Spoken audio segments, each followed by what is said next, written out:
the case of April Millsap. What could happen to a young woman simply walking through a quiet suburban neighborhood that is considered one of the safest in America? Normally, there would be nothing to worry about, but when a real predator lurks in the shadows, even the safest places can become the scene of a horrific tragedy. April Millsap, 14 years old by the summer of 2014. She was living with her family in Armada, a small town in Michigan, USA. April was a friendly and sweet girl who attended a local high school. She was an only child, and her parents had divorced when she was 6. After the divorce, her mother began a relationship with another man, who later became April's stepfather. April quickly grew close to her stepfather, and they developed a warm bond. April was a cheerful girl with a sense of humor, always bringing joy to her family. Her positive attitude helped her form a close circle of friends. She was creative, loved drawing, stayed active, and dreamed of becoming a veterinarian. Despite her young age, April seemed mature and independent by the time she turned 14. She often walked her dog alone and enjoyed spending time with her friends while maintaining a close relationship with her family. April also had a boyfriend named Austin Schutt, who was a year older than her. They attended the same school and had been dating for about a year at the time of these events. In 2014, the town of Armada had a population of about 1.7 people. It was considered a safe and family-friendly place where everyone knew each other. However, as life sometimes proves, even the safest places can attract danger. Crimes in Armada were rare, but when they did occur, they caused significant alarm. On July 24, 2014, the summer holidays were in full swing. That day, April didn't have any plans to go out or meet friends. She slept until noon and spent most of the day on her computer, chatting with friends and playing games. Around 6 p.m., she decided to take her dog, Penny, for a walk. April often brought Penny along when she met friends or her boyfriend, Austin. That evening, she chose one of her usual walking routes, which she often used to relax. Her walks typically lasted no more than an hour. Her mother, Jennifer, waited for her at home without concern, but when an hour and a half passed and April still hadn't returned, Jennifer became increasingly anxious when April didn't respond to her calls or text messages. So she reached out to April's boyfriend, assuming they might be together. However, Austin told her he hadn't seen April all day and had only communicated with her online. Jennifer's worry deepened, and she began contacting April's friends and classmates, but no one knew where April could be. About half an hour later, there was a knock at the door, hoping it was April returning from her walk. Jennifer felt a brief sense of relief. Instead, she found Austin and his friends standing on the doorstep. They had come to check on April because they were also concerned. Austin then showed Jennifer a message he had received from April at 6:28 p.m., roughly 40 minutes after she had left the house to walk the dog. Although Austin initially said he hadn't heard from her, he admitted to seeing the message later, either because he hadn't noticed it right away or he had been out of network coverage at the time. The message contained a chilling statement: "They tried to kidnap me." Alarmed by this, Austin had immediately started searching for her, realizing the seriousness of the situation. Jennifer called her husband, who at work, alarmed. He left his job immediately to join the search. He joined Jennifer and Austin, and the three decided to split up to cover more ground along the routes April usually walked. Jennifer also contacted the police, who promptly joined the efforts to find April.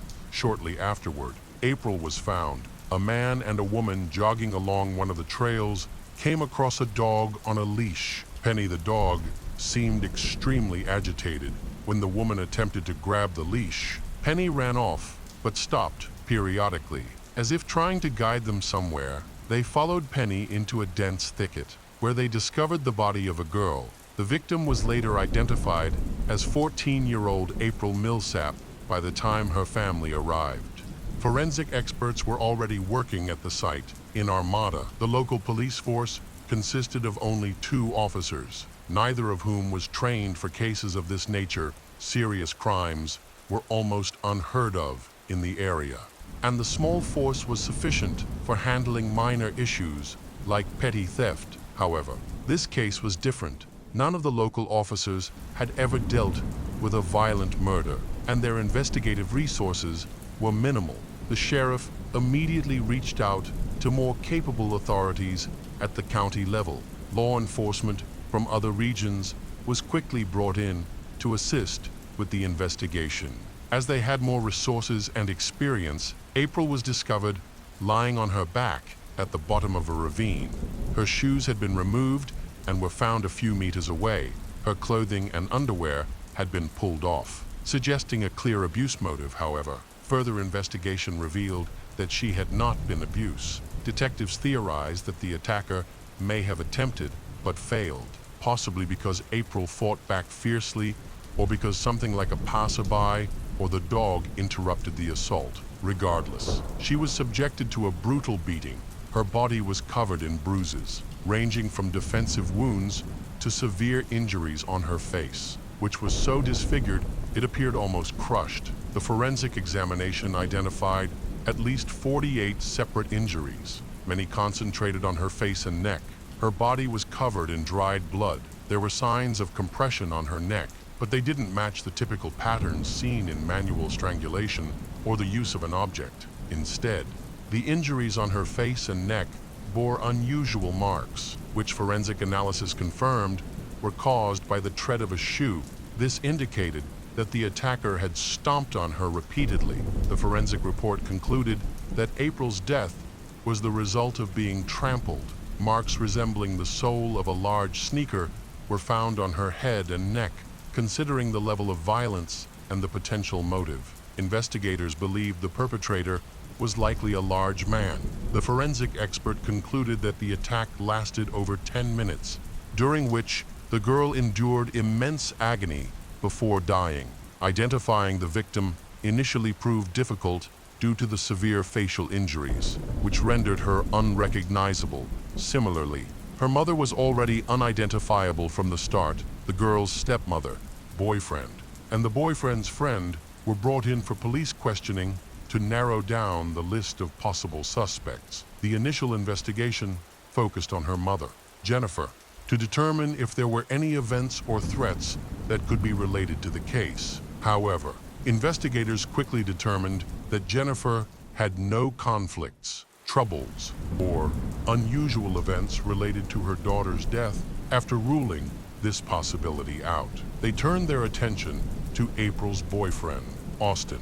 To continue to clarify the details of the case, suspicion arose when Austin admitted that his relationship with the victim had been strained recently. They argued often and were on the brink of breaking up shortly before the murder. They had a heated argument. Adding to investigators' doubts was a chilling message April had sent to Austin just before the crime. She told him that someone had attempted to kidnap her, but he chose to ignore this alarming warning. Austin claimed he couldn't respond because the message arrived too late for him to see it. It seems there was a delay in delivery. Detectives noted that after receiving the message, he reacted very slowly, did not inform the police, and instead decided to search for her on his own. Austin explained that he was still upset with his girlfriend and believed the message was an attempt to manipulate him. He thought she was trying to provoke his attention and concern, to push him toward reconciliation, not realizing the gravity of the situation regarding the quarrel. Austin insisted that April's behavior was incomprehensible. The most recent conflict had seemingly come out of nowhere, and he couldn't clearly explain the reasons behind their disagreements. Instead, he placed the blame on her. This only deepened the detective's suspicions, as it suggested Austin might have had a motive for the attack. In many cases, such incidents are committed by partners. As a result, the officers decided to detain him longer and asked him to tell them how his day went in all the details in order to analyze his movements and establish an alibi. Austin said that around 4 p.m., he met a friend to help carry a TV into a house. Afterward, they went to the nearest McDonald's for a snack. His account was later confirmed by surveillance camera footage from the cafe, which showed him there at the specified time, around 6:30 p.m. Just a few minutes after the message about the attempted kidnapping was sent, it became clear that Austin could not have been involved in the murder, since Austin was ruled out as the killer. Investigators turned their attention to the victim's mobile phone, hoping it might provide crucial information. They suspected April might have received a message from the stalker pursuing her, but her mobile phone could not be found at the crime scene. Detectives theorized that the killer had taken it, turned it off to prevent tracking, and discarded it elsewhere to find the phone and other evidence. A thorough search was conducted along the route April was believed to have taken, but no clues were initially found. Law enforcement, specialized dogs, and the FBI joined the search effort after nearly a full day of searching with no results. A breakthrough occurred the next day. The girl's mobile phone was discovered about a kilometer from the crime scene and was immediately sent to a forensic lab for analysis around the same time. News of the brutal attack spread widely through local newspapers and TV channels. Authorities appealed for witnesses who might have noticed anything unusual on the trail near the time of the crime. However, in the early stages, this only heightened public fear and anxiety. What shocked people most was the sheer brutality of the attack and the fact that it occurred in broad daylight, leaving everyone feeling unsafe. Then, a girl came forward to the police with potentially valuable information. She explained that around 6 p.m. on the day April was killed, she was at home looking out her window when she noticed a white van she had never seen before passing by. A man was driving, with another young man in the passenger seat. The van was moving very slowly, as if the occupants were searching for something or someone. This struck her as odd. When they noticed her watching from the window, they stopped and stared at her, even pointing toward her house. The encounter made her feel uneasy. Afterward, they drove away. Upon hearing about April's murder, the girl became worried that these two men might have been involved. She feared they could have spotted April as a target and attacked her. Detectives found this information reliable and important to the investigation. They considered it plausible that a white van had been driving around the area looking for a victim, and April was unfortunate enough to catch the men's attention. The police appealed to the public once again, sharing a description of the white van and a composite sketch of the two men inside, hoping to gather more reliable leads. The following day, a man and his friend contacted the police. They admitted to driving a van in the area that evening. They explained that they were construction workers and had been driving slowly through the neighborhood because the driver wanted to show his colleague some houses where he had previously worked. One of these houses happened to be where the girl lived. Their account was verified, and local residents confirmed their story. Clearing them of suspicion, the men were eager to assist the investigation in any way they could. The day after the incident, several people contacted the police to report a suspicious motorcycle and its driver. Witnesses reported seeing a schoolgirl walking her dog along a path around 6:30 p.m. They noted that she wasn't alone at the time. She was accompanied by an older man who was pushing his motorcycle by hand. The two appeared to be walking and talking casually at the time. The witnesses assumed the man was her father, as his behavior seemed calm and April showed no signs of fear. However, upon reflecting on the situation later, doubts about the man began to emerge. None of April's friends or family recognized him based on the description provided, suggesting he was a complete stranger to her, according to witnesses. This encounter occurred around the same time April had texted her boyfriend about an attempted kidnapping, raising further suspicions about the man, since there were very few motorcyclists in town. The man and his unusual motorcycle quickly caught the attention of locals. The motorcycle was described as having a rare blue and white color scheme, making it easy to identify. Thanks to this detailed description, police located a motorcycle matching it just 3 days after April's murder. On April 27, 2014, it was found parked in the driveway of a local house. When officers arrived, the motorcycle was still there. The officers approached a man working in the garden, who told them the motorcycle did not belong to him. Instead, It belonged to his 32-year-old friend, James Donald Van Callis, who lived in the neighboring town. About 30 kilometers from Armada, this information was verified. On April 28, officers met with James, the owner of the motorcycle, to question him about his whereabouts on the day April was killed. From the start, James was cooperative and willing to answer all questions. He claimed he had been at a friend's house in Armada during that time, and his friend confirmed the alibi. However, authorities found the alibi unreliable, as the witness was a friend who might have been covering for him. Additionally, there were minor discrepancies in the timeline. When asked about the shoes he wore that day, James provided a pair of white sneakers. However, the tread on the shoes did not match the marks found on the victim's body. Detectives decided to take a closer look at James to eliminate him as a potential suspect. While he had a criminal record, it was not for violent offenses. His convictions included breaking, as well as failing to pay child support, and the robberies occurring in 2005 and 2006. However, upon reviewing James's background, the police uncovered something far more alarming. His father, James Bernard Van Callis, was a registered abuse offender. The elder James Bernard had been convicted of abusing a 13-year-old minor at the time. Both men lived in the same family home. Authorities considered the possibility that James Bernard and James Donald might be involved in criminal activities. However, the investigation primarily focused on the son, as witnesses had identified a middle-aged man matching the witness's description. Searches of their home revealed that James Bernard and James Donald were growing the territory of the prohibited plant. The quantity was so large that they were arrested and charged with distributing the prohibited banned substance. This allowed law enforcement to detain them, ensuring public safety and preventing the suspects from fleeing the state. While the investigation continued, the police thoroughly inspected all the shoes found in the men's house, but none matched the tread marks found on the victim's body. Additionally, numerous DNA tests were conducted on the clothing, but no traces linked to April were discovered.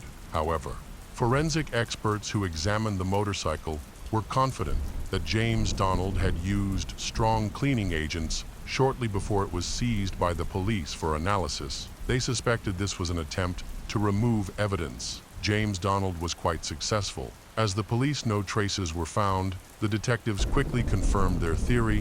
When James Donald's girlfriend contacted the police, she reported that on the day of the murder in April, she came home to find he meticulously cleaning his shoes, motorcycle, and helmet with strong disinfectants. This unusual behavior made her suspicious. The injuries on the victim's head were consistent with marks that could have been caused by a helmet, leading investigators to believe James Donald might have used it during the assault. She also revealed that he had traveled by car that day to a nearby town where the victim lived, supposedly to visit his friend. James Donald's girlfriend described a pair of black and white sneakers that James Donald frequently wore and loved. However, these shoes did not match the ones he handed over to detectives when they questioned him. After that night, she never saw those sneakers again, leading her to believe James Donald had disposed of them. Fearing he couldn't fully clean away the evidence, she further detailed her troubling relationship with James Donald, describing him as extremely abusive and controlling. Recently, she had felt more like his hostage or property than his girlfriend. He tightly controlled every aspect of her life, even forbidding her from leaving the house unless he accompanied her. She suspected him from the start, but feared he would kill her if she contacted the police. Now that James Bernard and James Donald had been arrested, she could finally speak freely. According to James Donald's own admission to his girlfriend, he claimed he was cleaning his belongings because they had been stained with machine oil while fixing his motorbike. However, she remained unconvinced. The police needed to confirm that the sneakers she described matched the ones James Donald commonly wore. They found photos on his social media page showing him wearing sneakers identical to her description. Although James Donald had had disposed of the pair he wore during the murder. The police located and purchased the same model when they compared the tread pattern to the marks on the victim's body. Forensic experts found an exact match. The investigation revealed that April had been trampled to death with shoes James Donald had purchased about a year before the attack. Further evidence was found on his computer, where investigators uncovered his disturbing interest in much younger girls. Additionally, crucial information came from April's phone using FBI lab analysis. It was discovered that she had a fitness app installed, which monitored her movements, steps, and heart rate, among other data. Shortly after sending a worrying message to her boyfriend, Austin, the data showed she suddenly began running, as if trying to escape from someone. James Donald reportedly approached the girl on his motorcycle and offered her something. Shortly afterward, she sent her boyfriend a message about an attempted kidnapping. Then she ran really fast to escape her pursuer. Minutes later, her fitness app recorded a sudden, chaotic, and extremely fast increase in her movements, lasting 10 to 15 minutes. This appears to have been the moment she fought for her life. Later, the criminal returned to his vehicle with the April's phone. The app recorded a steady speed of about 20 kilometers per hour, which continued until the phone was discarded about a kilometer from the attack site. Surveillance cameras along the biker's route captured footage of the motorcycle and identified the suspect as 32-year-old James Donald. Additionally, geolocation data from his mobile phone confirmed that, at the time of the attack, he was not with a friend, as he claimed, but near the crime scene. By this point, everyone was certain of his involvement in the murder. There was enough evidence to charge him with April's murder and proceed to court. However, a significant challenge remained: the lack of direct evidence. The police were unable to find any DNA linking James Donald to the victim.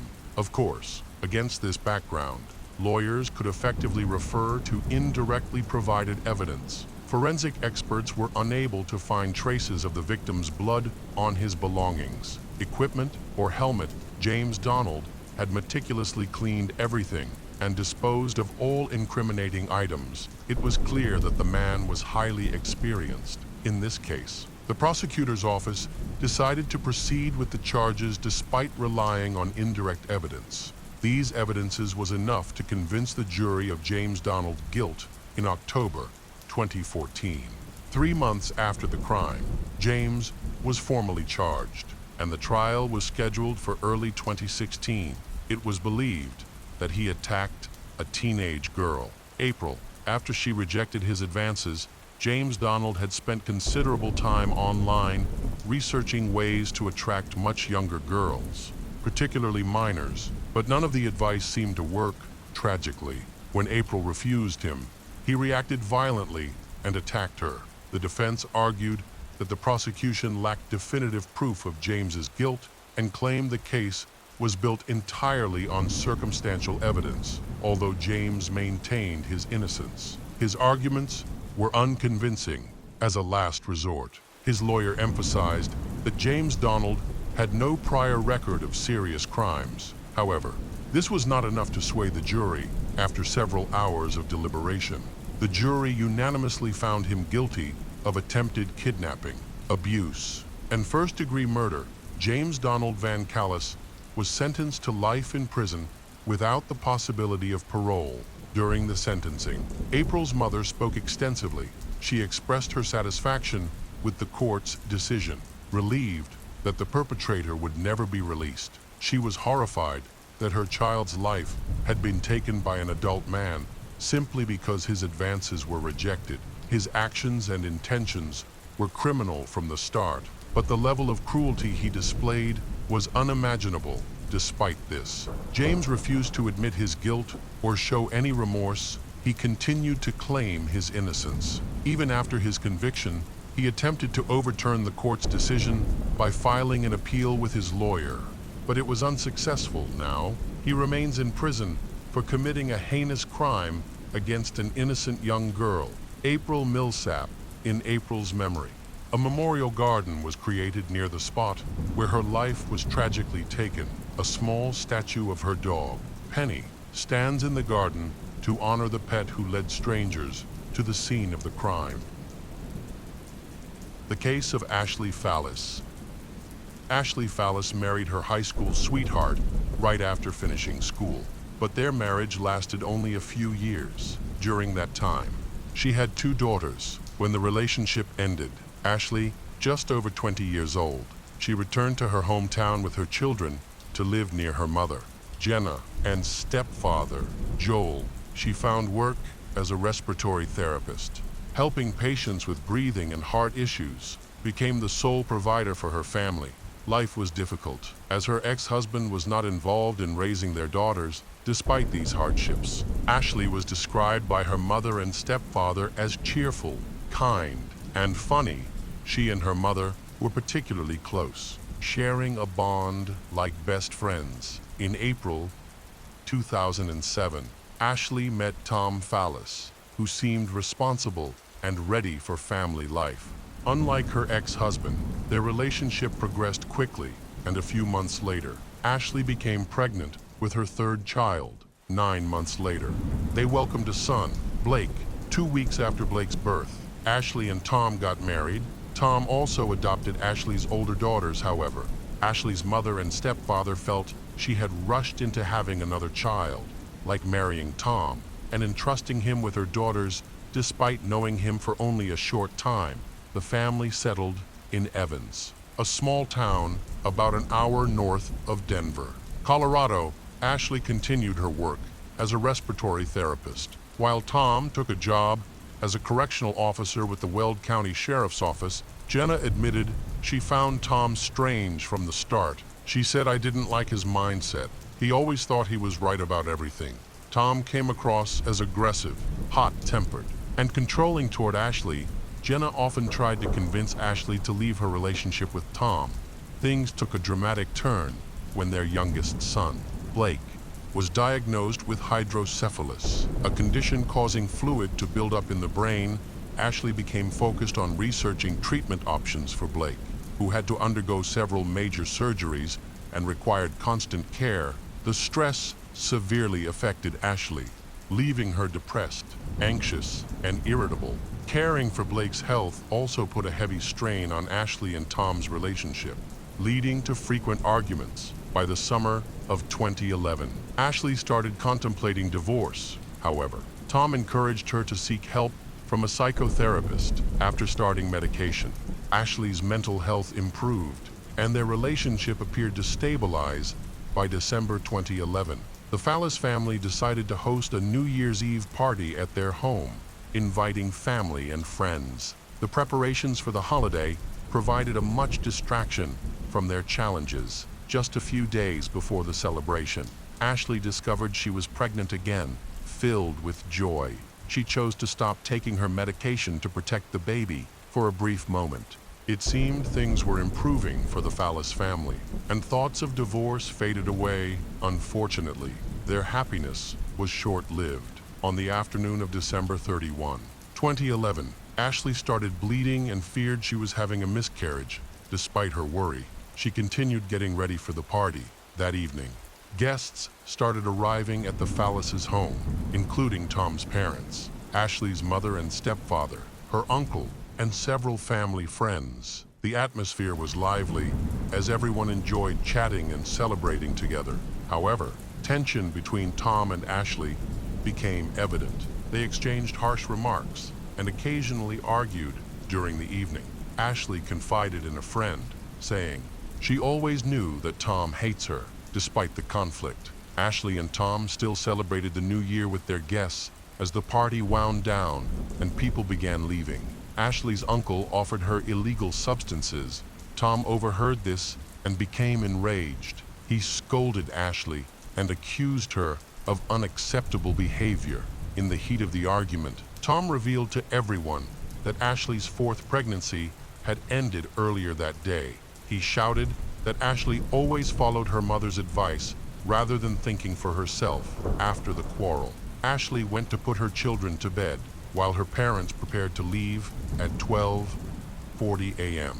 Ashley stepped outside to say goodbye to her mother and stepfather, noticing that Ashley seemed upset. Her mother, Jenna, asked what was wrong. Ashley responded, "It's okay, Mom, it's just Tom.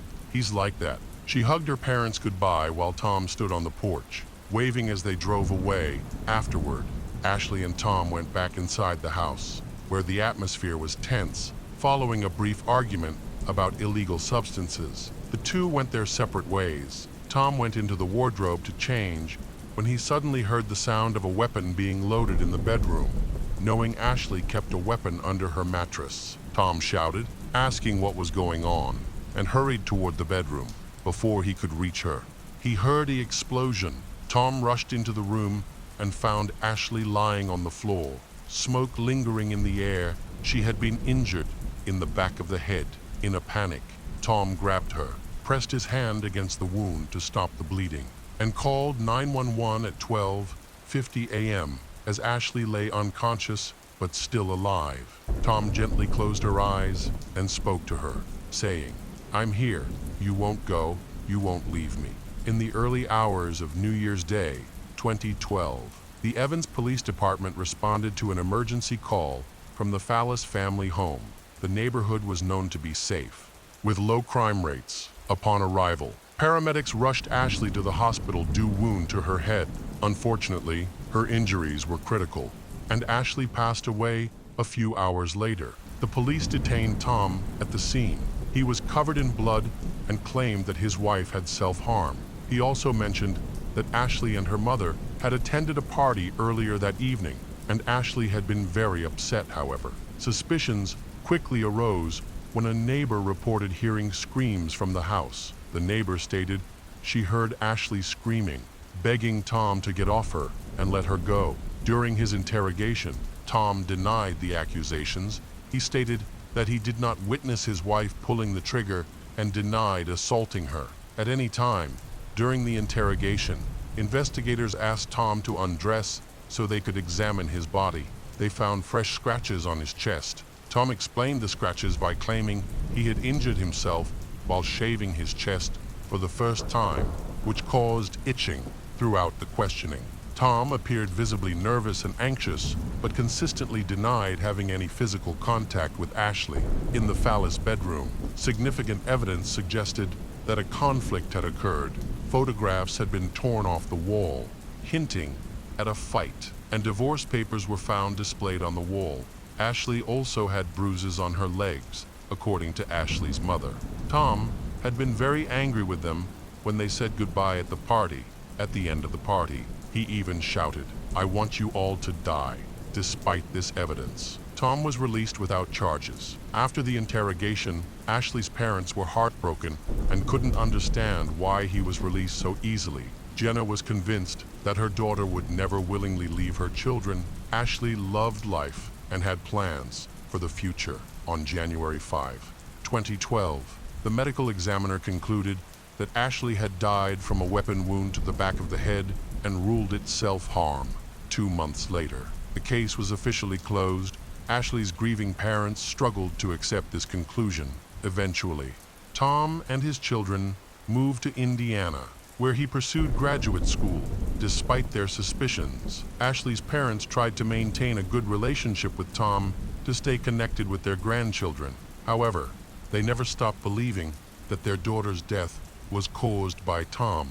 2 years passed until, in early 2014, a local television reporter, Justin Joseph, began his own investigation into the Ashley Fallis case. Joseph spent months interviewing neighbors and investigating the case. After 4 months, the case took a significant turn. A young neighbor of Tom, his name is Nick Glover, revealed an important detail to Joseph. Nick and his mother, Kathy Glover, claimed he heard Tom yelling at his parents outside the house, saying, "God, I can't believe I did this," when his parents asked, "What are you saying?" Tom reportedly yelled, "I attacked her." Nick had informed the police immediately after the tragedy, and his statement was written down. However, no mention of Nick Glover's and Kathy account was found in the official police report. Joseph's report also uncovered another person who confirmed that Tom had confessed a local police was present at the scene of the tragedy stated that Tom admitted to attack Ashley. Another neighbor also told the reporter that, on the night of the incident, she had called to the police, saying, "Tom attacked his wife." However, the police report misrepresented this information, stating instead that a woman had called to report that Ashley had self-harm. She also told the police that she had heard Ashley screaming from the Fallis family home, saying, "Leave me alone." Despite this, at that time, the neighbor was not questioned further, which was considered a serious omission since she was a key witness that night. Ashley's parents believed the police had rushed to close the case and blamed Ashley for her own death. Despite the circumstantial evidence, thanks to Joseph's investigative work, Chief Rick Brandt began to reevaluate the case and the actions of his officers, who had quickly hushed it up. This time, the Fort Collins Police Department took over the investigation. They considered the testimonies of the neighbors who heard Ashley screaming. Tom continued to deny his involvement in Ashley's death, maintaining that she had pulled the trigger herself on New Year's Eve. Curiously, more than 2 years after Ashley's death, Tom handed over to the police what he claimed was a suicide note written by Ashley. The note read, "Dear Tom, I am sorry for your pain. I am a loser in everything. I don't even love my daughters and son. I love you, but I just can't stand this life anymore." In November 2014, Tom Fallis was charged with the death of Ashley Fallis. He was detained and arrested in Indiana after 3 years of freedom, thinking he had escaped justice. In March 2016, a trial was held against Tom. During the trial, Tom's lawyer argued that he could not have killed his beloved wife, the mother of his 3 children.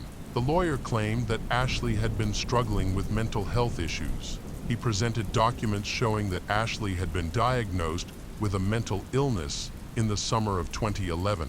The defense argued that she was impulsive, prone to self-destruction, and had been very drunk on the night of her death. They also claimed that she had suffered a miscarriage on New Year's Eve, further contributing to her distress. Ashley's uncle, however, stated that their family did not believe Ashley had taken her self-harm. They were convinced that Tom was responsible for her death. Ashley's therapist also insisted that his patient had no self-destructive tendencies. He confirmed that she was taking certain medications. However, the doctor did not know that. In addition to them, she was prescribed prescription medicine from other specialists. Ashley apparently hid another important thing from the doctor. Information, including the alleged suicide notes she wrote. It turned out that Ashley had written 2 similar notes, one of which was dated July 24, 2011. Ashley's mother, Jenna, insisted that her daughter was fine. But Tom behaved inappropriately that night. He was overly angry and aggressive toward her and toward Ashley. Jenna said that at the end of the party, she watched as Tom walked up the stairs, stood right in front of Ashley, and told Ashley, "I hate you all, and I wish you all died." Then he went into the bedroom and slammed the door loudly. Rick also testified at the trial, confirming that he heard Tom confess to his parents that he attacked his wife. However, his parents denied this information and fully supported their son. A forensic expert who spent 400 hours studying the case explained to the jury where Ashley's head should have been when the explosion rang out. The expert claimed Ashley pulled the trigger herself. The prosecution called a second world-renowned forensic expert, who told the jury that he had come to the opposite conclusion from the previous medical examiner. In his opinion, Tom was next to Ashley at the time of the explosion, and most likely, there was a struggle between the spouses for the weapon, in which Tom won. The jury took only 3.5 hours to reach their verdict. Tom was found not guilty of second-degree murder and of all less serious crimes. Tom was free again. He refused to give any comments to journalists and the media. The jury explained that they believed that Ashley was mentally ill, which is why she self-harmed. Ashley's parents still don't believe that their daughter could abandon 3 children and voluntarily end her life. They are very upset that Tom was released. Ashley's 2 daughters and son remained under the care of Tom and live in Indiana, and Ashley's parents Jenna and Joel, received the legal right to see their grandchildren. The case of Stephanie Flores Ramirez. Stephanie Flores Ramirez was born on July 22, 1988, to Ricardo Flores and Mari Elena Ramirez. She was a kind and easygoing child. Her family was quite wealthy. Her father was involved in the auto racing industry and was building a successful political career. Stephanie grew up in a prestigious family. Her 4 brothers were all from the upper class and had access to the best education. Stephanie excelled in school, earning the admiration and respect of her teachers and classmates. In 2008, at the age of 20, Stephanie enrolled at the University of San Martin de Porres to study business administration. By 2010, as a third-year student, she had many great ideas and hopes for her future, despite her innocent appearance and excellent academic performance. Stephanie knew how to enjoy life, with a lot of money at her disposal. She frequented the best nightclubs and casinos in the country. On the night of May 30, 2010, at a casino called Atlantic City, Stephanie met a mysterious man named Joran van der Sloot at around 3 a.m. She sat down at the poker table next to him, and they were instantly attracted to each other, although they came from different countries. They both spoke fluent English and quickly found common ground. Stephanie was drawn to Joran's confidence and easygoing demeanor, while he was captivated by her beauty and smile. During their conversation, Stephanie asked Joran how he came to Lima. He said he was on vacation to escape some personal troubles. At that time, Stephanie had no idea that his troubles were related to the murder of a woman. Joran deceived her by claiming that he was the son of a wealthy lawyer and judge. This made Stephanie feel safe, as she believed that someone from a wealthy family like hers could not be dangerous. They talked at the poker table late into the night. Stephanie was an experienced gambler, knowing how to assess odds and calculate how to win money. Just a few days earlier, she had won $1 in a game. After hours of chatting, they had consumed a considerable amount of alcohol. What started as a casual conversation gradually turned into flirting. Eventually, Joran invited Stephanie to spend the night with him, and to her surprise, she agreed. They went to a hotel in the Miraflores area, where Joran rented a room. There are differing accounts of whether the pair became intimate. Some say they had an intimate encounter, while others claim that Stephanie simply went to his room to continue playing online poker. The details of that night are somewhat unclear, however. It is confirmed that at some point, Stephanie accessed Joran's laptop. Stephanie later learned of Joran's connection to Natalie Holloway's death. She had been lured into a dangerous situation, and now she was trapped with a criminal. Stephanie tried to escape, but was unable to. When Joran realized she had discovered his secret, he became furious. A struggle ensued.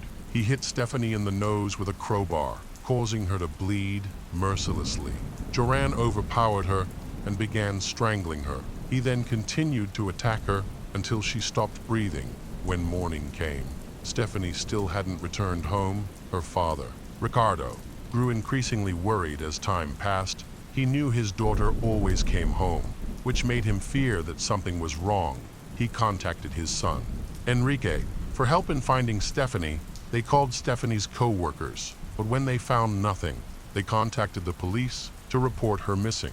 Ricardo discovered that his daughter had been gambling the night before. Peruvian police then went to Atlantic City to investigate further. There, they reviewed surveillance camera footage of Stephanie playing poker and drinking. During the night, she met a tall young man. The police quickly identified him and obtained his national identification number. From that point on, Joran van der Sloot became the prime suspect in Stephanie's disappearance. It was discovered that the two had left the casino together around 5 a.m. that morning, although their exact destination was initially unclear. It was noted that they were returning to the hotel where Joran was staying. The footage showed the pair entering his hotel room. Hours later, Joran left the room alone, but returned with 2 cups of coffee and a loaf of bread. 3 hours after they entered, Joran left the room again, still alone as he left. He informed a hotel employee that Stephanie was still in the room, but asked that she not be disturbed as she was only sleeping. On June 2, 3 days after Stephanie's death, and after Joran had checked out, a hotel employee discovered her body in room 309. Police found a tennis racket in the room, believed to be the weapon used in the attack. After verifying the name associated with the room, police confirmed that it was Joran van der Sloot. After leaving the hotel, he left the TV on full volume, possibly creating the illusion that someone was still inside. Police were unable to determine where he went after the crime. In an effort to quickly identify Joran, the police released his information and photo to all media outlets. In further investigation, police learned that Joran van der Sloot was born on August 6, 1987, into a wealthy family. He has 2 older brothers, his mother is an art teacher, and his father has a well-paying job that provides for the family. They live a comfortable life. Enjoying traveling, Joran attends a local international school, where he is a diligent student. He is tall, attractive, and athletic, participating in football and tennis while regularly practicing with his father. Despite doing well in school, Joran was a spoiled brat and a habitual liar. In contrast to his calm older brothers, he displayed arrogant and flamboyant behavior, often sneaking out at night to go to casinos. In 2005, he met an American girl named Natalie Holloway. As their relationship developed, Joran expressed a desire to be intimate with her. When Natalie refused, he became violent and kicked her in the head when she was unconscious. He abused her to cover up his crime. He murdered her. The case of Natalie's disappearance and Joran's involvement attracted international media attention. Maintaining public interest for a decade, Joran was the prime suspect from the beginning. But due to numerous legal issues, he could not be convicted despite repeated interrogations and detentions. How did Joran get to Lima? And where did he get the money for the trip? In fact, he blackmailed Natalie's family, promising to reveal the location of their daughter's body in exchange for cash. After receiving a portion of the money, Joran fled to Lima to pursue his gambling ventures there. At a casino in Atlantic City, he met his second victim, Stephanie, whom he killed on the 5th anniversary of Natalie's death. Joran became the prime suspect in the case, leading to his placement on Interpol's wanted list. Police in neighboring countries were informed of the situation. His whereabouts were soon traced. When he entered Chile via the Chacaluta border, police confirmed that he was in Chile. After tracing him, he was later found after taking a taxi in Vina del Mar, a coastal city. Chilean police arrested him as he was walking toward Santiago. Joran was immediately taken into custody, and the bloodied clothing of the victim, Stephanie, was found in his possession. Initially, Joran denied any involvement in her death, claiming that armed robbers had attacked them in their hotel room. He alleged that when Stephanie refused to cooperate, they killed her. This explanation was seen as an attempt to evade responsibility. On July 5, after Joran was deported to Peru, an official investigation began. He was questioned, and after several days of police interrogation, he realized he had no way out and confessed to the crime. In his written statement, he detailed the events that took place that night. He claimed that he had left the hotel to buy coffee and bread, but when he returned, he discovered that Stephanie was using his computer and that she knew he was involved in Natalie's death. According to Joran, when he tried to explain with Stephanie, she hit him and ran toward the door. He then stopped her. He insisted that he never intended to kill her. However, when she invaded his privacy without permission, he became angry, lost control, and ultimately took Stephanie's life. Joran claimed that he drank coffee laced with an illegal pill, then packed his things and left the hotel. Subsequent toxicology tests showed no trace of any pills in his system, suggesting that he may have used this strategy to reduce his sentence. In Peru, crimes committed under the influence of illegal substances often result in lighter sentences, and it appears that Joran's attorneys were aware of this and sought to exploit it, Joran was subsequently arrested on charges of robbery and first-degree murder. Given the severity of Joran's actions and the wealth of his family, the judge denied his request for bail on the morning of the trial. An angry crowd gathered outside the courthouse, expressing their outrage by throwing fruit and eggs at Joran as he was escorted inside. Joran had previously been held in a maximum security prison in South America, known for its harsh conditions. Where he was constantly monitored, he was offered a chance to be transferred to a prison in Aruba if he revealed the location of Natalie's body. But he refused the offer. Joran's attorneys have argued that Joran lost control during the attack on Stephanie because she took his laptop without permission. If the judge had accepted this argument, Joran could have faced a lighter sentence of only 3 to 5 years in prison, and with good behavior, he might have been released after 20 months. However, these efforts have failed. On January 11, 2012, Joran van der Sloot pleaded guilty to the murder and robbery of Stephanie Flores Ramirez. He was sentenced to 28 years in prison and ordered to pay $75 to Stephanie's family. This marked the end of Stephanie's case. However, Joran's criminal story is not over yet. He was recently extradited to the United States to face charges of extorting Natalie's parents. Concerned that his sentence could be longer than life, he decided to plead guilty. Natalie Holloway's case took a turn when Joran van der Sloot pleaded guilty to extortion and wire fraud. The plea added 20 years to his sentence, which he would have to serve after his release from a Peruvian prison. Although Joran confessed to killing Natalie, he was not punished for that crime. Instead, he was sentenced to a total of 28 years in a Peruvian prison. After serving his sentence, he was transferred to a U.S. prison to serve an additional 20 years for extorting Natalie's family. During this time, little was known about what happened. Notably, Joran's father, who had supported him, died of a heart attack.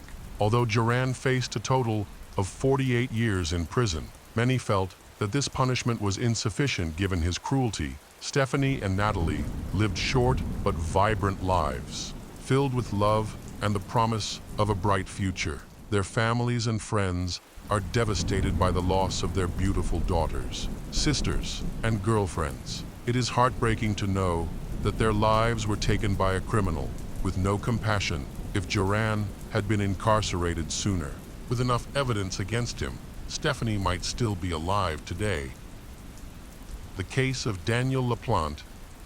In 1986, Frank Bowen, with his 2 daughters, Tina Bowen and Karen Bowen, experienced a series of terrifying events at their home in Townsend, Massachusetts. The girls initially believed that the house was haunted when strange phenomena began to occur, such as furniture being shuffled, strange noises coming from the walls, and threatening words written on mirrors and walls in a red material that looked like blood. These events left the family in extreme fear. Frank Bowen initially thought that his daughters were imagining things or playing a prank, but all doubts disappeared when he was faced with the terrifying truth. The person behind these bizarre events was Daniel LaPlante, a 16-year-old boy who lived nearby.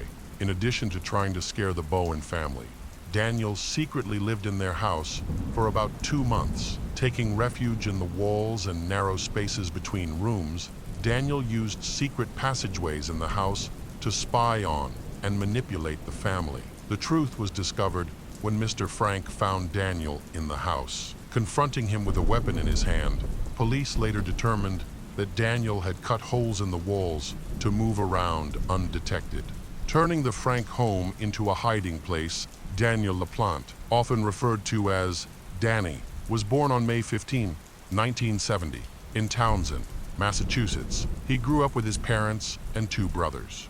But his childhood was far from happy. Daniel endured various forms of abuse from his father, including physical, emotional, and abuse. After cutting ties with his father, Daniel began living with another man, who also treated him cruelly. Their home was an unhealthy environment. filthy and cluttered with garbage. With a yard full of trash and stray animals roaming freely, this atmosphere contributed to Daniel's growing disillusionment with life. He became rebellious, and his teachers frequently complained about his behavior. What began as troubling behavior eventually escalated into self-destructive tendencies. Daniel struggled socially, performed poorly in school, and was described by his classmates as strange, unhygienic, and unpleasant. Most avoided him because of his appearance and behavior, concerned by his actions. The school referred Daniel to a psychiatrist for help during their sessions. It was discovered that Daniel had dyslexia and attention deficit hyperactivity disorder. While the psychiatrist initially appeared to want to help, he instead exploited Daniel's vulnerabilities. Over the course of a year, the psychiatrist coerced Daniel into an abuse relationship, further compounding the trauma he had already endured throughout his life. By 1986, as a teenager, desperate to escape his life of torment, Abuse began committing petty thefts in his neighbors' homes. Initially, he focused on stealing specific items, but over time, he shifted his focus to instilling fear in the residents. He started leaving cryptic, unsettling messages, rearranging household items to confuse the homeowners, and scattering crumbs and food stains throughout the houses. One of the homes he targeted belonged to the Bowen family. The Bowen family lived in Townsend, Massachusetts. In the same county as Daniel, the household consisted of Frank and his two daughters. The girl's mother had recently passed away from cancer, leaving the family grief-stricken and struggling to adjust to their drastically changed lives. When Daniel broke into their home, he noticed the family portraits, which radiated a sense of closeness and warmth. This enraged Daniel, who felt deeply unhappy with his own life. To him, such a family seemed like an impossible dream. It was then that he devised a sinister plan. Toward the end of 1986, one evening, Tina Bowen received an anonymous call from a young man who introduced himself as Daniel LaPlante. When Tina asked how he had gotten her phone number, Daniel claimed he attended the same school as her and had obtained it through a mutual friend. Curious, Tina asked if they had met before, and Daniel provided a false description of himself to spark her interest. He claimed to have bright blonde hair, an athletic build, and said he lived in her neighborhood. During their conversations, which continued for about a week, Daniel was very polite and charming, successfully gaining Tina's trust. After much persuasion, Daniel convinced Tina to go on a date with him. He offered to pick her up from her home, and his imagined charm seemed to win her over. However, when the big evening arrived, Daniel made no effort to clean up his appearance. When he showed up at the Bowen house and rang the doorbell, Tina immediately realized that everything he had claimed on the phone was untrue. As she opened the door, she saw that Daniel looked nothing like his description. His clothes were dirty, his physique was far from athletic, and his hair was dark instead of blonde. Despite her disappointment, Tina felt there might still be some trace of the charming man she had spoken with beneath it all. So, she decided to give him a chance. While they were walking together, Tina shared with Daniel that her mother had recently passed away from cancer. Instead of offering comfort, Daniel began asking her unsettling questions about her mother's appearance after death, what it was like to witness death up close, and the extent of her mother's suffering before she passed. The conversation was so unusual and inappropriate that it felt nothing like the casual evening chats Tina was used to. An hour into the date, Tina didn't leave, though she found the entire experience deeply strange and upsetting.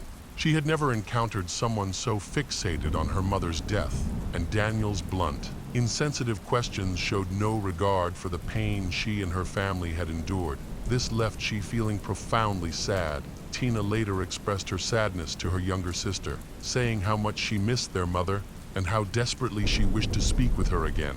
One evening, while home alone, Tina and her sister decided to try contacting their mother's spirit using a Ouija board. They went down to the basement and, with little expectation that it would work, began the ritual. However, their efforts were unsuccessful when they heard their father returning from work. The sisters quickly hid the Ouija board and went back to their room.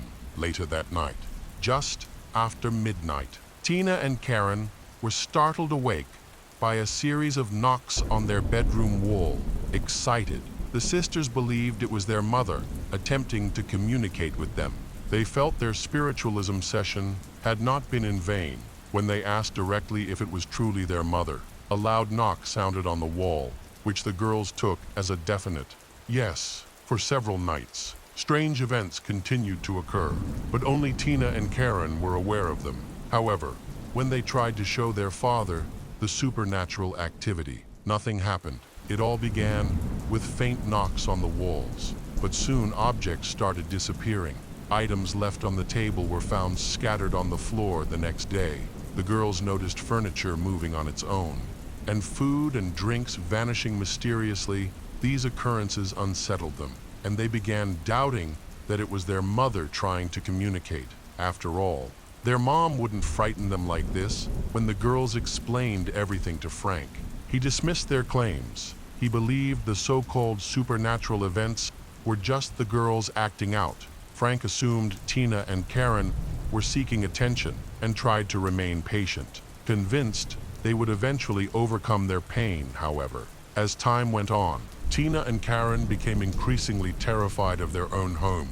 The knocks on the walls and other strange happenings were driving them to the brink. Still, Frank refused to believe Tina and Karen. In desperation, Tina decided to confront the spirit directly.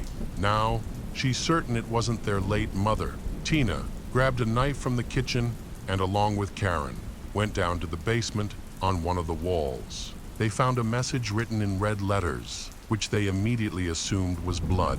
The message read, "I am in your room. Find me." Terrified, Tina and Karen ran to the neighbor's house. Desperate to escape the torment they believed was caused by the spirit they had summoned, Tina and Karen anxiously waited for their father to return home from work. When Frank arrived, he immediately noticed the chaos. Upon seeing the message on the basement wall, he quickly realized it was written in tomato sauce. Furious, he lashed out at his daughters, scolding them for going too far and damaging their own home. He told them they needed a healthier way to deal with their pain, and even threatened to send Tina and Karen to a psychotherapist after this unsettling incident. Everything seemed to go back to normal. The supernatural events stopped, and the family began to relax. Life resumed its usual peaceful rhythm. The girls behaved calmly, and Frank continued his work as if nothing had happened. However, one day, a knock on the wall signaled the ghost's return. Tina and Karen, consumed by fear, returned to the basement, where all their troubles had begun. Suddenly, they heard another loud knock from upstairs. Panicked, they ran to Tina's bedroom, only to find a chilling message written in large red letters on the wall. "I'm back. Find me if you can." Tina grabbed her sister's hand, and they fled the house, seeking help from their neighbor, alarmed by the sisters' story and their state. The neighbor promptly called Frank to inform him of what was happening. When Frank heard that his daughters were involved in another disturbing incident, he rushed home to address the situation. Convinced his daughters' actions were escalating, he decided to get to the bottom of it. Upon arriving at the neighbor's house, Frank questioned Tina and Karen about the events. Shaking with fear, they said everything, including the unsettling message they had discovered, determined to put an end to their fears. Frank decided to go back to the house alone to investigate. As he stepped inside, Frank was met with chaos. The entire house was in disarray. Clothes and belongings were scattered across the floor. He immediately realized this mess was far beyond what his daughters could have caused. When he entered Tina's bedroom, he found the same disturbing message the girls had described earlier, and now an additional chilling note was scrawled beneath it. "Marry me, confused and uneasy." Frank felt something was terribly wrong. A shiver ran down his spine as he sensed a presence behind him. Turning around, his heart sank. In the corner of the room stood a young man. The man was dressed in Frank's late wife's wedding dress and a blonde wig. Even more horrifying, he was holding an axe. Though shaken to his core, Frank quickly realized one thing. This was no ghost. Frank chased the intruder until this man fled and disappeared from sight immediately afterward. He called the police. Investigators conducted a thorough search of the house and discovered a hidden space behind a closet in one of the rooms. Inside the wall, they found a small door leading to an underground cavity or passageway between the house's walls, large enough for someone to move through. When a police officer entered the hidden area, they found Daniel curled up in a ball in one corner. Daniel was arrested, with Frank identifies him as the man in the wedding dress who threatened Frank with an axe. Later, authorities uncovered more troubling details about the incident. Tina confided in her father about an unsettling date she had gone on with Daniel a few months earlier. Investigators determined that Daniel had used the hidden passageways to torment Tina and Karen inside the space. Police found a sleeping bag, clothing belonging to the family, and leftover food. The most disturbing discovery, however, was that the secret space connected to every room in the house. This allowed Daniel to move through the walls undetected, spy on the family, and communicate with the girls through the distinct knocking sounds that had terrified them at the time of his arrest. 16-year-old Daniel was sent to a juvenile facility when he turned 17. Court documents were filed to begin trying his case as an adult. He faced multiple charges, including robbery, burglary, and property damage. In October 1987, Daniel was released on bail after his mother paid nearly $10 for his release after returning to his mother and stepfather's home. Daniel was instructed to stay out of trouble and await his court date on December 11, 1987. However, he ignored these instructions and resumed burglarizing nearby homes. During one of these break-ins, he found a weapon, which he took with him. In November, his stepfather discovered the weapon hidden in a laundry basket. When confronted, Daniel lied and refused to reveal where he had obtained the weapon, although his stepfather confiscated it. It was unclear whether Daniel had access to another one. On December 1, 1987, Daniel walked approximately 2 kilometers to reach the large, comfortable mansion of the Gustafson family.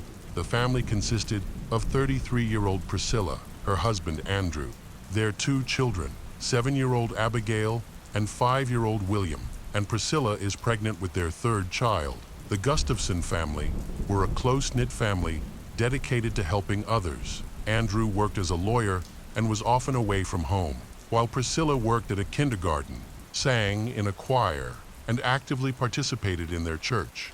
On that tragic day, when Daniel broke into their home, only Priscilla and William were there.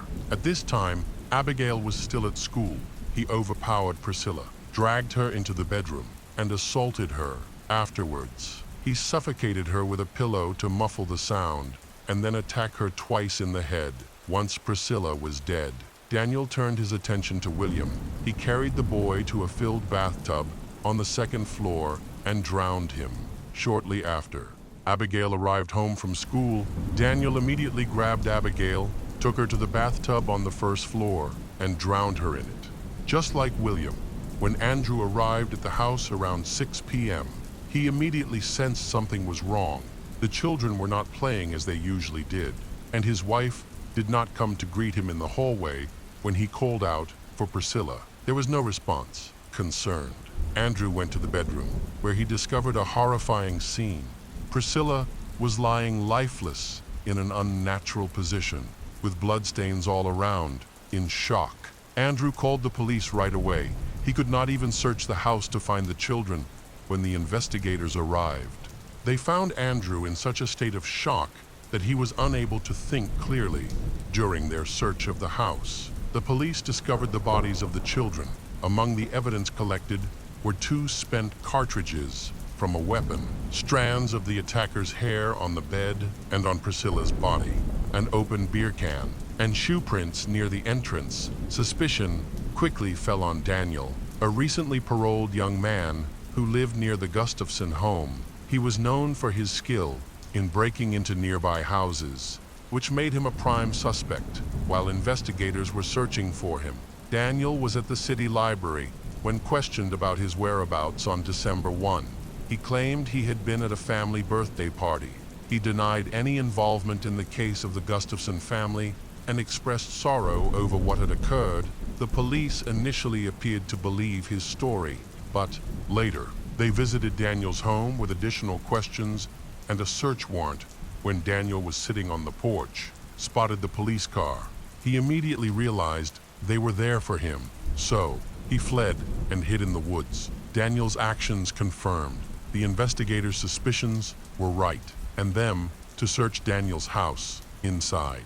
They discovered several shoe soles that matched the footprints found near the Gustafson home. They also found fibers that appeared to be connected to the crime. A sock with saliva stains likely used to gag Priscilla. A .22 caliber shell casing similar to one found at the crime scene, and a cordless phone stolen from the Gustafson home. Additionally, the Daniel family's car was examined. They revealing weapon in the glove compartment. Police quickly called for reinforcements to search for Daniel, the main suspect in the case of the Gustafson family. Over 50 officers participated in the search, aided by helicopters and sniffer dogs that thoroughly combed the forest. A crucial tip came from an emergency call. The caller revealed that Daniel had threatened her with a gun and forced her to drive him away in her truck. Thankfully, she managed to escape. This information helped investigators identify the model of the car Daniel used to flee on the run.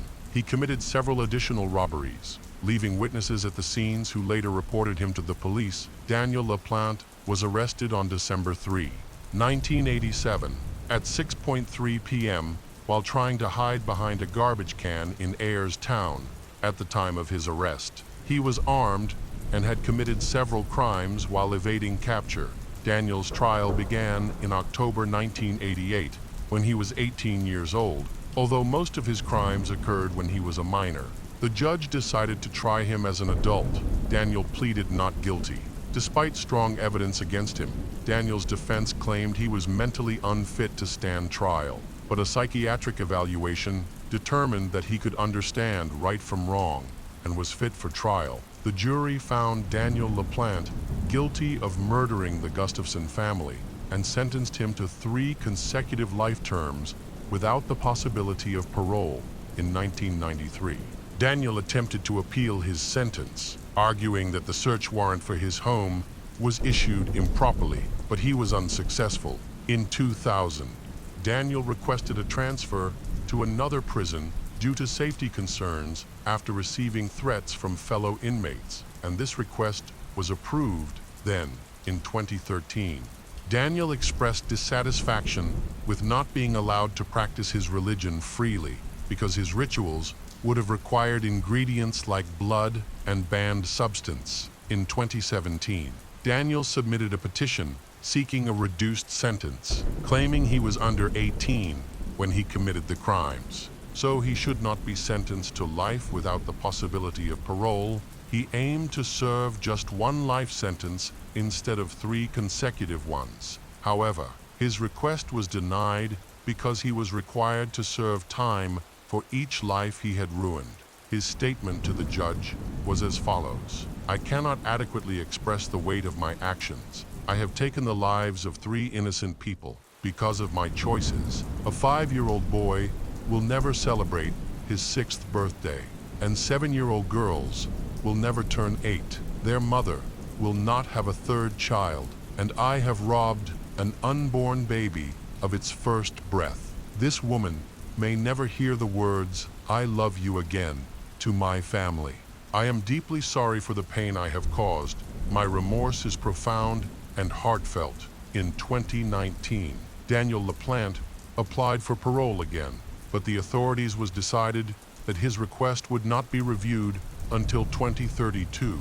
Many believe that Daniel lacks the capacity for remorse or any genuine feelings, and they see him as someone who is capable of psychological torment and brutal killings. This raises concerns that if he is released, he may seek out new victims. The case of Lauren Kanarek. Michael Barrassone, an Olympic equestrian champion, was regarded as one of the world's top trainers. He coached other Olympic athletes and represented the USA at the 2008 Beijing Olympics. Barizone owns two beautiful horse farms, one outside Palm Beach and one in New Jersey's prime horse country. He calls this one Hawthorne Hill, a paradise for horse enthusiasts. The property housed dozens of horses that required constant care. Lauren Kanarek contacted Michael with the dream of becoming an equestrian champion. Her passion for horses began at the age of 3, when she and her parents visited a small horse farm in Wellington, Florida. Seeing a horse for the first time left a lasting impression, and from that moment, she couldn't stop thinking about these animals. As she grew older, her desire to pursue equestrian sports only strengthened. Recognizing her passion, Lauren's father bought her first horse as a graduation gift, allowing her to fully embrace the hobby she loved. In March 2018, at an equestrian competition, Lauren caught the attention of Michael. After her performance, Michael approached her and invited her to train at his equestrian club in New Jersey for Lauren, who was actively searching for the best trainer. This was an incredible opportunity. She was thrilled by the chance to train at Michael's prestigious club. However, no one could have predicted the challenges that lay ahead for both Michael and Lauren as they worked together. The one thing they undeniably shared was a deep, mutual love for horses. By that time, Lauren owned 2 horses. Michael spoke passionately about his equestrian club, saying, "This was my life, it was my home, I built it from scratch, it was my love." Michael provided Lauren with accommodations at his farm in New Jersey, where she moved in with her boyfriend, Rob Goodwin. They agreed that Lauren would pay Michael $5 a month for her training and housing. Lauren stayed in a white farmhouse that Michael shared with his assistants, Justin Harden and Mary Haskins Gray, who also worked in the equestrian field. Michael and Mary were not just colleagues. They were in a romantic relationship. Mary, who was divorced, had 2 children from her previous marriage, a daughter and a son. The group lived together peacefully, and Michael had a good relationship with everyone. For Lauren, it seemed as though her childhood dreams had come true, and her life appeared to be going well. She even shared photos on social network of herself with Michael, believing everything was perfect. However, her coach found her to be a challenging and demanding student. Stable workers noted that by the summer of 2019, tensions had risen between Michael and Lauren. The issues began when most of Lauren's sessions were led by his assistants, Justin and Mary. Lauren had hoped to train directly with the Olympic champion, not with his assistants. Each day, the atmosphere on the farm seemed to become increasingly intense, as though something terrible was about to happen. Lauren and Mary's relationship became increasingly strained. Lauren resented Michael for spending more time with Mary and wanted all his attention for herself. Unwilling to let anyone stand in her way, Michael understands the conflict but doesn't want to push Lauren away since she pays him every month. At the same time, he wanted to protect his romantic relationship with Mary. Frustrated, Lauren wasn't willing to accept the situation. Lauren, an active social network user, quickly launched an online campaign. She shared a narrative using a chessboard analogy. Michael was portrayed as the king trapped and defeated, while Mary was depicted as the queen who would need to be sacrificed to protect the castle. The stables. 2 weeks later, Lauren posted a message. "Anyone who continuously kicks a sleeping beast will sooner or later wake it up." Tensions in the Hawthorne Hill had reached a breaking point. Lauren expressed her growing concern for her horse's well-being to her father, saying, "They're the reason I wake up in the morning, and the reason I can't sleep at night." She believed her horses were being mistreated, claiming they were either underfed or overfed. Meanwhile, Michael's staff accused Lauren of violating the barn's rules, with one stable worker alleging that they had seen her sneaking into the barn at night. Rumors began to circulate that she was planning to do something with the horses. Lauren defended herself, explaining that one of her horses required special care. She and her boyfriend, Rob, hid a recording device in the barn. As Lauren claimed, she felt unsafe around Michael's staff. At the same time, she posted another angry message on social network, Accusing Michael of racism and homophobia, Michael, enraged by the accusations, vehemently denied them, fearing the damage they could do to his career. The Olympic champion, who had worked for years to build his reputation, was terrified that everything he had achieved was being undermined. In her next post, Lauren claimed that the 6'3" man had been bullying her, leaving her fearful for her safety. However, there were no witnesses to support her allegations, which worked in Michael's favor. The stable staff, unaware of the full story, feared that something terrible might happen. Michael revealed that living with Lauren and her boyfriend under the same roof had become intolerable. He asked Lauren to take her belongings, including her horses, and leave with Rob. However, Lauren had no intention of leaving. Eventually, Michael and Mary decided to leave the house themselves. They relocated to Michael's winter property, just 30 minutes from Palm Beach, Florida.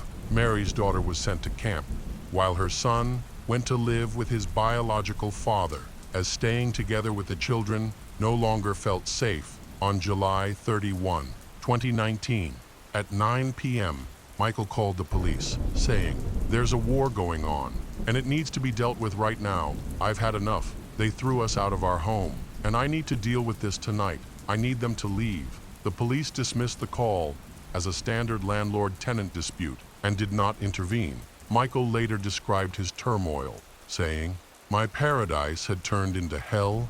I walked outside and circled the house all night. Without stopping, it was like that every day. I wasn't sleeping, and I wasn't eating." Lauren continued her online harassment, posting another message on social network filled with accusations and threats. On August 3, 2019, at 9:35 a.m., Michael contacted the police again, stating, "They're crazy, they're stalking us, and we're afraid for our lives." However, Lauren's father dismissed Michael's calls to the police as fabrications. It was later revealed that Lauren had filed a complaint with Safe Sport, an organization that investigates misconduct in sports. Accusing Michael and Mary of mistreating her, Lauren alleged that Michael had intimidated and verbally abused her, though she did not accuse him of physical violence. On August 7, 2019, a van arrived at Michael's home, and a woman stepped out. She turned out to be a social worker from the New Jersey Department of Children and Families. She approached Michael and asked, "I need to speak with Ms. Mary. Where can I find her?" Michael called Mary over. The social worker intended to check on Mary's children, but the children were not at home at the time. The barn staff reassured the social worker that the children were well cared for and treated kindly by Michael and Mary. Social worker confirmed that there were no social problems in their family. However, the implication of potential harm toward children deeply upset Michael. Feeling pushed to his limit, he decided to take decisive action. Inside his office, Michael opened a safe and took out a black and pink weapon. He left the house, got into his truck, and drove down the gravel road to the farm where the Lauren and Rob were staying. What happened next remains uncertain, but at 2:13 p.m. that day, Lauren called 911, struggling to breathe. She said, "I've been attacked in the heart. Michael Barrasone attacked me. Please help."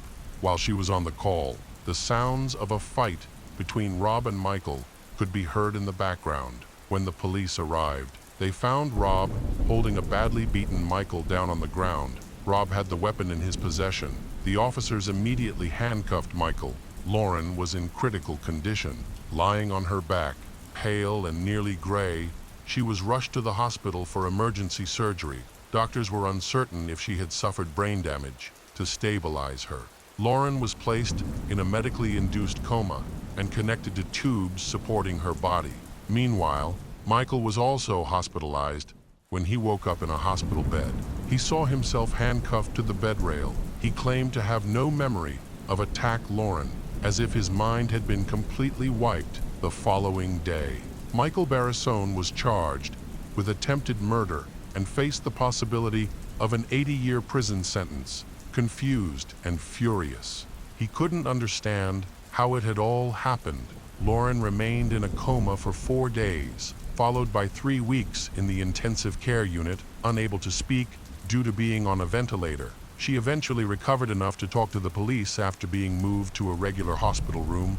Lauren explained that Michael had been hiding behind a bush near her back porch, unaware that he had a weapon.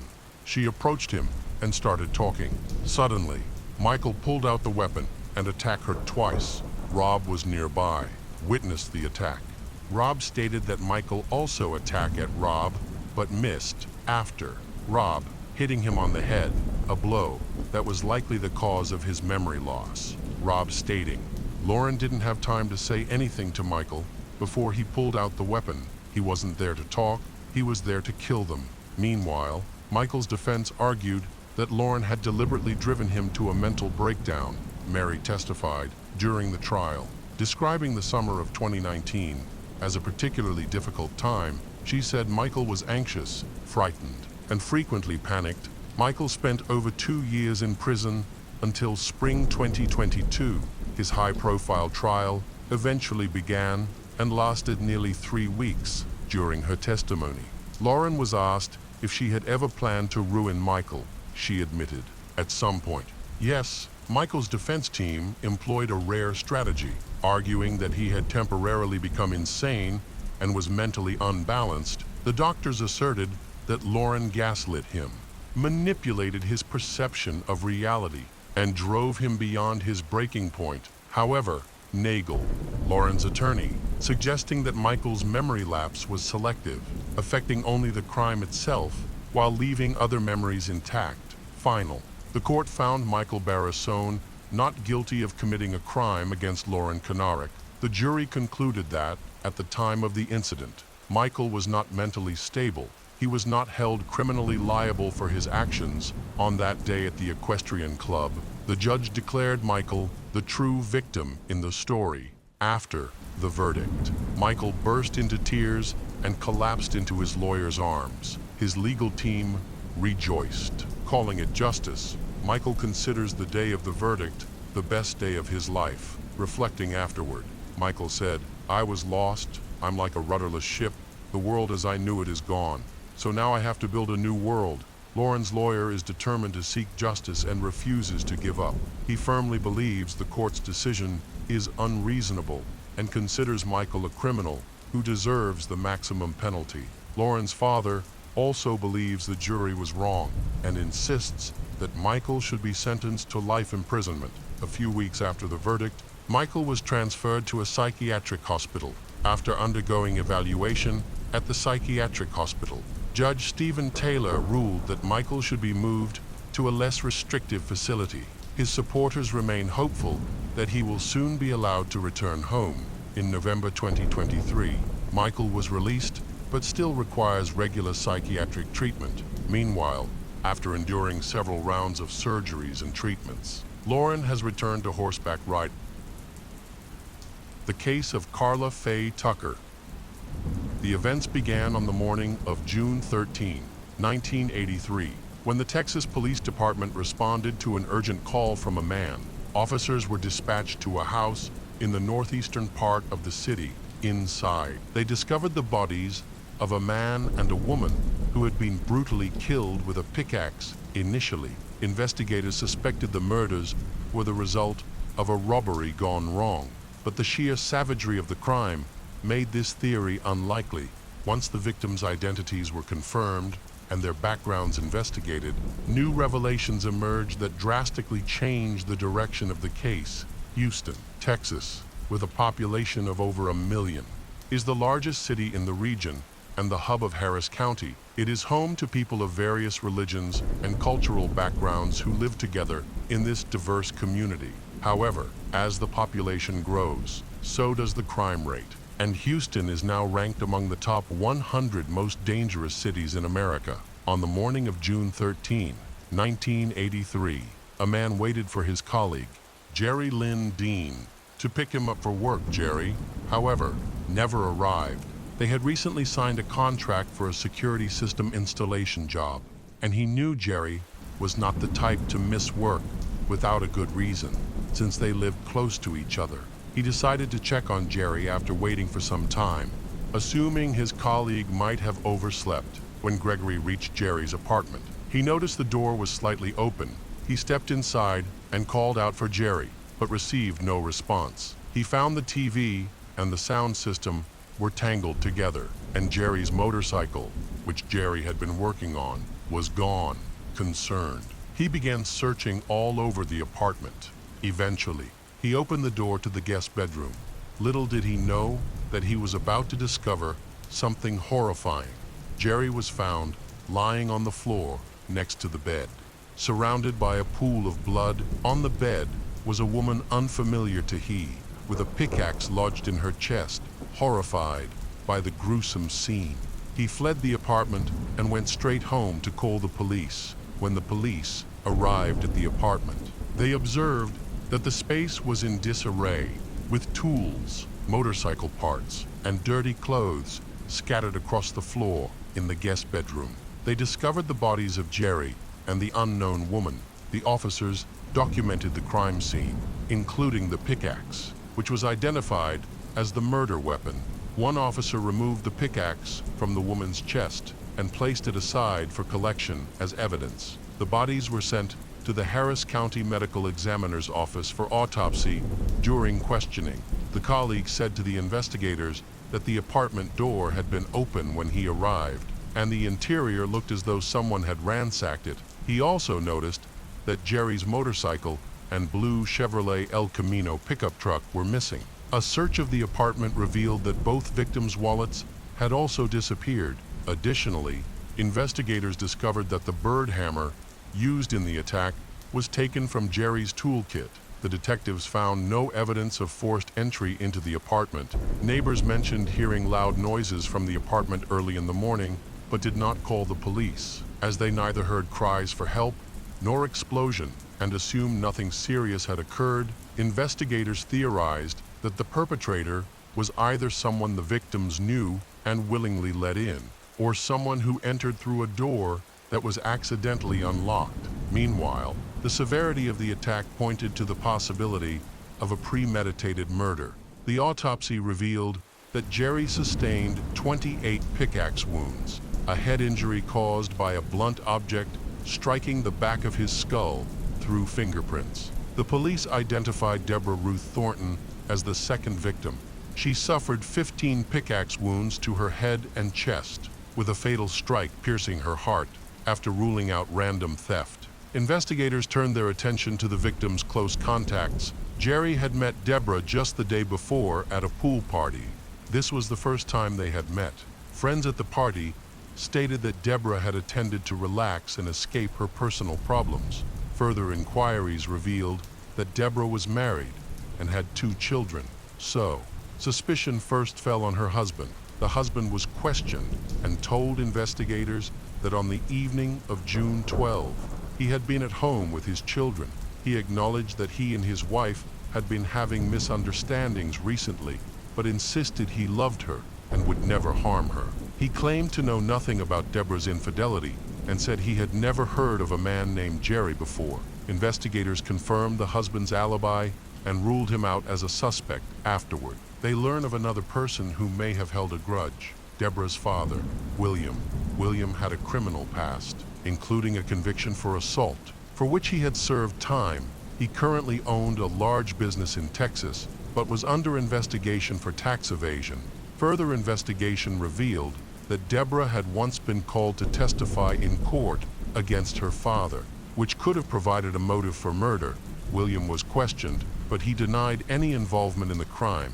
Investigators kept him under surveillance for several weeks, but found no evidence connecting him to the double murder. Another team of investigators began looking into Jerry's past, uncovering that he, too, was surrounded by complex relationships. Jerry worked as a mechanic, and among those who knew him, a woman named Carla Faye Tucker.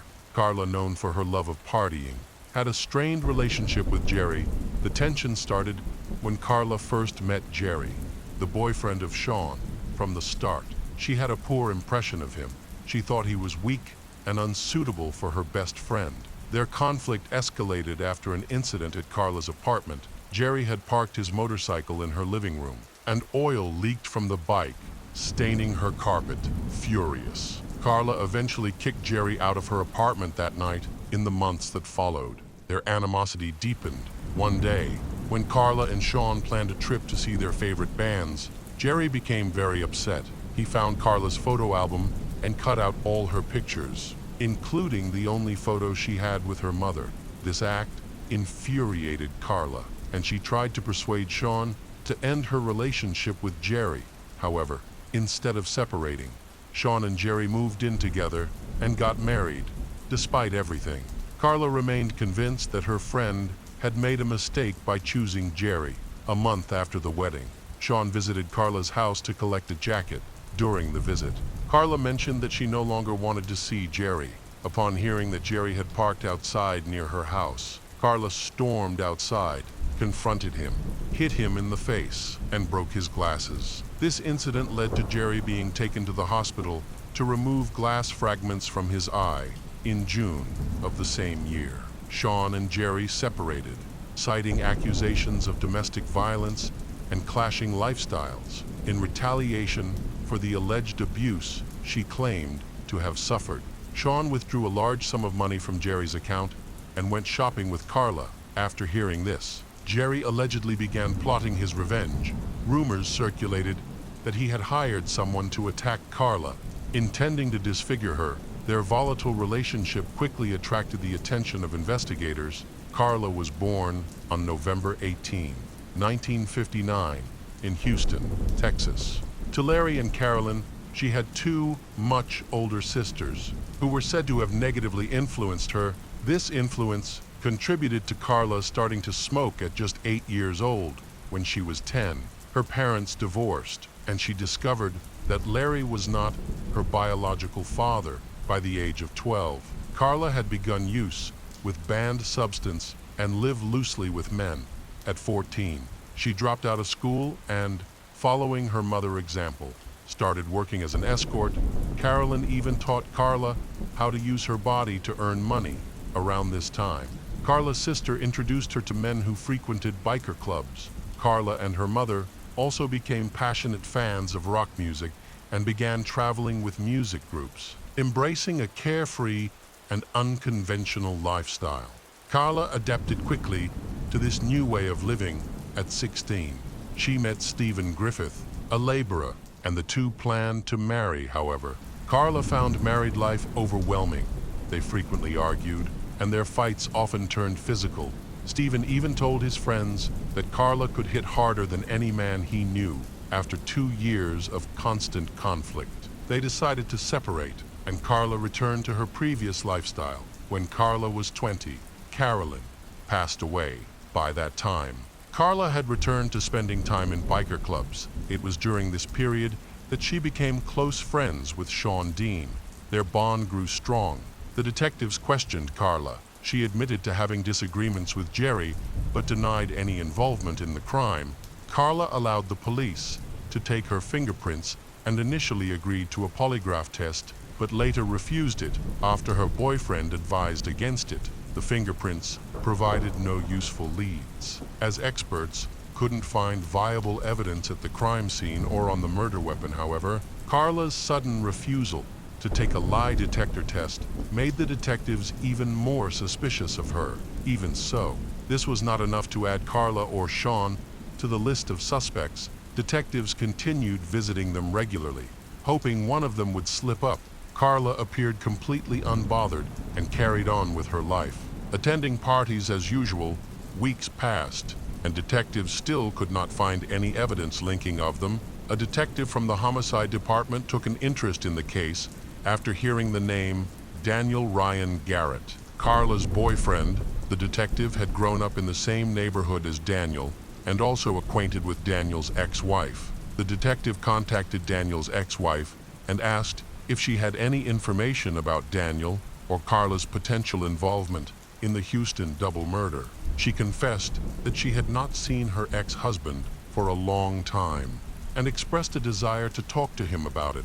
On July 18, 1983, the Houston Police Department received an urgent call, judging by the voice on the other end of the line. The caller sounded extremely nervous. He demanded to speak specifically to this detective. It was Daniel's brother, and he claimed to have information about the murder. Daniel's brother confessed that he had kept this information a secret for 5 weeks. He also mentioned a third individual, James Leibrandt, a friend of his, who was present at Jerry's house on the night of the incident. He warned that the situation was escalating because Carla had been talking about killing one of the witnesses to silence them. During his interrogation, he said that early in the morning of June 13, Daniel and Carla arrived at his house in a blue pickup truck. Carla bragged that she had taken care of Jerry and an unidentified woman, and both of them asked him to help destroy the evidence. Initially, he hesitated to get involved, but ultimately decided to assist. He burned Jerry's wallet in an ashtray, and the stolen motorcycle parts were dumped into a nearby ditch. On July 20, 1983, Daniel's brother rode a motorcycle to Carla's house with a transmitter hidden under his shirt and a recorder concealed in his shoe. The detective and the investigative team listened from a surveillance van parked a block away. Daniel's brother casually started the conversation, carefully guiding it toward the topic of the killing. Ultimately, the suspect, Carla, provided a detailed account of what happened on the night of June 12. Carla had organized a birthday party for her sister.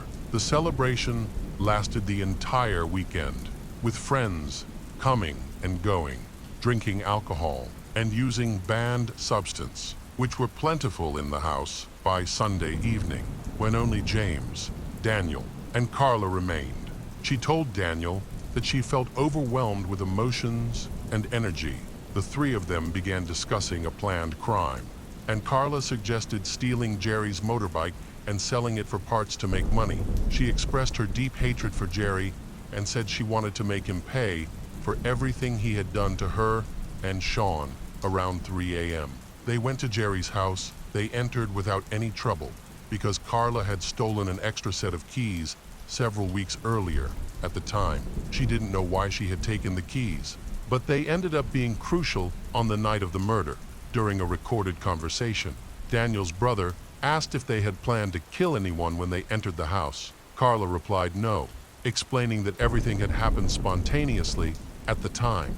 Carla was intoxicated and under the influence of banned substance. She sat on top of Jerry as he woke up.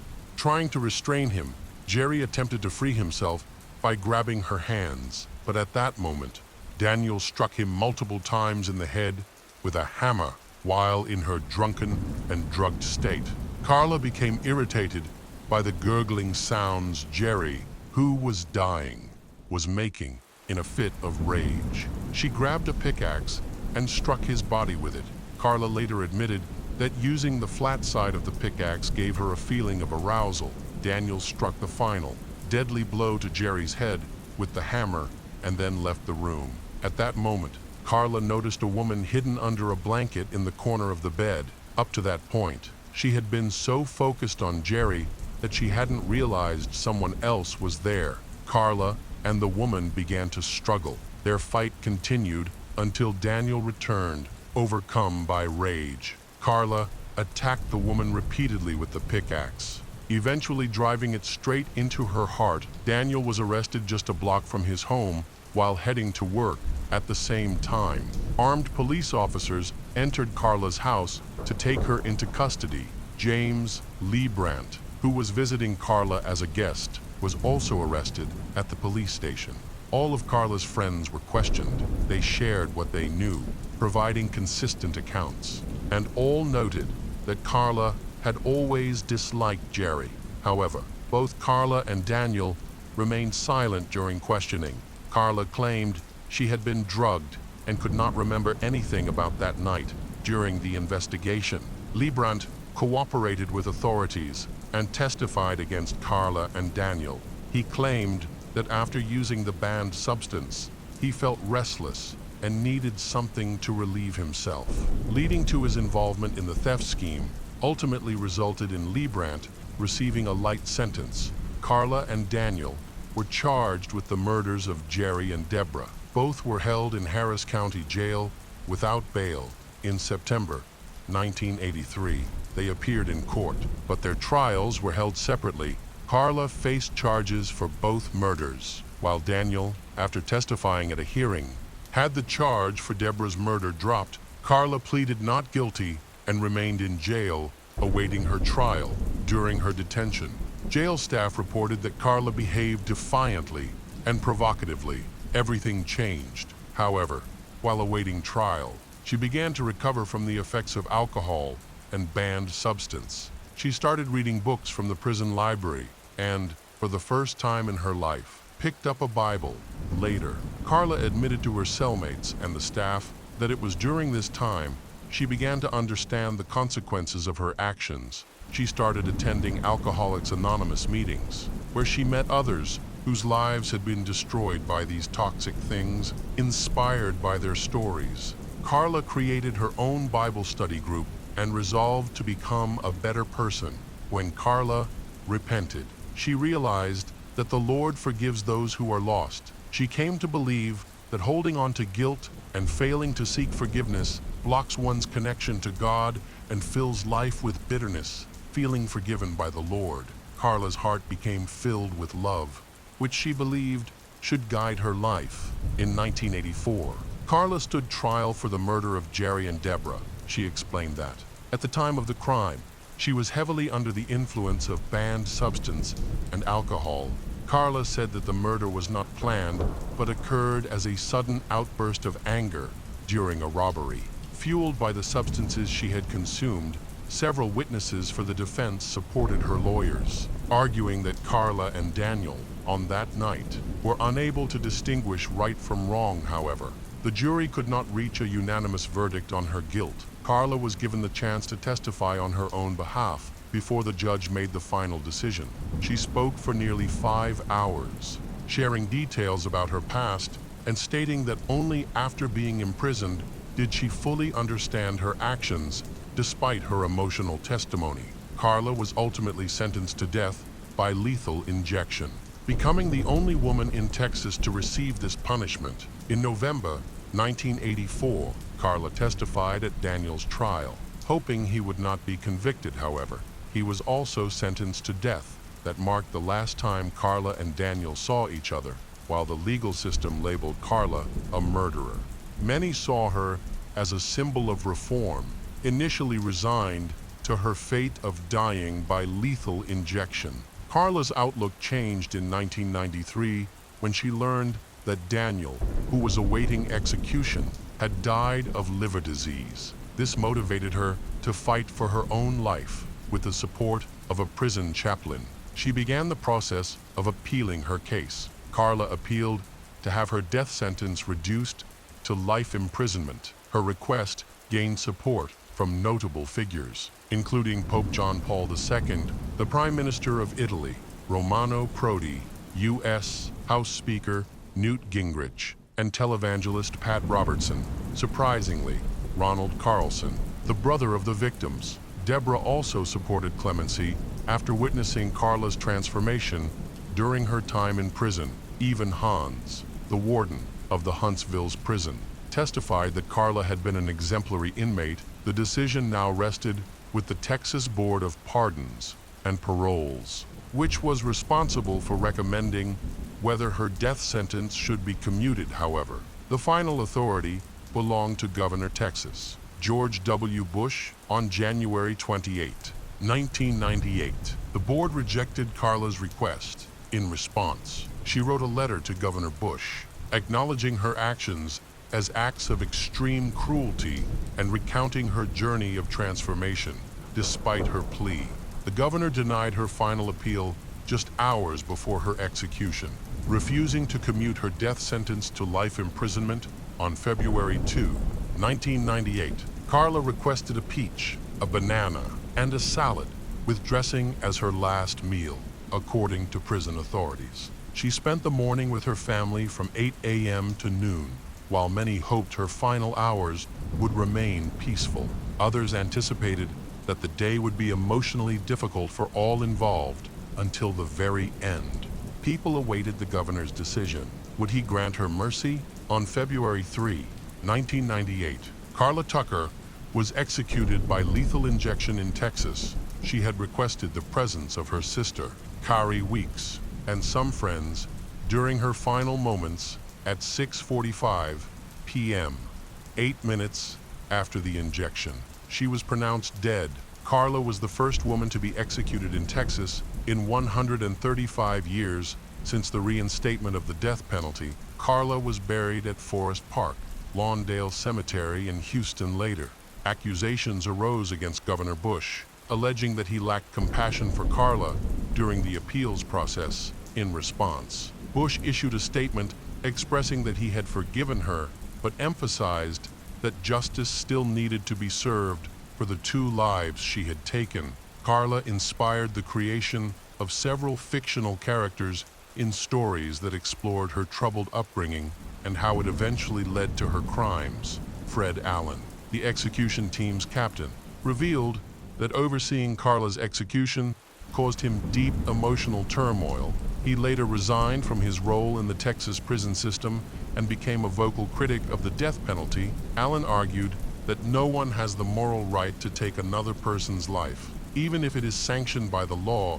He also shared that when Carla was brought in, he realized she was the first woman scheduled for execution, and he vividly remembered the details of that day.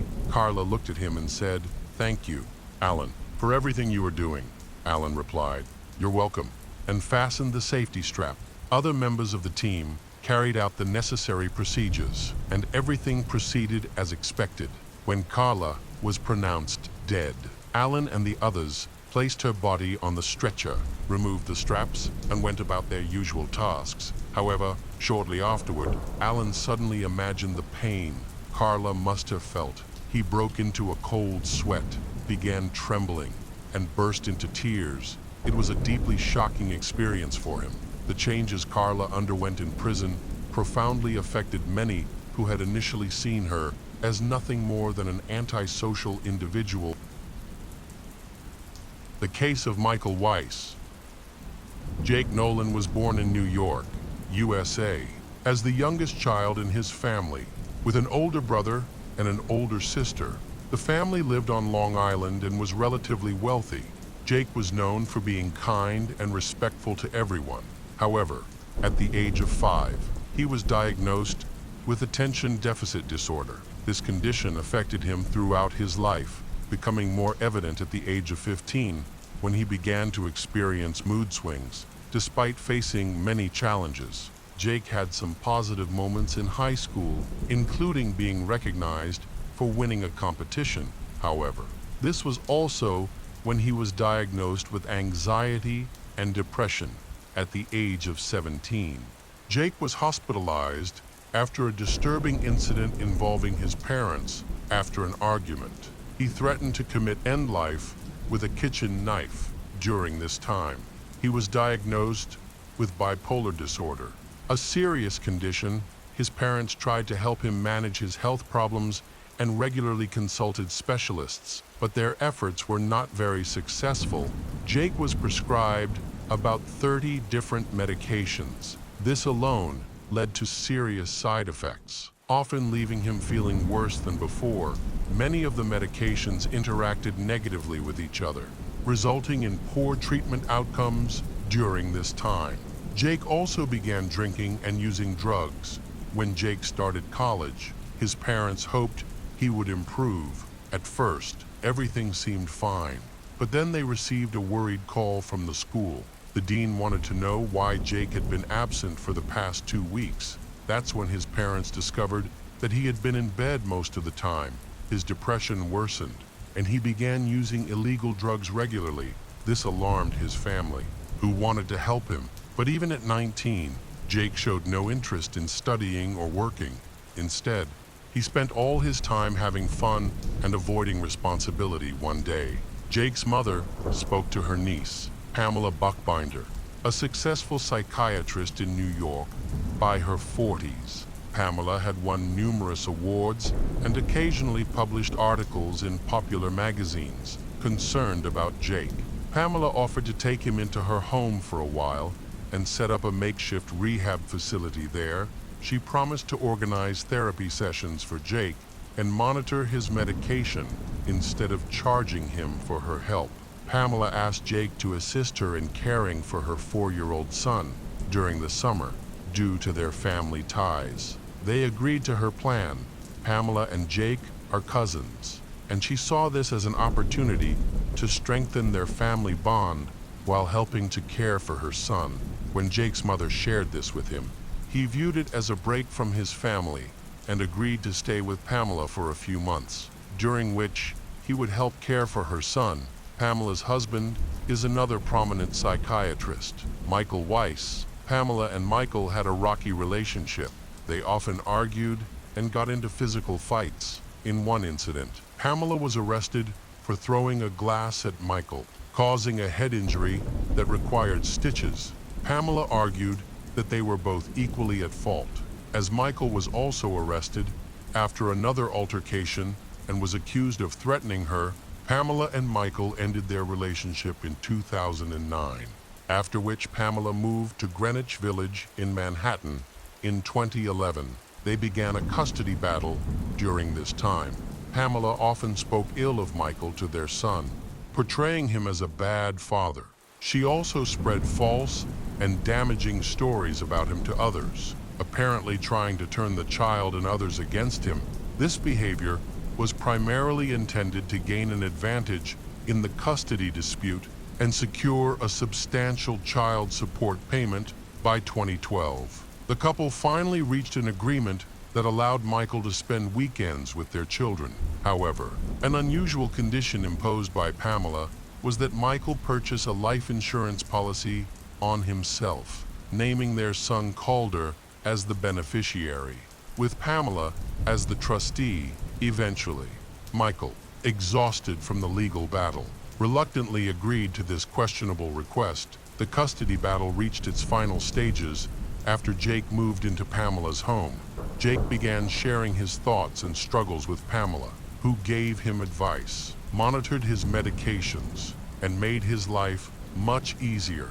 Jake became the godfather to Pamela's son Calder, and often said that the experience gave his life meaning. On November 12, 2012, Michael spent the day with his son, Calder, for the first time. He felt excited because he had reached an agreement with Pamela about custody, allowing him to interact with Calder without stress. Michael's schedule that morning was to take Calder to kindergarten and then go to work. In the afternoon, Calder would return home to his mother, while Michael was attending a therapy session with a patient. Jake appeared at the door with a worried look on his face and carrying a large bag. Michael realized that Jake knew he had moved in with Pamela and was dealing with some mental health issues. However, Michael was unsure about the current situation because he was with a patient. He asked Jake to wait outside until he finished. When the therapy session ended, Michael found Jake still waiting in the hallway. Dr. Michael asked him about the large bag. Jake claimed that it contained important documents for Calder's kindergarten that he had helped Pamela prepare. However, Michael was skeptical about this explanation. Michael asked Jake to leave the bag outside because he was worried that Jake might plant a listening device there. However, Jake insisted he couldn't leave the bag behind as it could be stolen. Eventually, Michael relented and allowed Jake to bring the bag inside with him upon entering the office. Jake asked to use the restroom first. Later, he attacked Michael with a sledgehammer. Fortunately, Michael avoided a fatal blow to the head, but Jake struck him in the shoulder. Jake then lost his balance because the sledgehammer was too heavy, dropped it, and pulled out a knife to attack Michael. Michael fought back, pushed Jake away, tried to run into the hallway, and called for help. People gathered in the hallway, and shortly after, Michael passed out from blood loss. Witnesses called the police and paramedics. Jake, however, didn't attempt to flee. Instead, he sat in the hallway and took pictures. When the paramedics arrived, they found Michael unconscious and Jake sitting beside him. Jake told the paramedics that Michael had attacked him first. Meanwhile, both Michael and Jake were taken to the hospital, where they were placed under police supervision. Forensic experts retrieved the sledgehammer and knife from Michael's office. Upon examination, they found a DNA sample on the handle of the sledgehammer that matched Jake's. The knife was also analyzed and determined to have come from Pamela's kitchen, inside a large bag belonging to Jake. The police found a pack of cigarettes, zip ties, and a hand-drawn map of the building where Michael worked, showing multiple entrances and exits. The police traced the bag to a purchase near Pamela's home. They reviewed surveillance footage from a nearby hardware store and observed that Jake had bought the sledgehammer used in the attack, along with zip ties and a bag. The night before, Pamela was seen next to him, paying cash for the items, possibly aware of the planned crime. Although Michael suffered multiple injuries, none were life-threatening. Jake was taken to the hospital but was released on $200 bail while awaiting a hearing on the attempted murder charge. He is allowed to stay with his parents in Miami. Jake spoke to the police and claimed that the attack was self-defense, stating that Michael had taken Jake's sledgehammer and tried to injure himself when Jake realized that his lie was not convincing.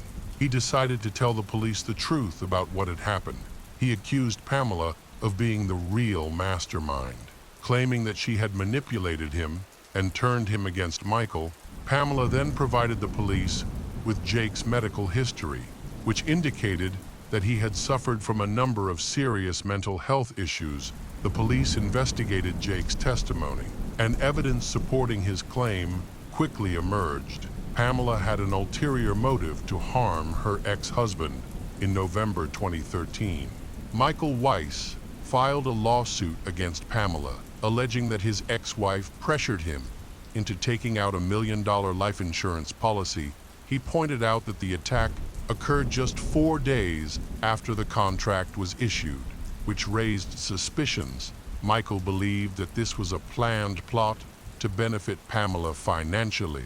Additionally, Jake's attorney secured a restraining order against Pamela, arguing that it was necessary to protect Jake's mental health from her influence. Despite the overwhelming evidence against Pamela, she was not arrested or questioned, and her medical license remained intact.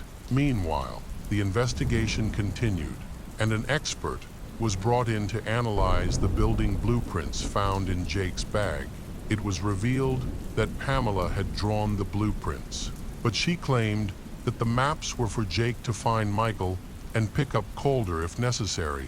Pamela was in regular contact with Jake before and after the attempted assassination. Their text messages showed that she was aware of his whereabouts and what was going on. After Jake sent a selfie to Michael following the attempted assassination, they had a long conversation that revealed the plan had failed. Jake expressed guilt for not being able to kill Michael during this time.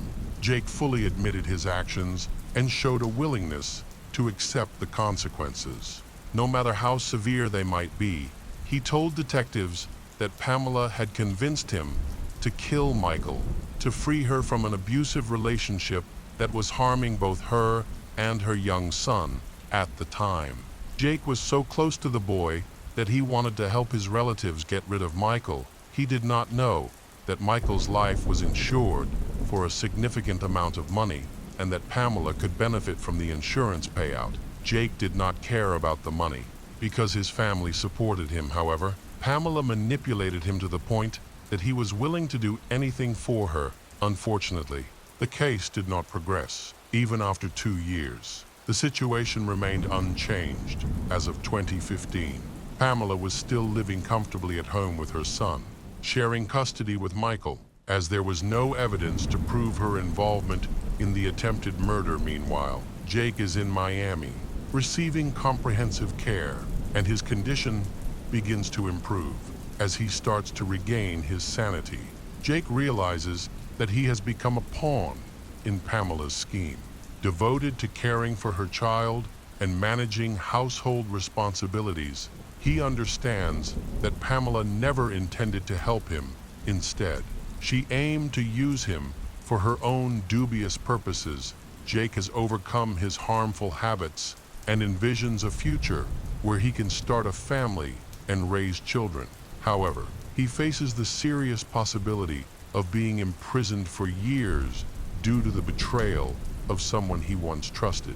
Additionally, questions begin to arise regarding the nature of Jake's relationship with Pamela, which seems to extend beyond simple family support and therapeutic assistance. Their interactions resemble typical affectionate exchanges between newlyweds, and a photo of them together in bed has surfaced. It appears that Pamela is pursuing Jake with the intent of deepening their relationship, possibly to manipulate him. Pamela recounted a fabricated story of having endured physical violence throughout her marriage. She eventually accused Michael of trying to gain custody of their son. Over time, Jake grew to believe her, insisting that he would do anything for Pamela. She convinced him that in order to survive, he needed to eliminate Michael. It was clear that Pamela was not strong enough to confront a robust adult man, making Jake a suitable candidate for her dangerous scheme. The trial began in March 2016, where the jury was presented with a detailed account of the events that took place on November 12, 2012. Jake recalled Pamela waking him up that morning, insisting that it was time to put their plan into action. She showered him with compliments, calling him her savior after breakfast. She continued her manipulations. On November 11, they purchased a sledgehammer, zip ties, and a bag in preparation for their plan. The details of the plot were far more sinister than the events that transpired in Michael's office initially. Jake was supposed to attack Michael and torture him before he died. Pamela wanted Michael to suffer for as long as possible. Jake then went to Michael's office, entering through the service entrance, where security cameras recorded his arrival. Remarkably, he made no attempt to conceal his identity. With confidence, he walked down the hallway and approached Michael's office. At the time, Michael was examining a patient, forcing Jake to step back and wait outside. Jake was in the hallway. Rethinking his actions, he soon realized that if he backed out now, he wouldn't be able to face Pamela. There was no turning back. So he carried out the attack. While awaiting trial, Jake undergoes evaluations from several psychiatrists, who noted that he was fully aware of his actions. Concluding that his decision to kill Michael was intentional, the jury deliberated and found Jake Nolan guilty of attempted murder. He was sentenced to 9.5 years in prison, while Pamela remained free on bail. This changed on October 19, 2017, when the police attempted to arrest Pamela and urged her to turn herself in, but she ignored their requests. When the search began, she could not be found at any known address and did not answer her cell phone or work phone. An anonymous source eventually informed the police of Pamela's whereabouts, and she was arrested at a friend's home. Pamela was charged with second-degree intentional homicide and first-degree assault. On September 7, 2022, Pamela Buchbinder admitted guilty to these charges to avoid a 25-year sentence. However, on October 11 of that year, she attempted to withdraw her guilty plea, claiming that she had been under the influence of illegal drugs and had been assaulted by security guards. Her request to withdraw her guilty plea was denied. Ultimately, Pamela was sentenced to 11 years in prison, and her medical license was officially revoked. Jake felt deep remorse for his actions. His parents firmly believed in his innocence and were convinced that Pamela was responsible for his condition. Jake's parents stated that sending Jake to Pamela's home for treatment was the worst decision they ever made. Pamela, however, continued to maintain her innocence. The child's father, Michael, was granted custody. The case of John Allen Chow will embark on a journey to the enigmatic North Sentinel Island in the Andaman Islands, India, to explore the lives of the Sentinelese. The island's inhabitants, they live in complete isolation from the modern world, maintaining a hunter-gatherer lifestyle that dates back tens of thousands of years. Known for their hostility towards outsiders, their language, beliefs, and social structure remain largely unknown, making them a symbol of prehistoric isolation. Tourism has been rapidly developing on the Andaman Islands, attracting visitors from around the world to experience its breathtaking natural beauty. Travelers come to admire the majestic mangrove forests, stroll through lush, tropical jungles, relax on pristine sandy beaches, and savor fresh local cuisine. However, let's turn our focus to North Sentinel Island. This isolated island spans nearly 60 square kilometers and has a roughly circular, shield-like shape. It typically enjoys bright sunshine, but also experiences seasonal winds and monsoons. Satellite images reveal that the island is surrounded by coral reefs and sandy beaches. Almost the entire island, apart from the coastline, is covered by dense tropical forest. Despite thousands of satellite images being taken, the thick forest canopy conceals anything beneath it. Adding to the island's enduring mystery, it is important to note that visiting North Sentinel Island has been strictly prohibited since 1956 under the Protection of Aboriginal Tribes Act for the Andaman and Nicobar Islands. It is illegal to approach the island. A restricted zone of 8 kilometers has been established around it. The Indian Coast Guard regularly patrols the surrounding waters, and anyone attempting to enter the island faces severe penalties, including heavy fines and imprisonment. Additionally, visiting many nearby islands also requires official permits. The Sentinelese remain isolated, fiercely defending their territory despite efforts to make contact. Nearly all attempts have failed. If someone were stranded on the island, Indian authorities would not intervene. Their population is estimated between 80 to 150 individuals. As no official count has been made, they rely on a diet of wild boar, fish, shellfish, and plants, avoiding contact with the outside world and fishing only within their lagoon. They remain within their reefs, fishing only in their lagoons while they use canoes. These are limited to shallow waters, where they propel themselves forward with long poles that reach the seabed. So, the Sentinelese are believed to be unable to move in deep waters, as they have not developed the use of oars. Physically, they are distinctive, broad, muscular, and relatively short. With an average height of about 1.6 meters, none of them are obese. Interestingly, the Sentinelese place high value on metal during their rare interactions with the outside world. They have been seen using arrows with metal tips. In 1974, they took aluminum cookware left behind by the National Geographic Society.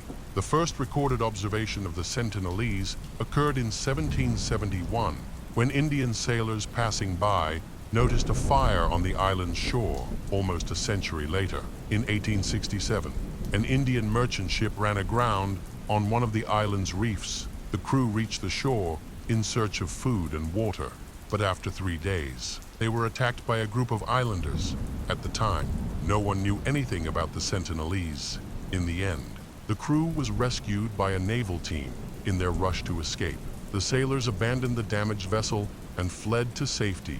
In January 1880, British naval officer Maurice Vidal Portman led an expedition to North Sentinel Island to establish contact with the indigenous people. However, when his team arrived, they could not find any Sentinelese, as the inhabitants had seemingly hidden out of fear. The team followed trails that led to an abandoned village, but no one was there.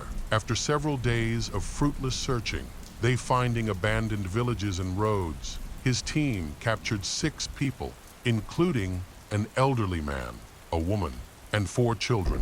The man and woman died of disease shortly after their arrival in Port Blair, and the children also began to fall ill.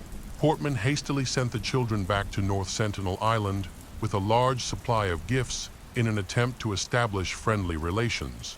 Portman visited the island again in 1883, 1885, and 1887, but all were unsuccessful.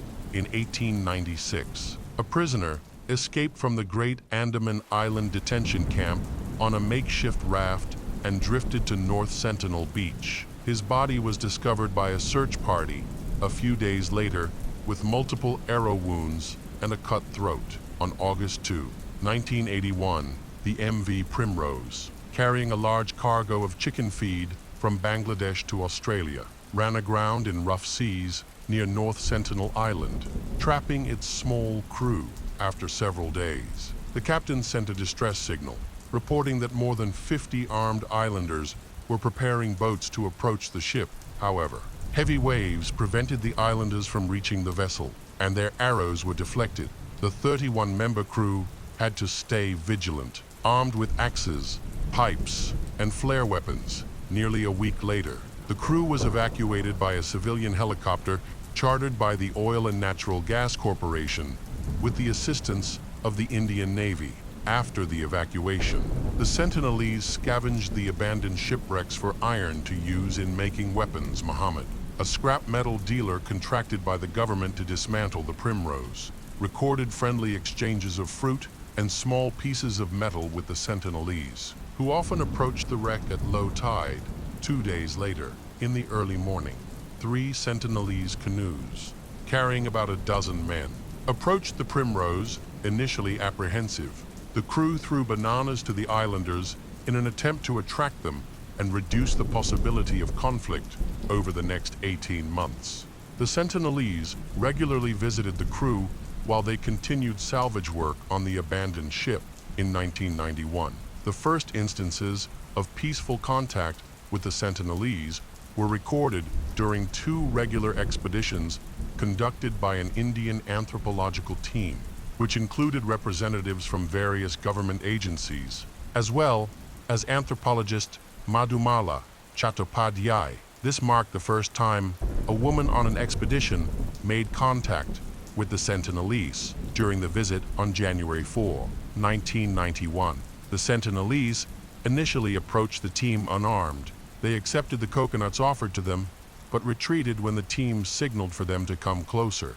The team returned to the main ship, MV Tarmugli, and later returned to the island in the afternoon, where they found at least 24 Sentinelese on the beach. One of the men aimed a bow and arrow at the team, but a woman pushed the arrow down, prompting the man to bury his weapon in the sand. For the first time, the Sentinelese approached the boats quite closely. The tribal welfare director then personally handed over 5 bags of coconuts. In 1995, the Indian government decided not to forcibly contact or assimilate the Sentinelese into modern civilization. By 1996, all visits to North Sentinel Island were completely stopped. In 2004, a massive tsunami devastated the Indian Ocean region, displacing hundreds of thousands of people and claiming many lives. This natural disaster also significantly affected North Sentinel Island. Tectonic activity caused the island and nearby seabed to rise by almost 2 meters. This uplift exposed the surrounding coral reef, which dried out and eventually died. These changes are visible in satellite images starting in 2004. Following the tsunami, an Indian helicopter flew over the island to check if the Sentinelese needed assistance. The islanders, however, emerged and aimed their arrows at the helicopter, clearly signaling they wanted no contact. In 2018, John Allen Chow, a Christian missionary, attempted to visit North Sentinel Island, believing he was uniquely capable of conquering its isolation. John was born on December 18, 1991, in Scottsboro, Alabama. His father, Patrick Chow, a Chinese-American psychiatrist, while his mother, Linda Adams Chow, was an organizer for Chi Alpha. John grew up in a warm and loving family with an older brother and sister. Both of his parents were devout Christians, contributing to their successful academic careers. While his siblings pursued college and careers in medicine, John chose a different path. He developed a strong passion for Christianity and travel. John loved outdoor activities and often went hiking with friends. From a young age, he dreamed of living on an uninhabited island, combining his passion for adventure and his faith. He decided to become a missionary. He traveled extensively, meeting people and spreading the Christian faith. The age of 17, he learned about the isolated North Sentinel Island and its inhabitants. John believed he could help the Sentinelese by introducing them to Christianity and connecting them with God. In 2015, John took his first trip to the Andaman Islands. Although he avoided getting too close to North Sentinel Island, he began studying the area, building connection, and preparing for a future mission. He returned home without visiting the island he had dreamed of, but resolved to go back. By 2016, John was living in California, working as a guide, and traveling across the United States. Next year, he also organized a missionary training camp to teach others how to engage with remote tribes. John became deeply fixated on North Sentinel Island and frequently discussed it with friends and family. He shared his plans to visit the island. John believed it was his divine mission to tell the Sentinelese about God and bring light to their dark world.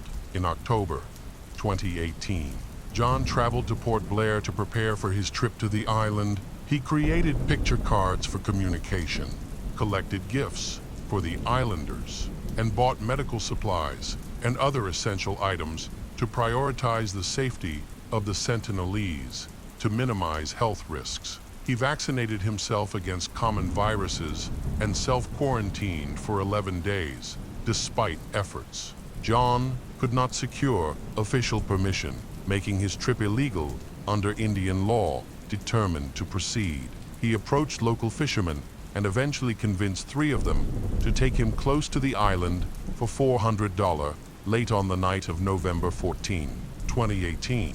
The fishermen secretly took John aboard their motorboat and set out to sea. Their destination was about 60 miles away. By early morning on November 15, they reached the waters near North Sentinel Island. Despite the fishermen's warnings, John left the boat, got into his canoe, and paddled alone toward the shore. As he approached, the Sentinelese noticed him while he was still in the water. They shouted in their language, clearly expressing their displeasure at the unexpected visitor. The islanders exchanged looks and then decided to defend their territory. They aimed their arrows at John, who panicked and quickly retreated to his canoe, paddling as fast as he could. He returned to the motorboat, narrowly escaping harm. Although terrified by the experience, John was deeply disappointed. His mission had failed, and all his efforts felt futile. The next day, John decided to return to the island. As he paddled toward the shore, he heard the cries of the islanders and the sound of drums. Soon, he noticed a man standing on a high coral reef. The man, his chest painted white, said something to John. In an attempt to communicate, John repeated the man's words and sang a prayer in response. The islander laughed loudly. Suddenly, more Sentinelese appeared on the shore. Gathering into a crowd, John offered them gifts, but 2 men dragged his canoe into the dense forest. At one point, a young islander aimed an arrow directly at him. Panicking, John held up his Bible. The arrow struck the Bible, sparing him. Startled and afraid, John fled into the water. He swam as fast as he could. Once he could no longer touch the sea floor. After swimming about a mile, he reached the fisherman's boat that had brought him to the island and managed to escape to safety. Disheartened, that day, he wrote in his journal, "Lord, is this island Satan's last stronghold, where none have heard or even had the chance to hear your name? The eternal lives of this tribe is at hand, and I think it's worthwhile to declare Jesus to these people. Please do not be angry at them or at God. If I get killed, don't retrieve my body." Early on the morning of November 17, John set out once more for the wild island, this time in a motorboat with the fishermen. Before switching to his canoe, he wrote in his journal, "I hope this is not my last entry, but if it is, glory to God." Wearing only black shorts, John climbed into his canoe and paddled alone toward North Sentinel Island. For the 3rd time, the fishermen stayed in the motorboat at sea with John's belongings, waiting for him until the afternoon. When John failed to return, they left and went home. The following day, the fishermen returned to the island to observe the shoreline from a distance and search for John. They noticed something unusual on the shore. As they looked closer, they realized it was a motionless man, resembling John, dressed in black shorts. While they watched, the Sentinelese came on, dragged the body off the beach, and disappeared into the jungle. Frightened, the fisherman returned to Port Blair and informed John's family of his death. John's parents, friends, colleagues, and acquaintances were heartbroken. Though they understood the drastic decision he had made in pursuit of his missionary work, the authorities now faced two key questions: what steps to take next, and whether to attempt retrieving John's body to return it to his homeland. Upon examining John's journal, the police discovered an entry where he had written, "If it happens that I am killed, I ask that my body not be taken from the island." 3 days after John's death, his family shared a post on social network announcing that John had died in India while engaging with the Sentinelese tribe on the Andaman Islands. Part of their message read, "We forgive those reportedly responsible for his death. He went to them willingly, and no one should face prosecution because of his actions." The authorities ultimately decided not to file any criminal charges. The fishermen who had transported John to the remote island were released on bail, despite several attempts by the Indian police to recover John's body. The operation was deemed too dangerous, and officials chose not to proceed. To this day, John's death has not been officially confirmed. His mother, Linda, continues to believe that her son is still alive and living on the island. She tells the media that John will return one day and share the truth himself. Meanwhile, his father, Patrick, holds the missionary organization responsible for John's death, accusing them of pressuring his son into taking such extreme risks and encouraging him to visit the perilous island. The future of the Sentinelese remains uncertain. Will they be able to preserve their way of life on their secluded island? In a way, their independence from the challenges of modern life could even inspire a sense of admiration. The case of Charlotte Mulhall. In March 2005, a gruesome murder occurred in Ireland when a fisherman made a disturbing discovery in a canal. He initially thought he had found a mannequin, but upon closer inspection, he realized it was part of a human leg wearing a sock. He immediately contacted the police. The subsequent investigation revealed many details about this infamous case. The Mulhall family lived in South Dublin, Ireland, consisting of parents John and Kathleen and their 6 children, 3 daughters and 3 sons. The family faced challenges related to alcohol and substance abuse. Both parents drank regularly, and their arguments often became loud and violent, all in front of the children, despite their troubled marriage. John and Kathleen remained together for 27 years. However, by the early 2000s, when their children were grown, they decided to divorce due to financial issues, but continued to live together. At first, it seemed that family life was getting better. However, in 2002, Kathleen introduced her new boyfriend, Farah Swala Noor, who was 14 years her junior. Kathleen's ex-husband, John, felt uncomfortable having a stranger in his home, especially since Farah was now sharing a bed with Kathleen. In response, John decided to leave and move in with his girlfriend. Unfortunately, his new partner soon kicked him out of the house, and he spent a year wandering around Dublin before returning home.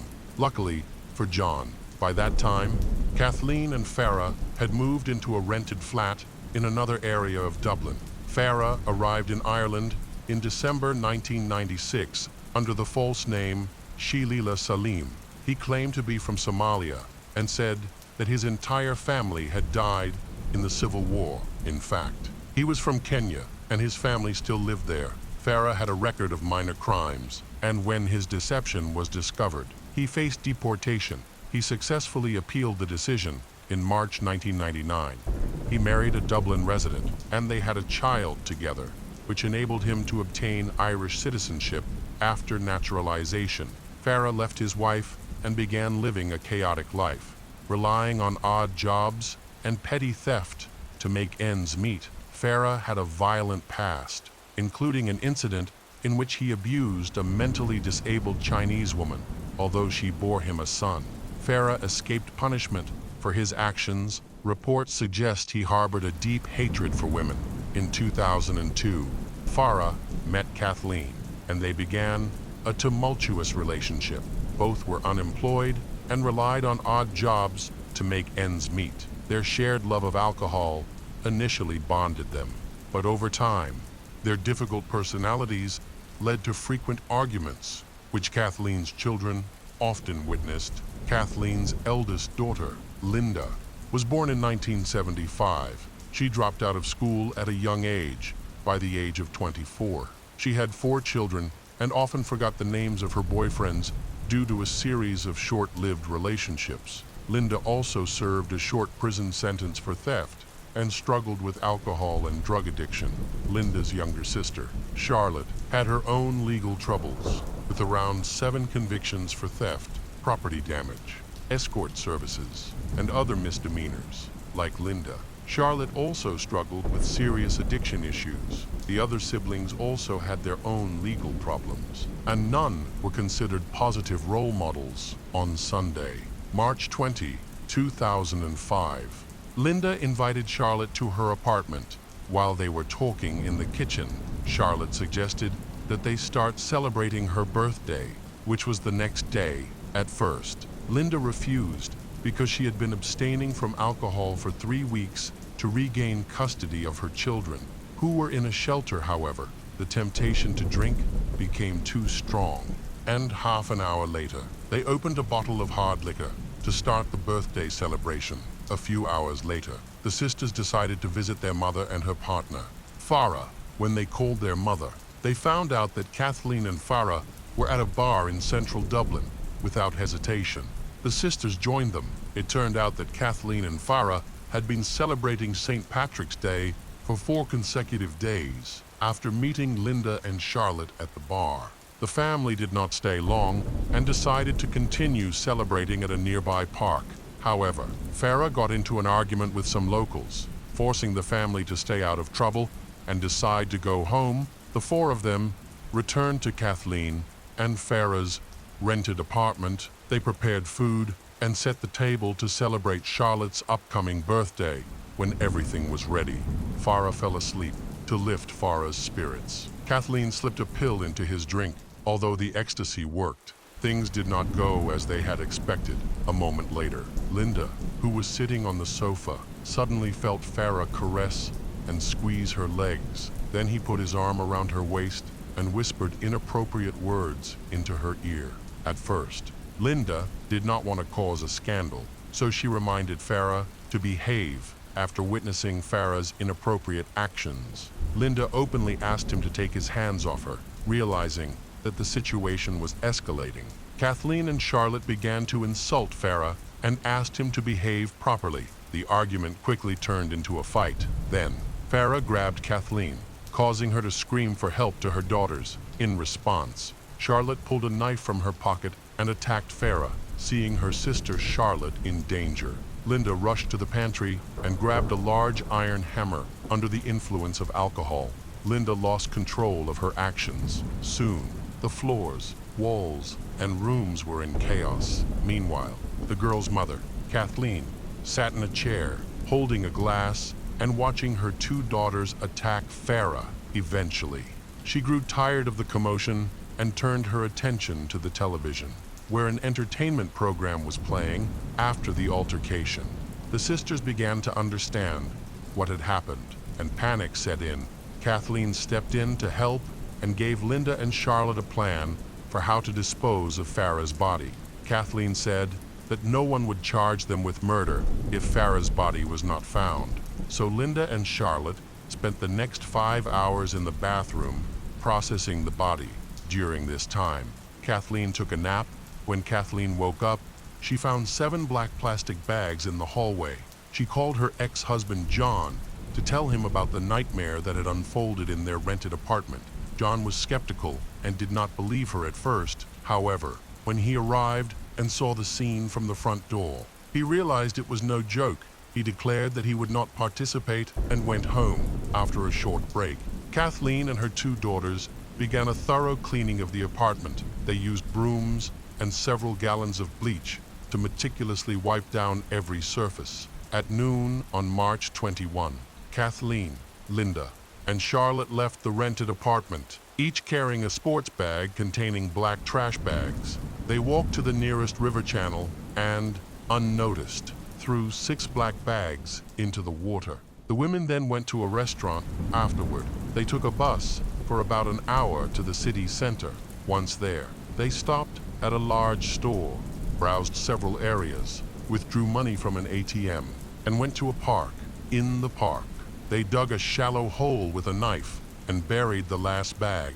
They eventually threw the knife and hammer into a nearby pond before returning home over the next few days. Kathleen and her daughters focused on cleaning the rental apartment. Kathleen bought a large amount of cleaning supplies. She later admitted that there was a terrible, nauseating smell in the room that no cleaning product could remove. Kathleen and Charlotte coped with the smell by drinking and using drugs to forget it. However, Linda was very distressed, crying constantly and unable to calm down. 10 days later, one of the bags that Kathleen and her daughters had thrown into the Dublin Canal floated to the surface. A local fisherman discovered it and quickly called the police to report the incident. When the police arrived, they drained the canal, and divers searched the area, eventually finding 6 black bags containing the man's body. A forensic expert determined that the man had suffered 28 injuries due to the brutal nature of the case. The police initially speculated that he may have died during a witchcraft ritual, but later ruled this theory out after consulting with experts. The police knew they needed to solve the case by identifying the victim. However, the DNA database did not have any matches for the body. Therefore, officers decided to take a different approach. They shared descriptions and photos of the items found in the victim's bag through social media. Among these items was a torn T-shirt with the logo of an Irish football club.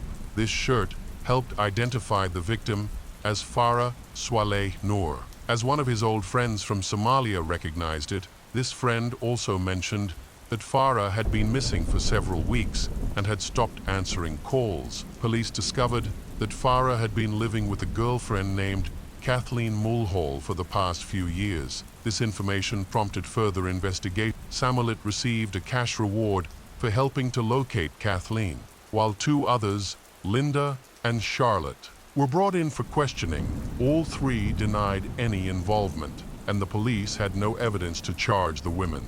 So they were released the same day. In July 2005, one of Kathleen's sons, who was serving time in prison for a traffic violation, informed a guard that his mother and sisters had killed Farah. He claimed that during a prison visit, Kathleen had confessed to the crime to him. Following this revelation, the police searched Kathleen's apartment and discovered traces of Farah's blood.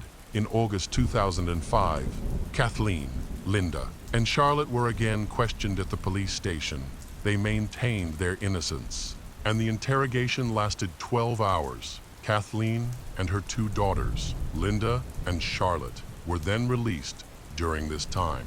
Linda, who was extremely remorseful, called the police at the end of August and confessed to the crime, leading them to the park where they had buried a black bag that eventually contained Farah's body. However, it is believed that the black bag was unearthed and moved to another location shortly after Linda's confession in September 2005. Kathleen Mulhall fled to England in December 2005. Linda and Charlotte were arrested and charged with murder shortly afterward. Their biological father, John, who was looking after the 4 children on his own, died.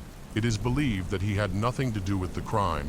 Linda and Charlotte's trial began in October 2006, with Linda facing a charge of manslaughter and Charlotte charged with attempted murder during the trial.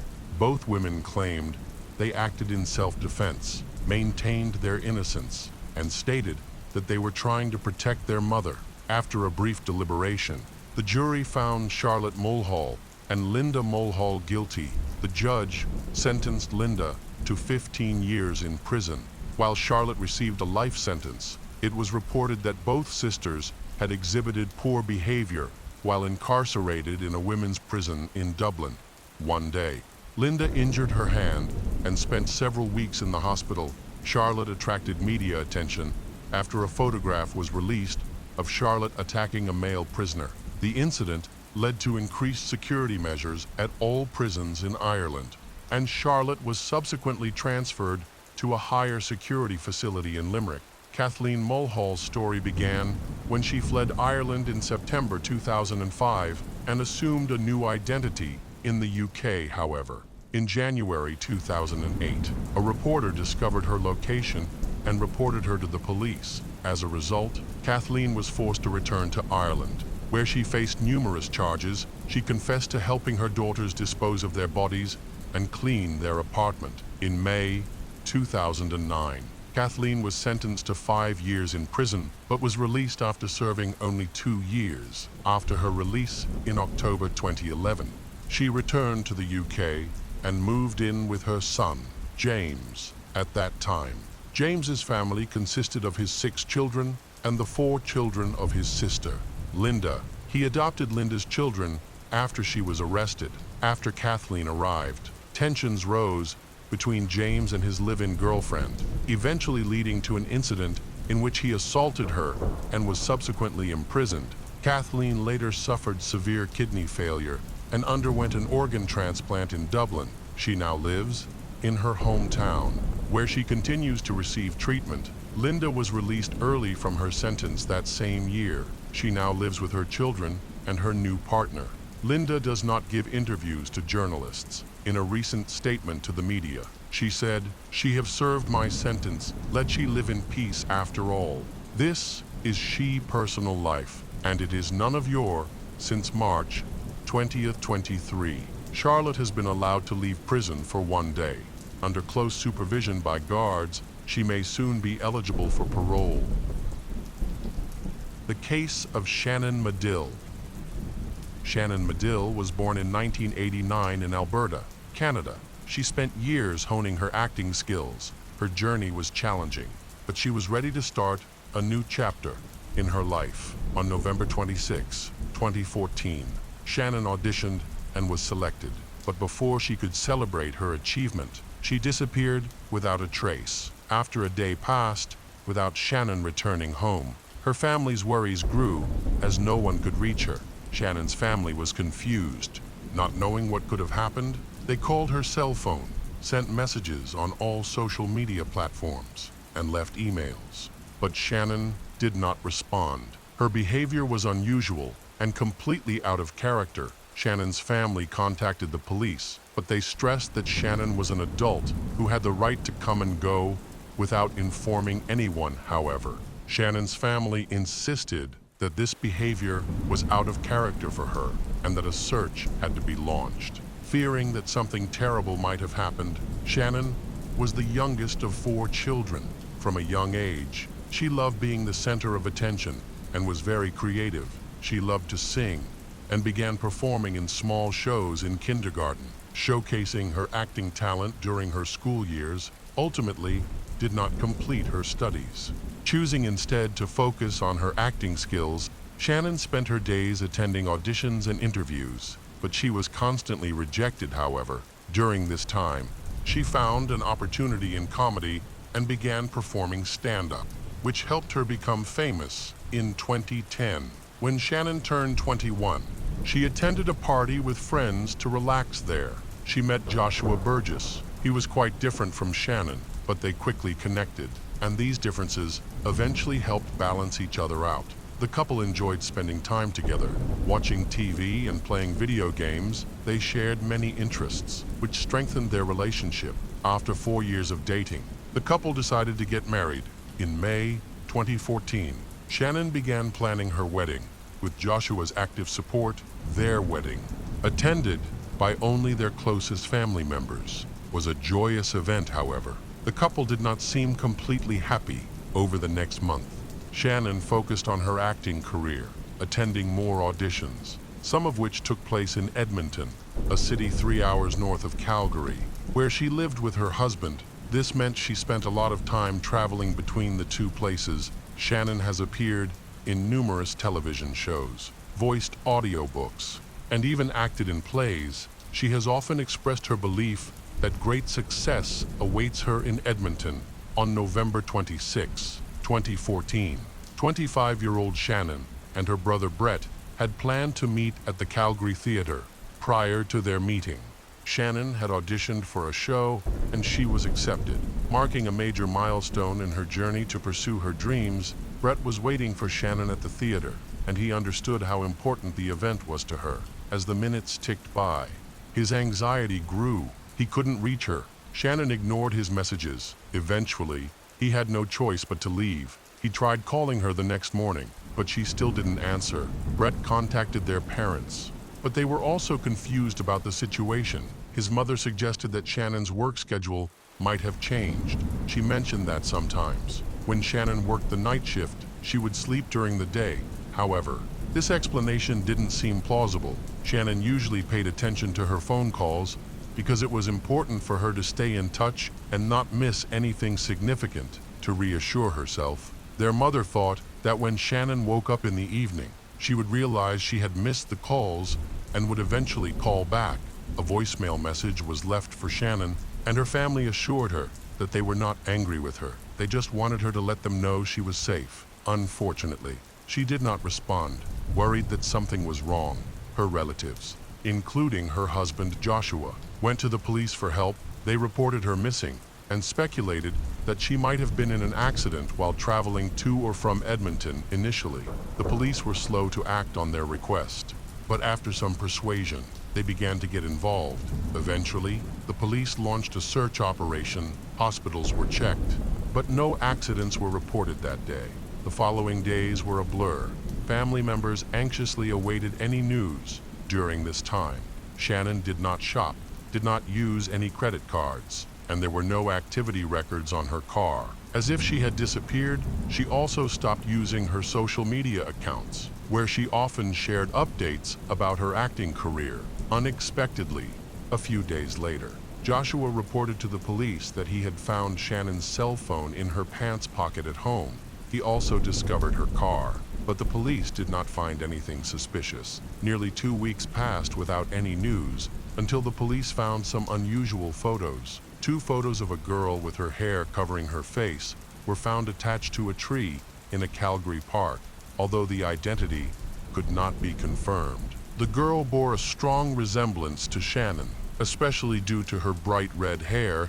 It appeared that a potential kidnapper was taunting the police. Search efforts were organized in Big Sugar Creek, one of Canada's largest parks. Several teams were formed, including volunteers and Shannon's family members. For 2 days, police scoured a large area, assisted by specially trained dogs and a rescue helicopter that surveyed the park from the air. Unfortunately, these efforts were unsuccessful. It was later discovered that the images that prompted the search were part of an art project created by local university students. Realizing that their photos had been mistakenly taken as evidence in connection with the case, the students contacted the police to clarify the situation. During this time, her family anxiously awaited news, but there were no clues regarding Shannon's whereabouts. It was unclear whether she would ever be found alive. The idea of a kidnapping seemed unlikely, as no ransom was demanded, nor had the family been contacted.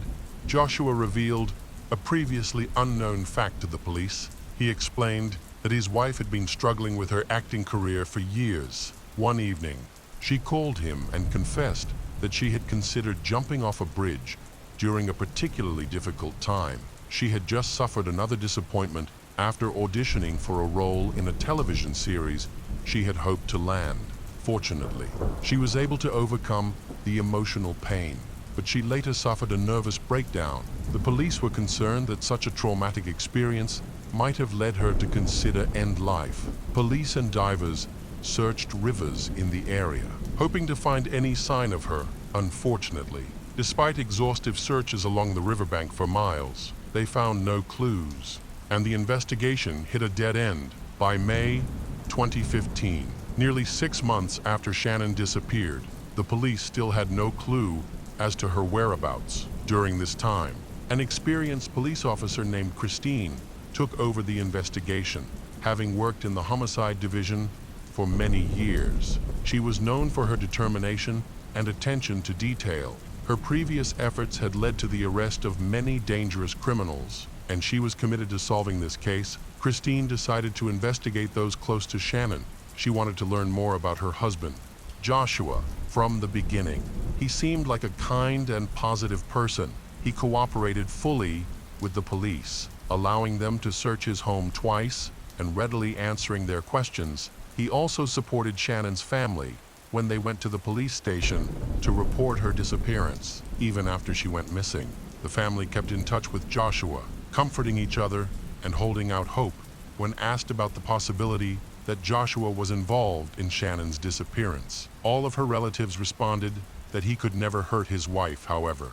During discussions with Shannon's family about her husband, Joshua, the police made a surprising discovery. The couple had been married for over 7 months at the time of the tragic events. But it was only now, 6 months after Shannon's disappearance, that it was revealed that they had an open marriage. This meant that they were in an unconventional relationship where both Joshua and Shannon could have other partners. Joshua claimed that he proposed this arrangement and that Shannon agreed. Although she did not seem particularly interested in it, Shannon's family was also aware of the arrangement. This arrangement allowed Joshua and Shannon to explore their private lives more freely, especially when Joshua was dating other women. According to Joshua, they had no disputes about their open marriage. Surprisingly, Shannon knew about all of her husband's affairs and had even met some of his girlfriends. Officer Christine discovered that Joshua had had about 7 affairs during their marriage. It was important to interview all of his girlfriends. The police were then able to locate and question them without any difficulty. According to the investigation, Joshua's last girlfriend shared some intriguing details. She continued to see him even after Shannon went missing. This girlfriend revealed information that the police had never heard before. They discovered that just before Shannon went missing, there had been a serious conflict between her and Joshua concerning the openness of their relationship. When Shannon decided to end their open marriage, Joshua's girlfriend stated that to avoid further conflict, he agreed with Shannon's decision. However, a week later, Shannon discovered that Joshua was still in contact with his girlfriend. Despite his promise to end the relationship, she found out because he had locked his phone, which was unusual, as they had previously been free to check each other's devices. When Joshua gave her the password, Shannon discovered that instead of breaking up with his mistress, he had decided to marry her, making Shannon the second person in his life. Joshua claims he is planning to file for divorce soon. Shannon felt deeply betrayed after throwing away Joshua's phone. She carefully considered her situation and made some important decisions, including moving from Calgary to Edmonton. She was in the process of implementing this plan at the time of her disappearance. During this period, she continued to live with Joshua, but they arranged their schedules to avoid seeing each other. Their relationship was extremely strained. Shannon often worked night shifts, while Joshua had a completely different schedule, causing them to barely see one another. According to the investigation, Shannon's life ended on November 27, 2014. After that day, all her banking transactions stopped. She ceased using the internet, and her phone went silent at noon.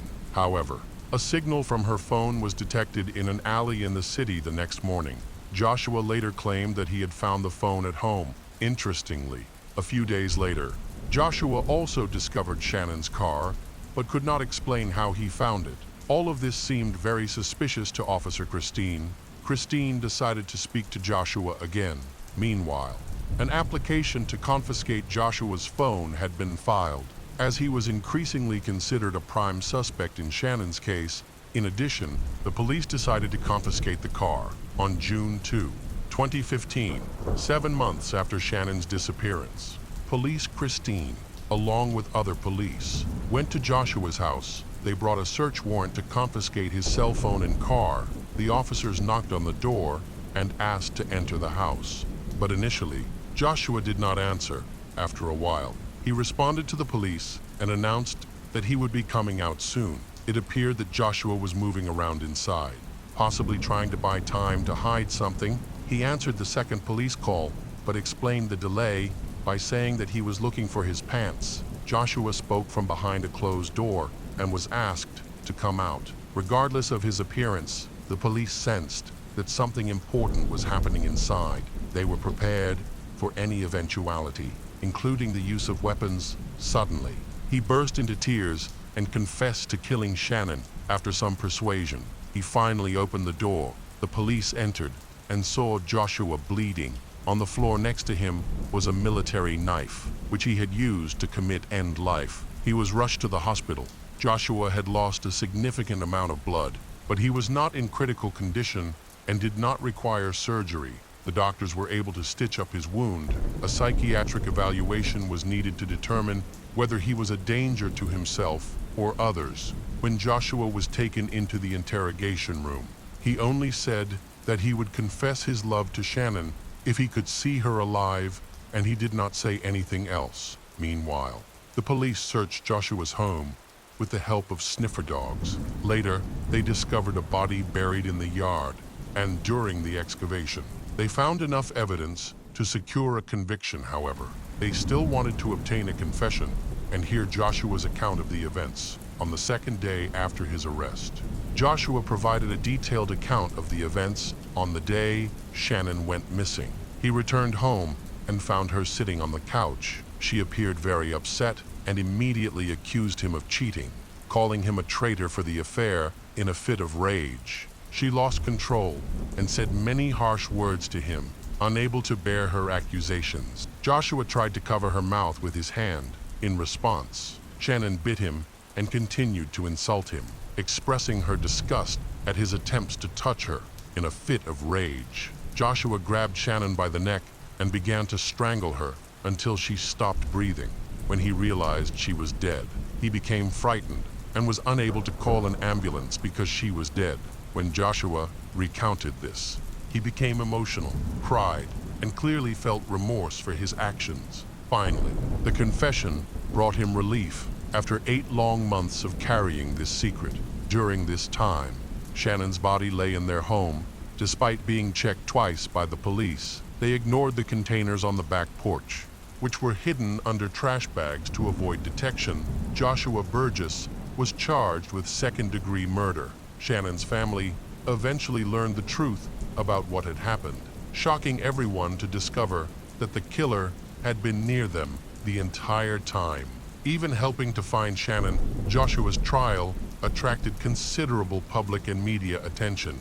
Despite his remorse, Joshua did not want to make his confession public and refused to attend the trial. Shannon's family believed that he was a coward who did not dare to face Shannon's loved ones. The prosecutor's office and the family contended that it was a premeditated murder and that he was still trying to hide the evidence. He acted as if nothing had happened, hoping to escape prosecution and punishment. At the last minute, the jury found Joshua Burgess guilty of second-degree murder, and he was sentenced to life in prison.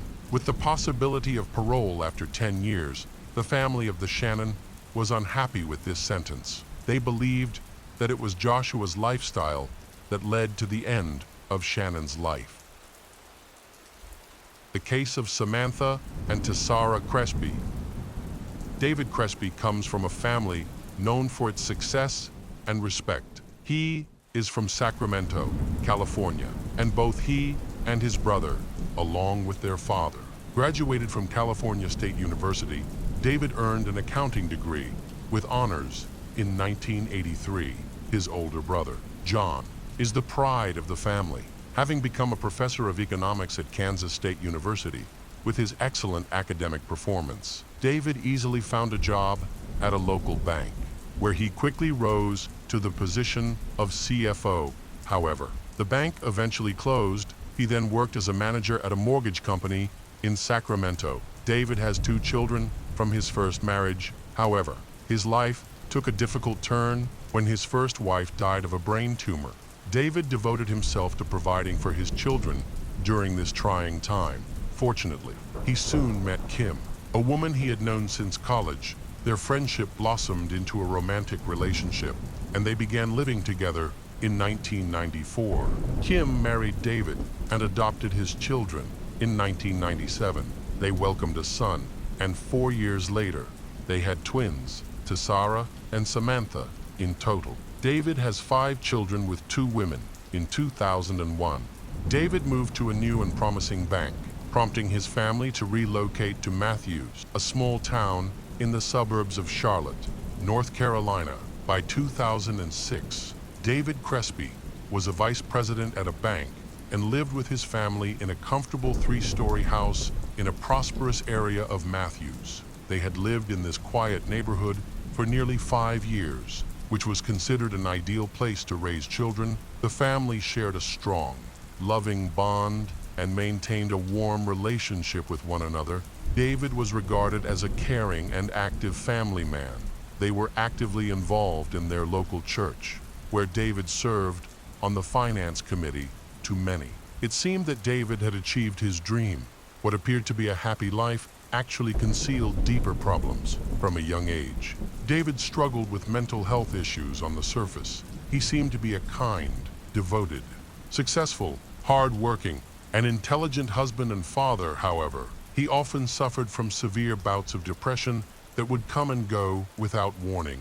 His condition worsened after the death of his first wife, but it only began to improve when Kim entered his life. She did her best to support him, and they both believed that this would help him overcome his challenges. Unfortunately, it was not enough. David's mental health issues began when he was 20 years old at that time.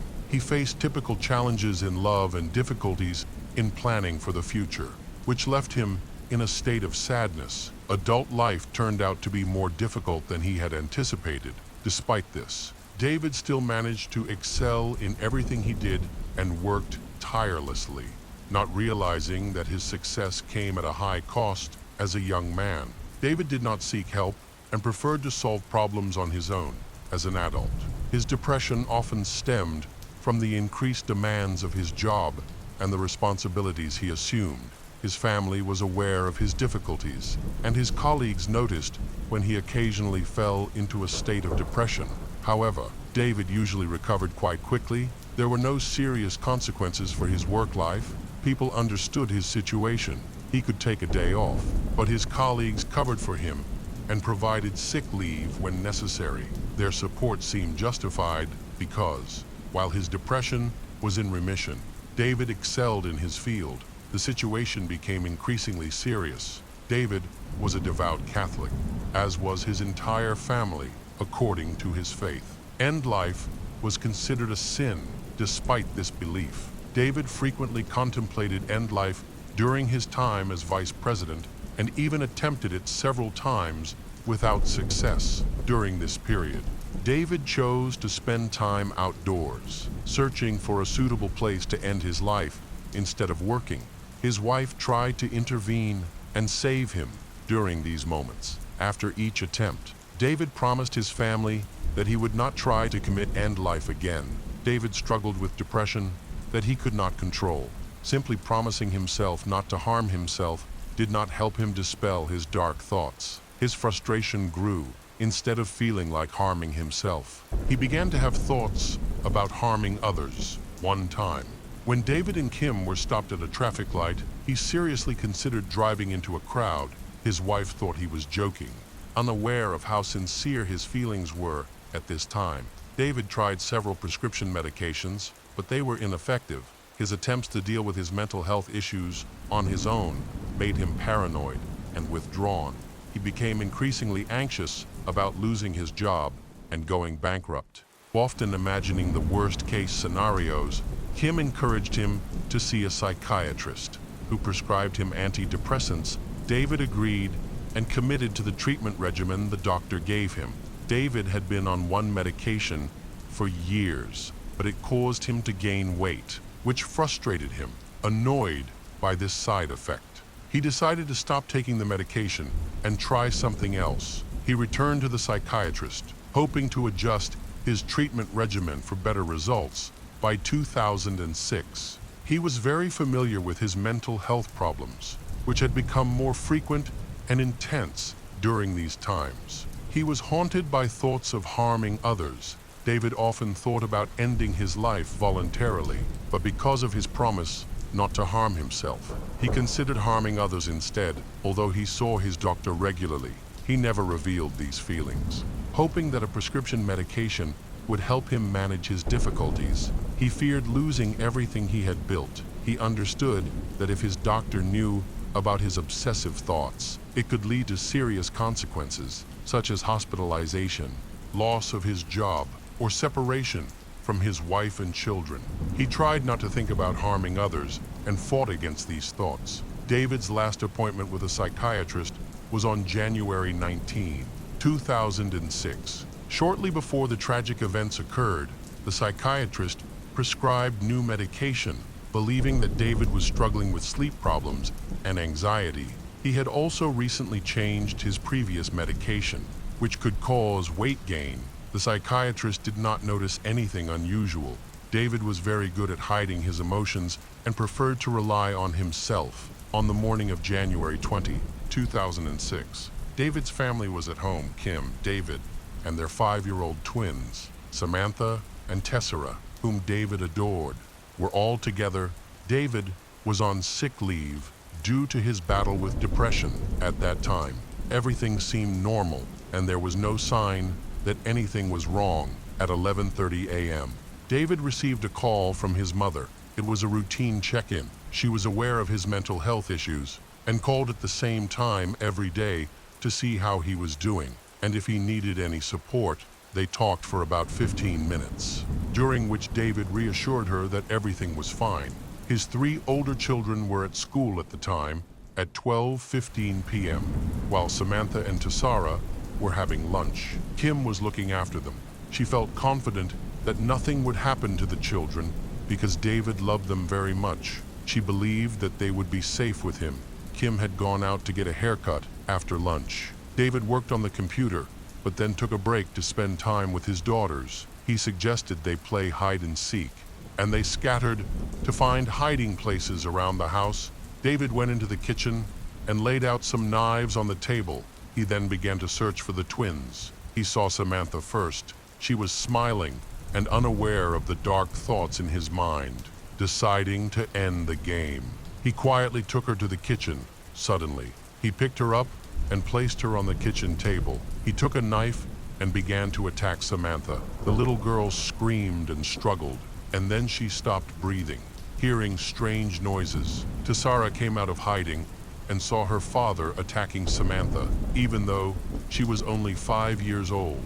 She sensed that something terrible was happening, fearing for her own safety. She hid on the second floor of the house. Unfortunately, Tessera was easily discovered in the bathroom of the master bedroom. The little girl begged David not to hurt her, but David ignored her cries. He pinned her to the floor and began to attack her with a knife. Tessera cried, screamed, and fought fiercely against her father, but all in vain. Once a loving father, he had now left his 2 young daughters lifeless. David then considered end life, but ultimately decided against it. Instead of running away, he showered, changed clothes, and called 911. During the call, he calmly confessed that he had killed his 2 daughters and attempted CPR. Although he believed it was useless, as they were already dead, he answered the police's questions clearly, providing his details, his phone number, and his wife's location. He appeared calm rather than distressed and requested emergency assistance, expressing his desire to end his life. After the call ended, the police quickly arrived at David's home. David's home is located on Creek Road in an affluent area, where his family lives in a villa. It was surprising that such a tragic event could happen in a place known for its prosperity. When the police arrived, David was found sitting outside the house, waiting for them and for his wife Kim, who was still at the beauty salon. He surrendered and accompanied the police back to the house. Kim later returned home and learned of the situation.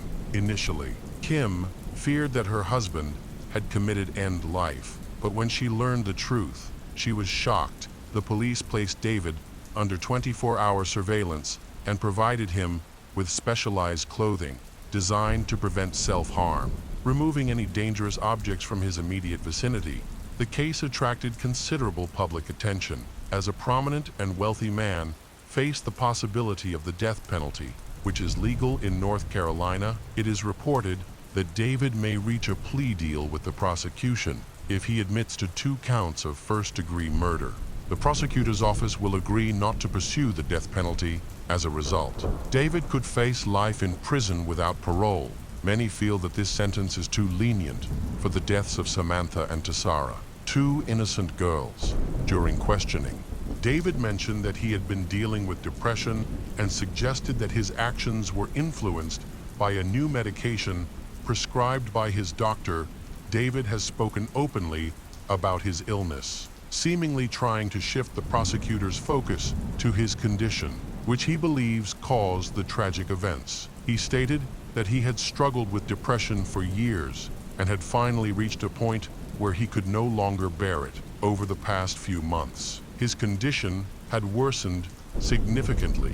He revealed that he had intended to harm strangers with his car, but also admitted that he had darker thoughts about his wife and 5 children while they slept. Amid his financial struggles, he was overwhelmed by the fear of losing his job as a bank vice president. He felt disillusioned by his inability to provide for his wife and children, which left him feeling unstable. On that day, he heard voices in his head telling him that there was no future, that everything was ruined, and that he had to kill his daughters. David believed that the twins were also suffering from depression, which was why they were not attending kindergarten. He eventually came to the disturbing conclusion that killing Samantha and Tessara might ease his own pain and prevent his mental health from deteriorating further. Kim shocked many by forgiving and supporting David. Despite his violent actions, she felt the death penalty was too harsh and believed it would not bring her children back to life. Despite her heartache over the tragedy, Kim has repeatedly told the media that executing David would only cause further harm to the family. She expressed relief that her husband did not commit life before the police arrived. Kim believes that his actions stemmed from mental health issues that he could not control, including severe depression and psychosis. She remains hopeful that he will eventually recover and return to the loving and calm person he once was. The Supreme Court is reviewing the death penalty. Some believe that David deserves the death penalty for killing his 2 children. However, the prosecutor was reluctant to pursue this option because it would be difficult to convince all 12 jurors. As a result, the inquest continues to investigate more disturbing evidence beyond David's confession. David's attorneys have prepared a strong argument against the death penalty, emphasizing his long history of severe mental illness, which has spanned more than 2 decades. Prior to this tragic event, David had no criminal record. He was a devoted family man and a respectable citizen. There was no history of aggressive behavior in his past, and he had never harmed his wife or children. As Kim and other family members confirmed, the defense argued that on January 20, David's mental illness led to the tragic deaths of his 2 children. The attorneys, along with all of David's relatives, believed that he was experiencing a psychotic episode at the time of the incident. Kim stated that he had been working hard for years to control his mental health issues and had been successful. They had consulted with professionals, and he had been prescribed medication. However, Kim felt that the treatment he received was not effective enough over the years. The family continued to seek help and adhered to the treatment plan, ensuring that he took his medication as prescribed. A psychological evaluation revealed that David had more serious mental health problems than initially thought, rather than just depression and anxiety.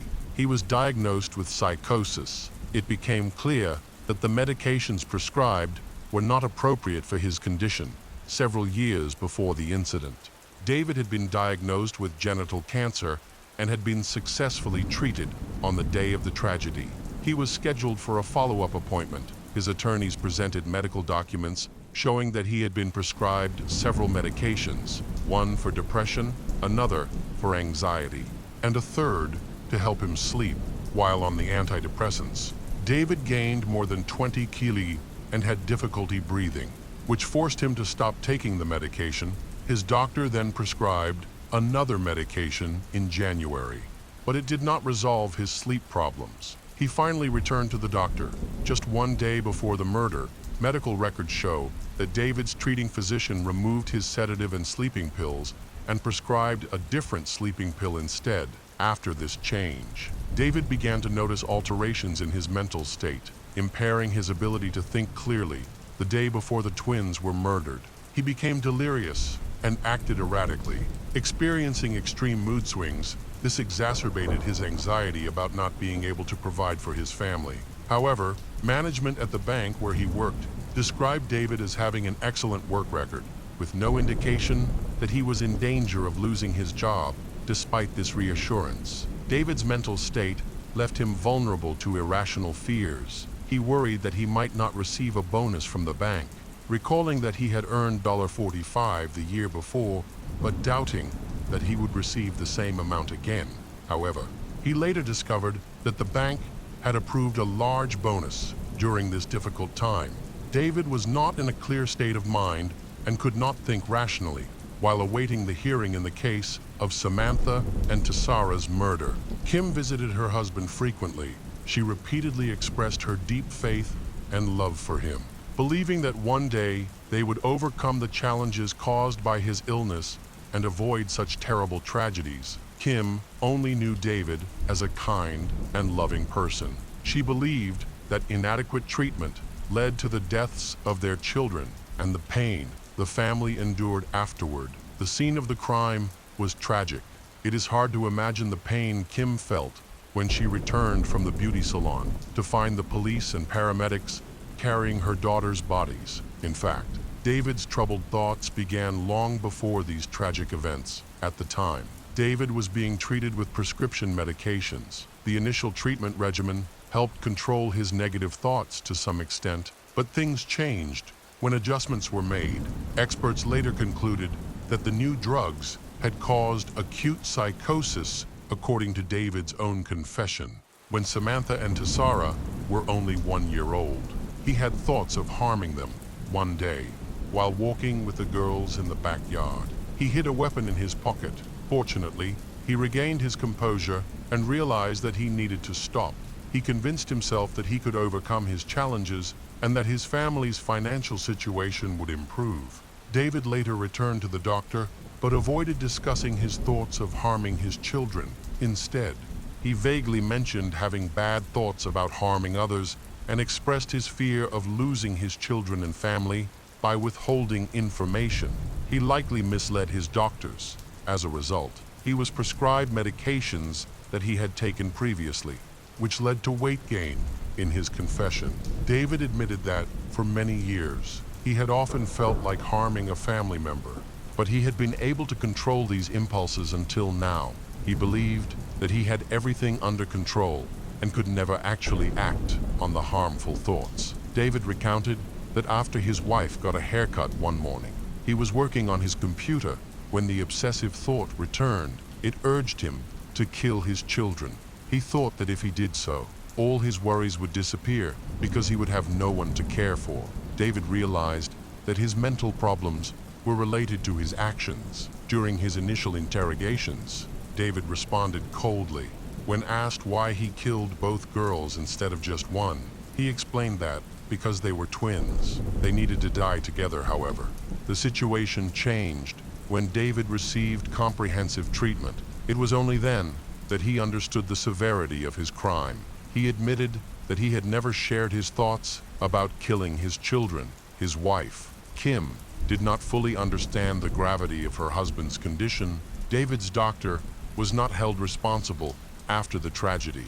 Citing David's failure to provide accurate information, the doctor was unaware of many of David's hidden struggles, which prevented him from fully assessing the situation.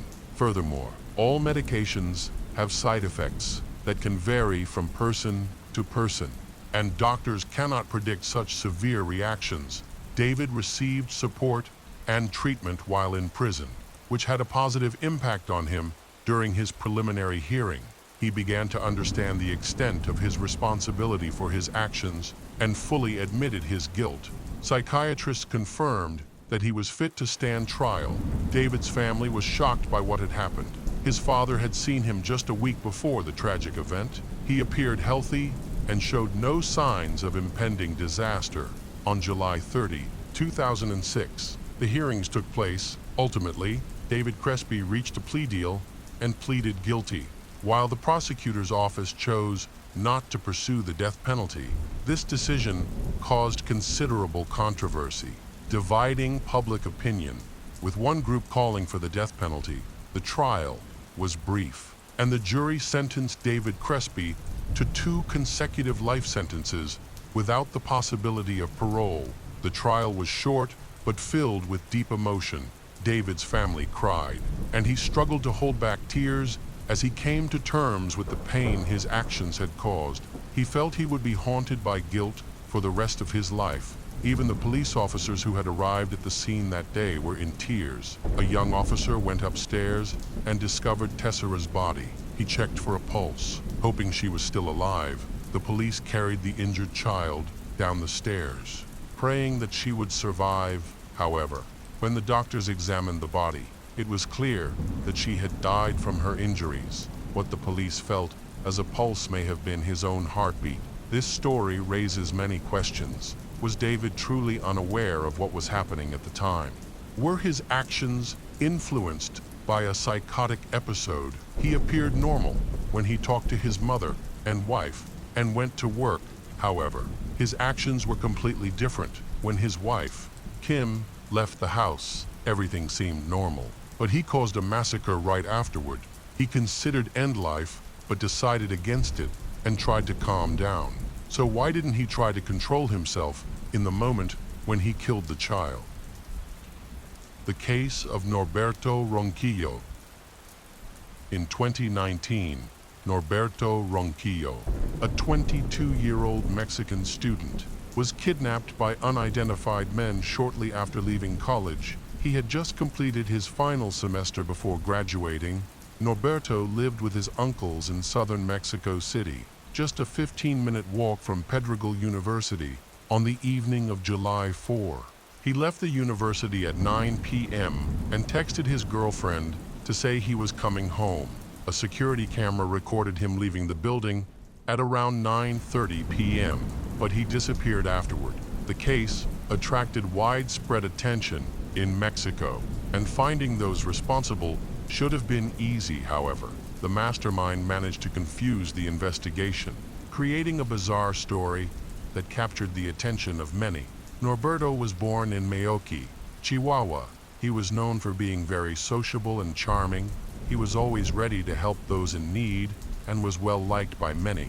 Norberto's dream was to move to Mexico City to study marketing at Pedregal University after graduation. Upon arriving in the capital, he lived with his uncles, aunts, and cousins. By the age of 22, his life seemed to be in order. He was dating a girl. On July 4, 2019, Norberto left class at around 9:30 p.m. A surveillance camera recorded him leaving the university parking lot while calmly talking on the phone. Just 15 minutes after he left, his uncles and aunts received a call from his phone. But it was not Norberto on the other end of the line. Another voice informed them that their nephew was being held captive. The young uncle panicked and abruptly hung up. The kidnappers called back, but no one answered.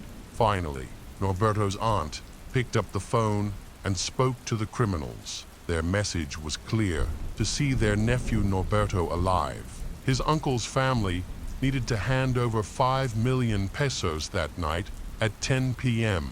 The police received a report of a gray Toyota Yaris abandoned in the middle of the road.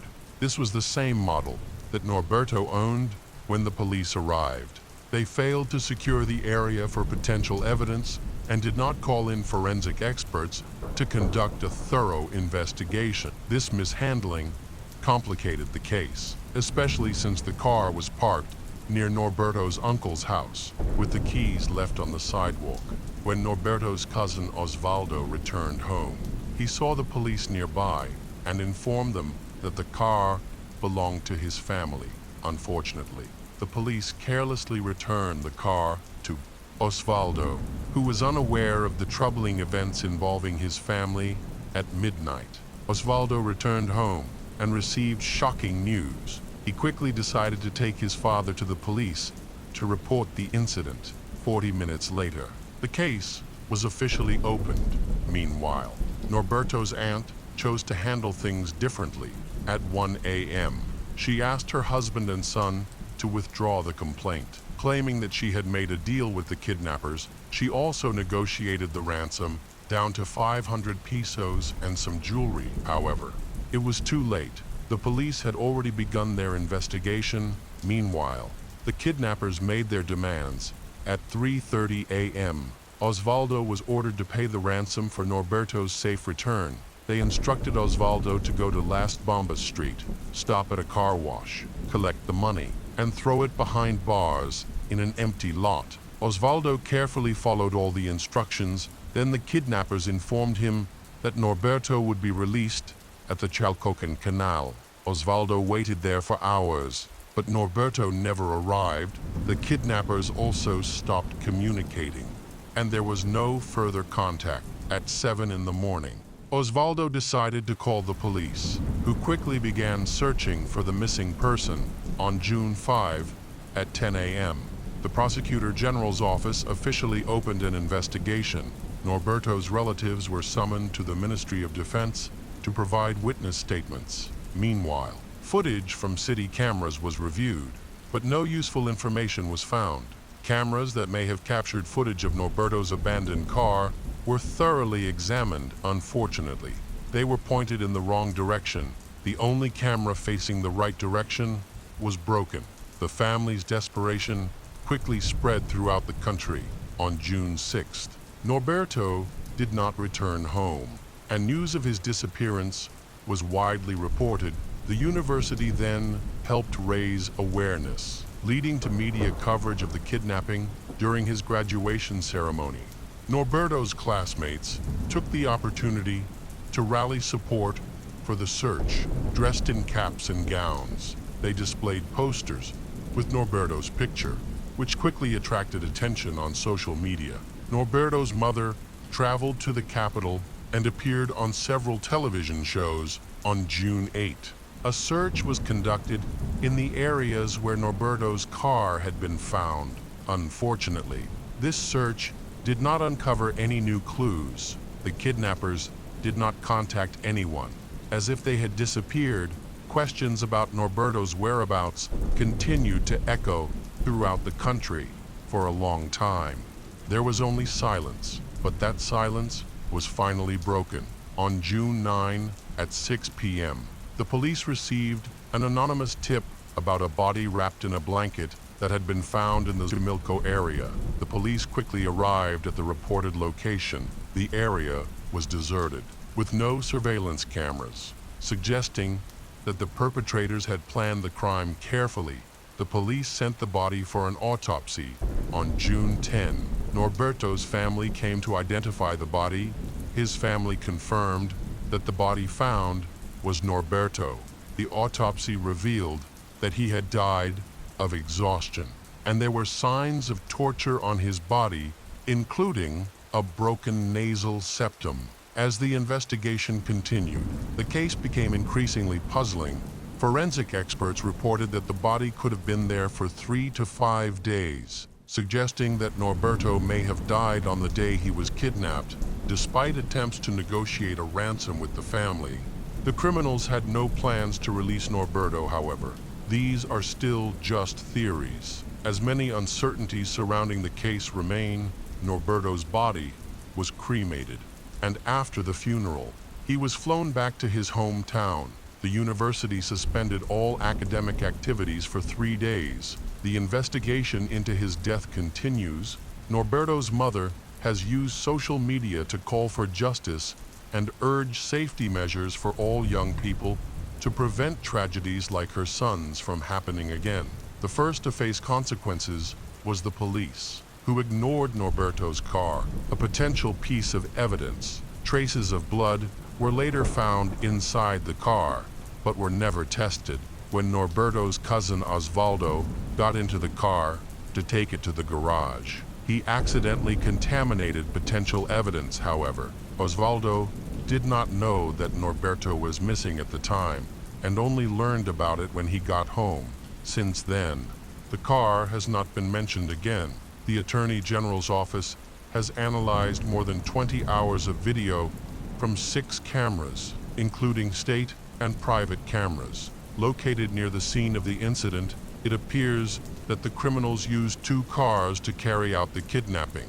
It was revealed that one of the cars was used to distract attention from the criminals and only intervened if any problems arose. The second car was used specifically for the purpose of kidnapping Norberto. The information gathered led to a 2-part investigation. First, it was assumed that the kidnapping was carried out by a Mexican organized crime group known to the media as the Skinheads. This group targeted students from private universities and high schools within a 10-kilometer radius of Xochimilco. One similarity with Norberto's case is that the gang had previously carried out 5 kidnappings, 3 of which resulted in the victims being killed even after their families had paid ransoms. Furthermore, records show that these victims usually died within the first 48 hours of their capture. However, there are some notable characteristics of skinhead gangs. They shave the victim's head before releasing or killing them. In Norberto's case, his head was not shaved, and there was no evidence that he was being held captive. Negotiations between criminal groups and families are common in these types of crimes. Considering this, the police formed a second hypothesis. The crime could have been committed by someone close to the Norberto. They decided to question Norberto's acquaintances. The Prosecutor General's office found it suspicious that the ransom was arranged so quickly, in just 20 minutes. And it was hard to believe that the criminals would agree to a discount for the family. It was also strange that Norberto's aunt refused to involve the police. Later, the police interviewed Norberto's girlfriend, aunt, uncle, cousins, and close friends. Finally, a breakthrough occurred. The police noticed that Euritzi's ex-boyfriend seemed to be interfering too much in Norberto and Euritzi's private lives. He often expressed dissatisfaction with their relationship, however. Euritzi and Norberto appeared to be a happy couple, regularly sharing photos of themselves together on social media. The day before Norberto went missing, his girlfriend Euritzi posted a tweet that appeared to be directed at her ex-boyfriend, urging him to stop interfering in her life and focus on his own. The Attorney General's office quickly launched an investigation into Euritzi's ex-boyfriend, but the investigation stalled when he could not be found. Finally, a crucial piece of evidence emerged that had previously been overlooked. The red plaid blanket that had been used to wrap Norberto's body had the name Hernandez embroidered on it, indicating that it belonged to a family with that surname. This raised suspicions about Norberto's maternal family. The Attorney General's office investigated 47 people with the surname Hernandez. Unfortunately, these investigations were fruitless and caused delays. Meanwhile, the most promising lead in the case came from surveillance cameras. When the police reviewed footage from a camera on Las Bombas Street, they saw a white van and a red sedan drive by at 3 a.m., shortly after Osvaldo delivered the ransom, with 3 people getting out of the vehicles. After receiving new information, the police were able to clarify some important details. They quickly identified the red sedan and its owner. This discovery led to several arrests. The first arrest was of Daniel, the owner of the red sedan. In his statement, Daniel explained that he used the car to transport passengers for a private company. He said that the person driving the car that night was actually his friend, Oscar. The police then went to Miguel Hidalgo to find Oscar. When Oscar was arrested, the police found packages containing illegal synthetic substances. They also learned that he had previously been involved in a criminal case. Based on information provided by Daniel and Oscar, the police arrested Jose Fernando, who was also found to have illegal substances. On July 7, more than a month after Norberto's death. The preliminary results of the investigation were released to the public. Creating considerable interest, the police stated that one of the suspects was Daniel's cousin, but Daniel's father insisted that he had never heard of Norberto. This raised questions about how Daniel could have known Norberto and why he would plan to kill him. New evidence quickly emerged in the case to expedite the investigation. Oscar appeared in court a few days later and surprisingly confessed to being involved in the crime. They uncovered key details and identified a woman named Euritzi Martinez, Norberto's ex-lover, as the mastermind behind the crime.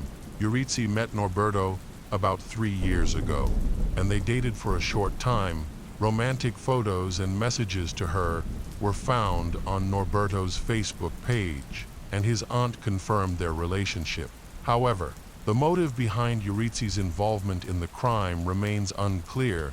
Euritzi asked for Norberto to be kidnapped because he owed her 700 pesos. They planned to demand 5 million pesos from his family after she received the money. The rest would be divided among the kidnappers. Euritzi claimed that Norberto's uncle and aunt owned shops in the central market, which would make it easier for them to collect the ransom. However, things quickly spiraled out of control, and Norberto was killed on the night of his kidnapping.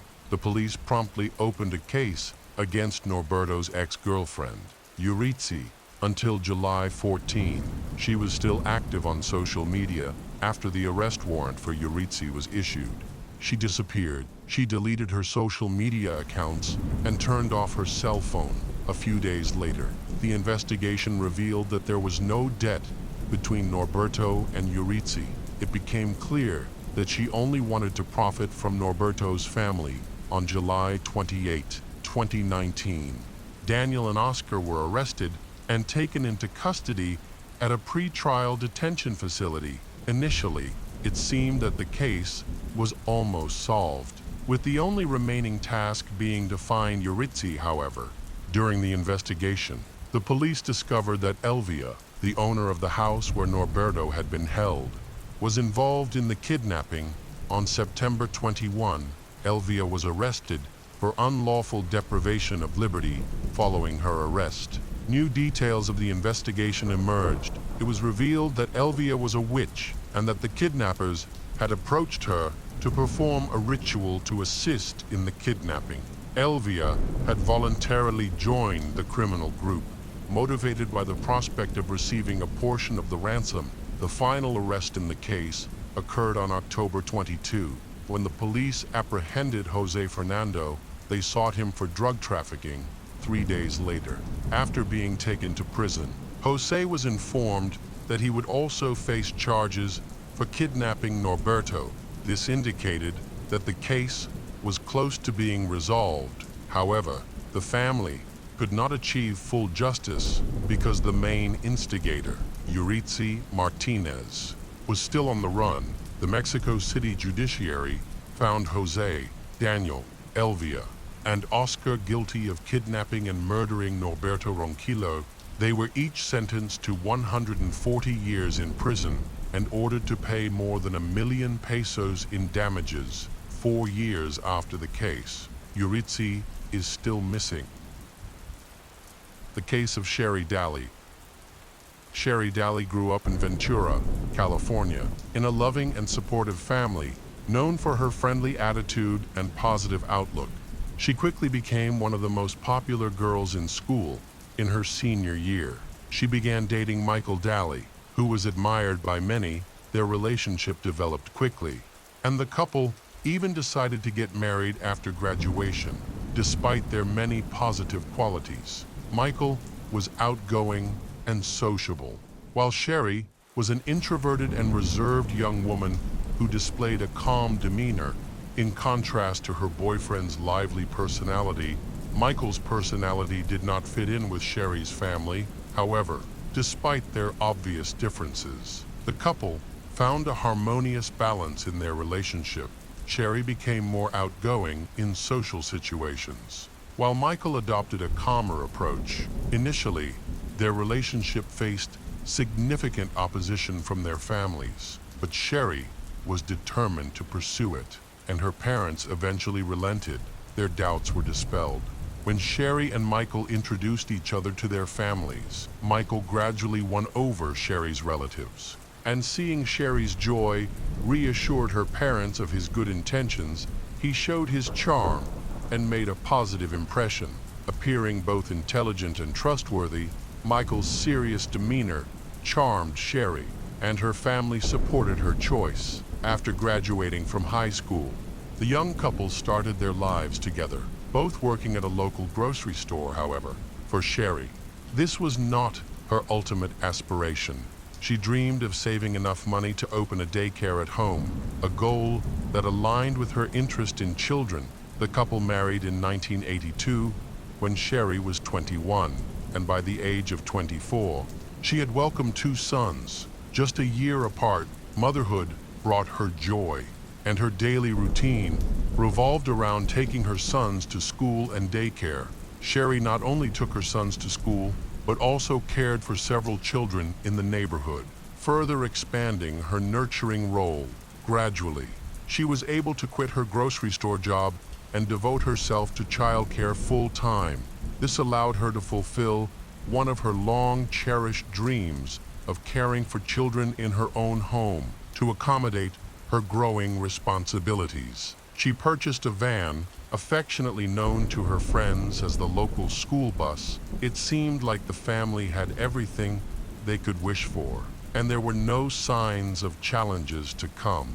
On May 6, 1996, Sherry was scheduled, as usual, to pick up the students and take them home. When her husband returned home, he began receiving calls from worried parents inquiring about Sherry's absence. They were confused, as she had not arrived to pick up the children after school. Michael soon received a call from the school, confirming that his 2 sons had not been picked up either. Prompted by the situation, Michael went to the school, where he learned that Sherry had only been there that morning. Concerned for her safety, he suspected that she might have been in an accident or had encountered some kind of emergency. He began contacting local hospitals, but there were no reports of injuries matching her description. Feeling the urgency of the situation, he then contacted Sherry's parents, who lived about 120 kilometers away. They also had no idea where she was. Therefore, they decided to notify the police and report Sherry missing. The officers went to the couple's home to conduct a routine investigation and quickly realized that something was wrong. They decided to interview the neighbors, but no one had seen Sherry since she had dropped her children off at school that morning. Sherry usually went to the store around 10 a.m. to do her shopping and then returned home to do her chores. However, on May 6th, this routine was interrupted. She did not return by noon. Concerns prompted them to check the route Sherry would typically take, which led the police to the parking lot where she usually parked. There, they discovered her truck, apparently abandoned in a hurry. With the keys still in the ignition, Sherry's identification was found attached to her keychain, and the Mother's Day gifts she had purchased were scattered across the floor of the car. The doors were unlocked, and there was no sign of Sherry inside. The police later attempted to contact Michael, but he was not home, which they found unusual given the circumstances. Sherry was missing. Yet Michael did not seem anxious to hear from her. Furthermore, they learned that Michael had begun selling items that belonged to Sherry, suggesting that he was not expecting her to return. The police reviewed security footage from both the outdoor parking lot and inside the store. The recordings confirmed that Sherry had gone shopping that morning. Consistent with her usual routine, there was no indication that she was in distress. She was not followed around the store, and no suspicious individuals were seen in the footage. It was evident that something went wrong after she loaded her groceries into her truck. Unfortunately, security cameras did not capture any footage of the parking lot after she approached her car at 9:22 a.m.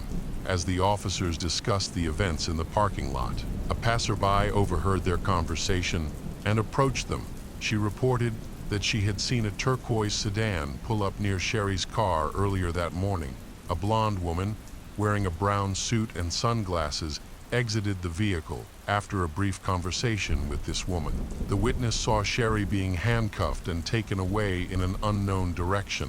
The woman who arrested her did not appear to be a police officer, and the vehicle's appearance was unusual. It is difficult to determine the circumstances of her encounter with an apparent plainclothes officer. Police quickly became concerned, noting that it was unusual for police to operate in the city without a marked vehicle or uniform while making an arrest. The entire situation raised alarm bells. One officer, who happened to have attended high school with Sherry, stated that he knew both Sherry and her husband Michael well, and asserted that Sherry did not seem like the type of person who would be so serious as to be handcuffed and taken away, especially since the young couple had no prior legal issues. The witness provided a valuable clue. The police quickly searched the databases of all police stations, hoping to find relevant information regarding Sherry's case. However, they found no such records, indicating that this was not an arrest, but a kidnapping. The police initially focused their attention on Michael, but then he provided a credible alibi at the time of the kidnapping. He was working at a grocery store, and several employees confirmed that he was on duty. In addition, security footage was reviewed to further verify his whereabouts. During the initial stages of the interrogation, Michael revealed that he had been in a long-term relationship with a woman named Diana. Surprisingly, he mentioned that he did not know her last name. Michael also did not know her address, but the police were able to obtain a phone number associated with Diana at that time, when cell phones were not yet common. Michael provided his home phone number as a result. He was released after investigating the address associated with the phone number. The police discovered that Diana's full name was Diana Hahn. The address was verified in their database, prompting the police to plan a visit to her home. The police arrived at the house and knocked on the door, although they heard noises from inside. No one answered at first. After a while of waiting, Michael opened the door. Standing behind him was Diana. Michael's attitude aroused suspicion. He appeared indifferent to his wife's disappearance and seemed more concerned about his mistress. The police decided to take both of them to the station for questioning, as they suspected that the situation might be related to a love triangle. It is believed that Sherry may have discovered Michael's affair, which could have led to conflict, either between the couple or involving Diana. Diana had become an integral part of Michael's life. He brought his sons to her home on numerous occasions, allowing them to spend time together as a family. Witnesses stated that Sherry had known about the situation long before her disappearance and had frequent conflicts with both Michael and Diana. Many witnesses confirmed the hostility between Diana and Sherry.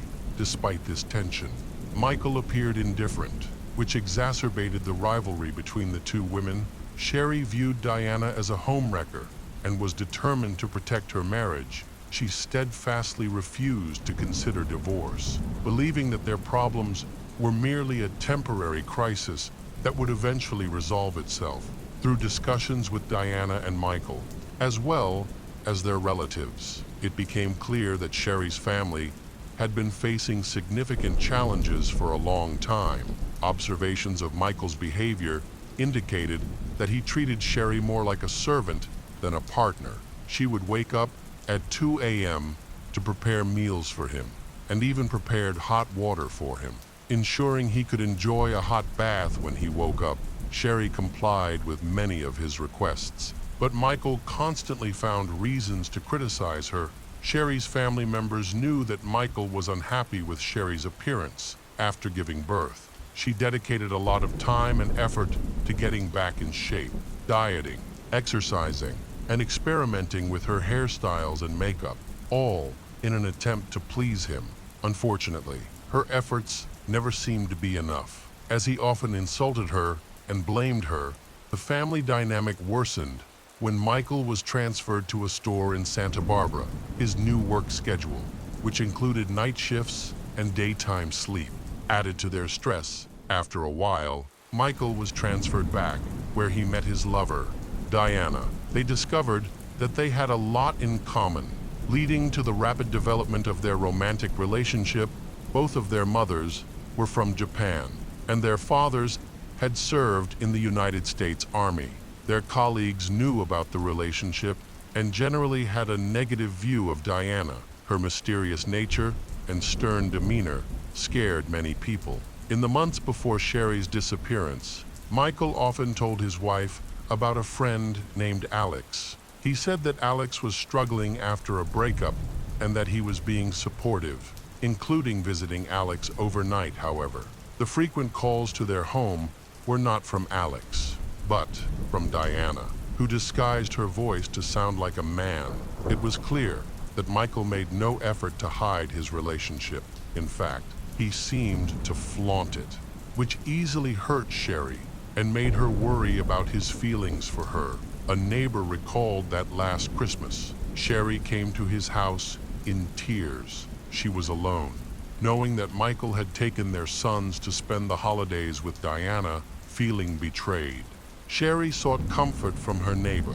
Despite her pain, she had not yet considered divorce. She still hoped to save their relationship and believed she could work things out. However, as her mother later recounted, Sherry had decided to leave Michael and take the children before she went missing. She had no intention of seeking child support, believing she could handle her challenges on her own. The interrogation of Michael and Diana ended with a crucial question. Where was Diana the day Sherry went missing?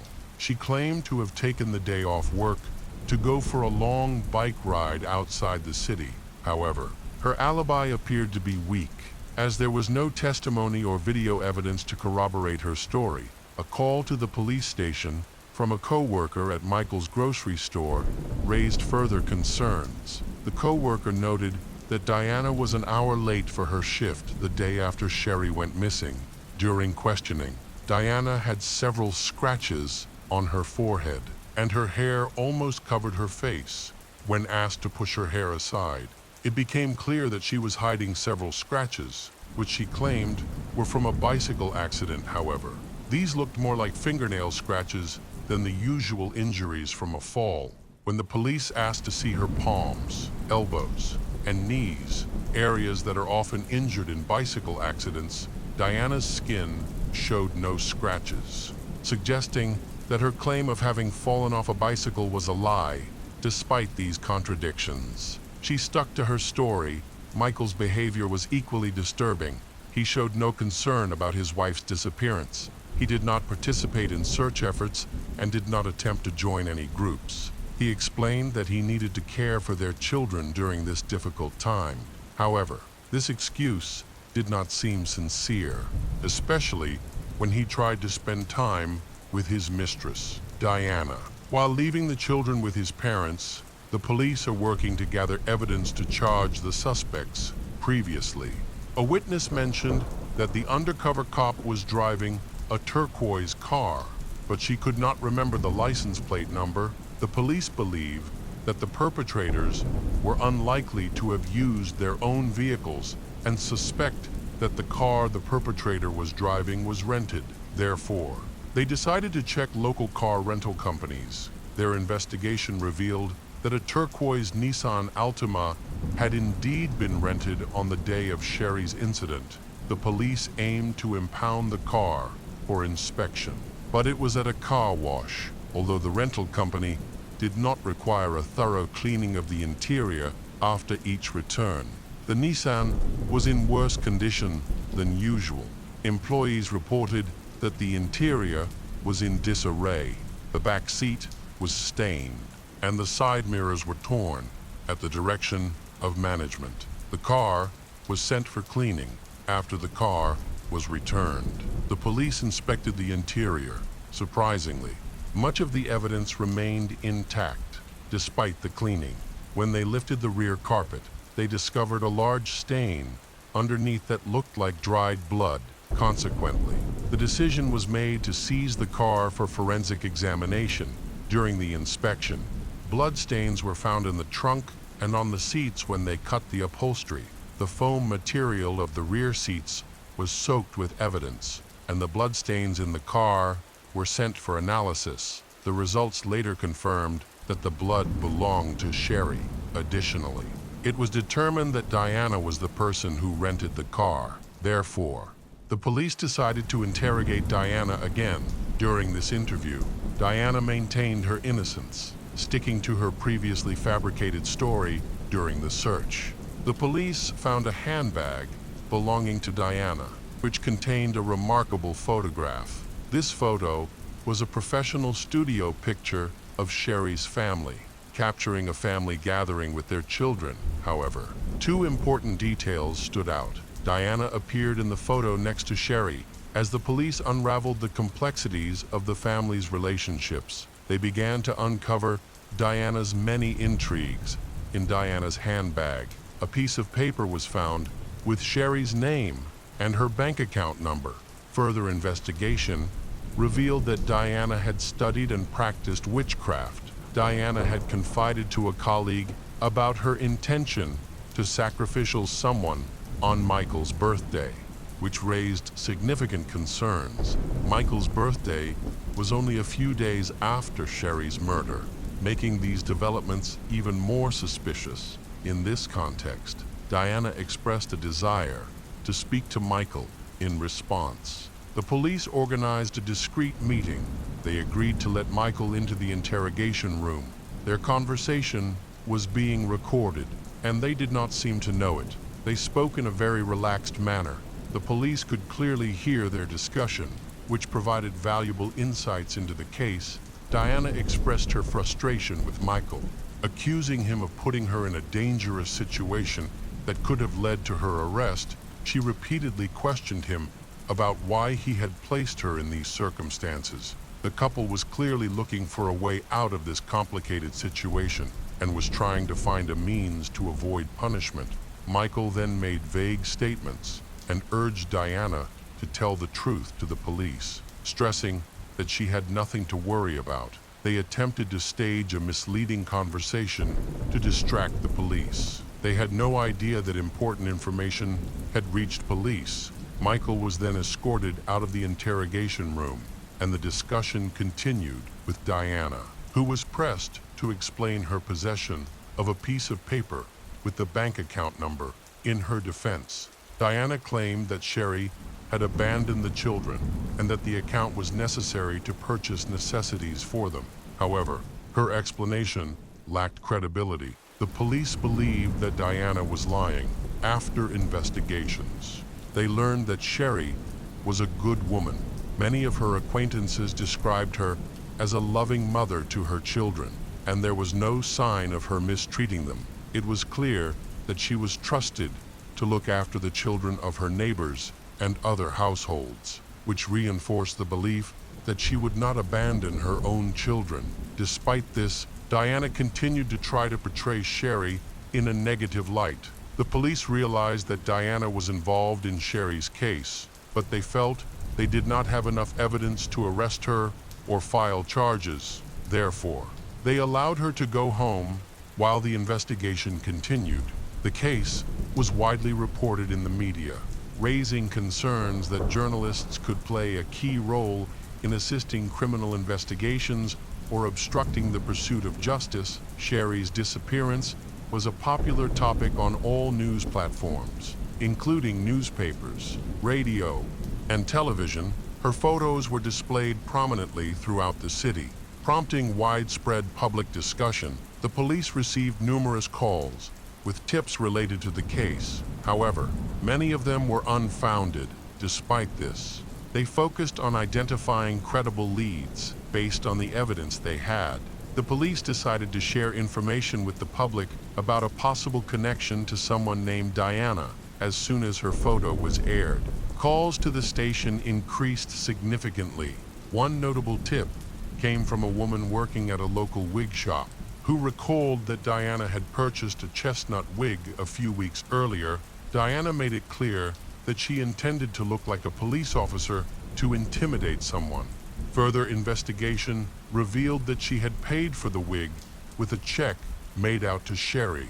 Signed in distinctive blue ink, a salesperson from another store contacted the police to report that Diana had visited his establishment around the same time.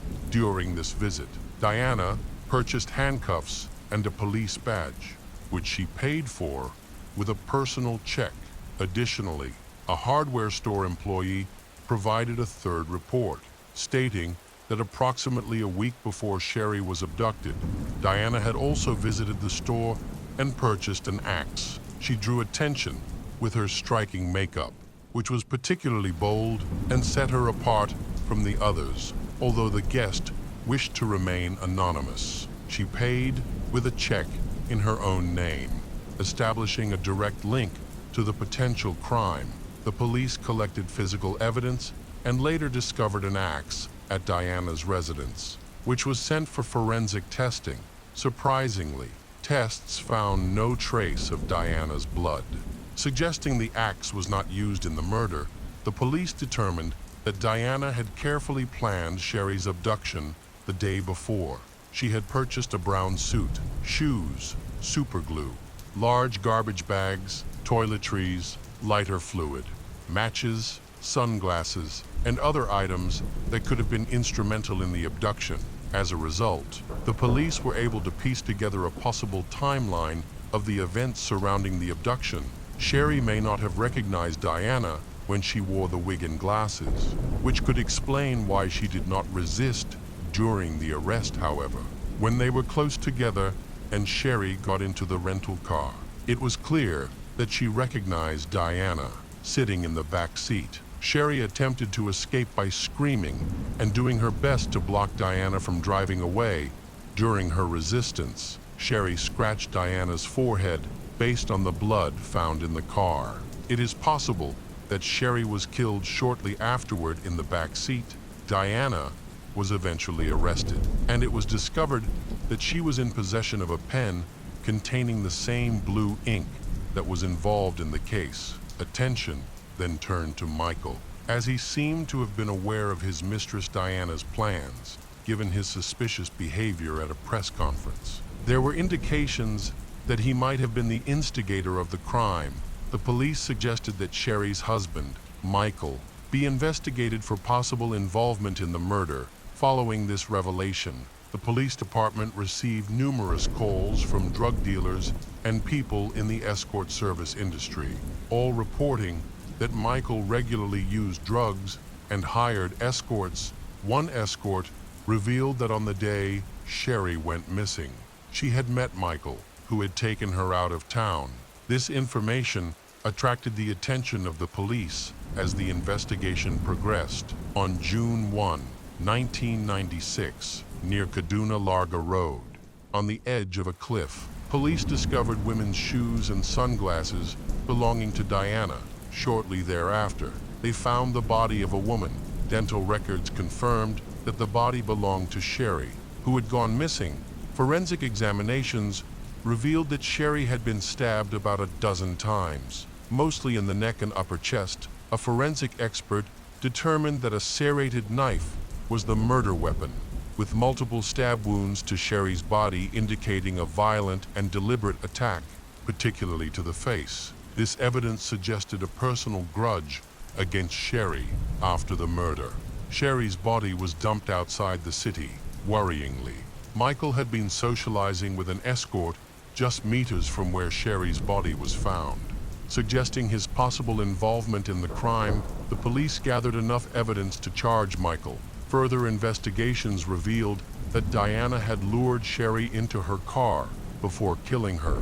Notably, hair from Diana's wig was found on Sherry, and the wig was later recovered. Diana's trial was initially held.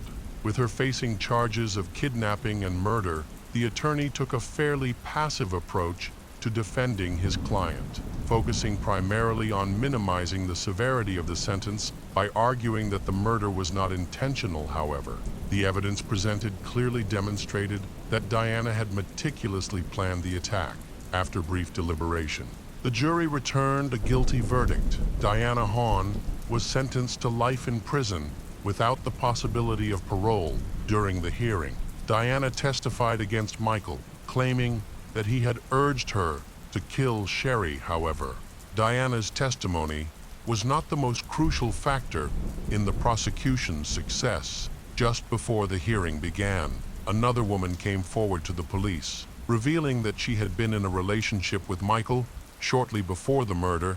She stated that he had also urged her to kill his wife, Sherry, according to her account. Michael not only sought to kill his wife, but also requested that it be done in the cruelest way possible. Wishing for Sherry to suffer for a long time before dying, this woman considered his request a joke and refused to comply. The woman then decided to end her relationship with Michael, who was behaving in a troubled manner. After discovering the tragic events that had occurred, she contacted the police. The prosecution presented evidence that Michael's motive for the murder was a desire to avoid a prolonged divorce and custody battle, as well as to secure the financial benefit of Sherry's life insurance policy, from which he had received $50.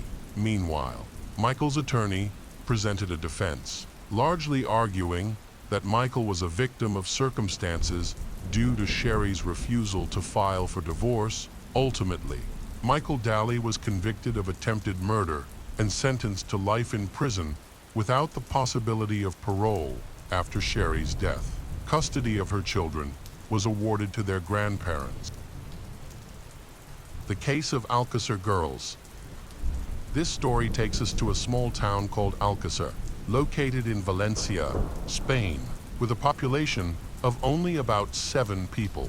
In the 1990s, it became the center of a horrific case involving 3 high school girls. On November 13, 1992, 4 friends, Antonia Rodriguez, Desiree Hernandez, Miriam Garcia, and another girl made plans to meet after school. Their day started like any other. They attended school and looked forward to spending the evening together. When Miriam arrived at school, she expected her father, Fernando Garcia, to pick her up after classes later. Fernando recalled driving her home in his car. During the ride, Miriam talked about her day, the grades she had received, and her dreams for the future. She was especially excited because she was planning to attend a party with her friends that evening. Fernando was sick with the flu, stayed in bed after bringing Miriam home. The party was scheduled to be held at a club called Cooler in the nearby town of Picasso. The girls planned to meet at the remaining friend's house at around 7 p.m. However, the friend wasn't feeling well and decided not to join them. The other 3 girls were determined to go ahead with their plans. By the time they were ready to leave, it was too late to rely on public transportation, so they couldn't find a bus to take them to the club. Miriam decided to call her father for help, but he was asleep instead. Her mother answered the phone. Miriam persistently asked her mother to have her father drive them to the neighboring town, but her mother refused. She believed it was a bad idea and potentially unsafe, and she also wanted her husband to rest. Miriam's mother insisted that the girls return home because it was already late. Miriam, however, asked if she could stay overnight at a friend's house, suspecting this was just an excuse. Her mother firmly insisted that Miriam come home. Reluctantly, Miriam agreed and promised to be back by curfew. Despite this, the girls were determined not to give up on their plans. They decided to find their own way to the club at 8 p.m. The 3 friends began walking toward the club.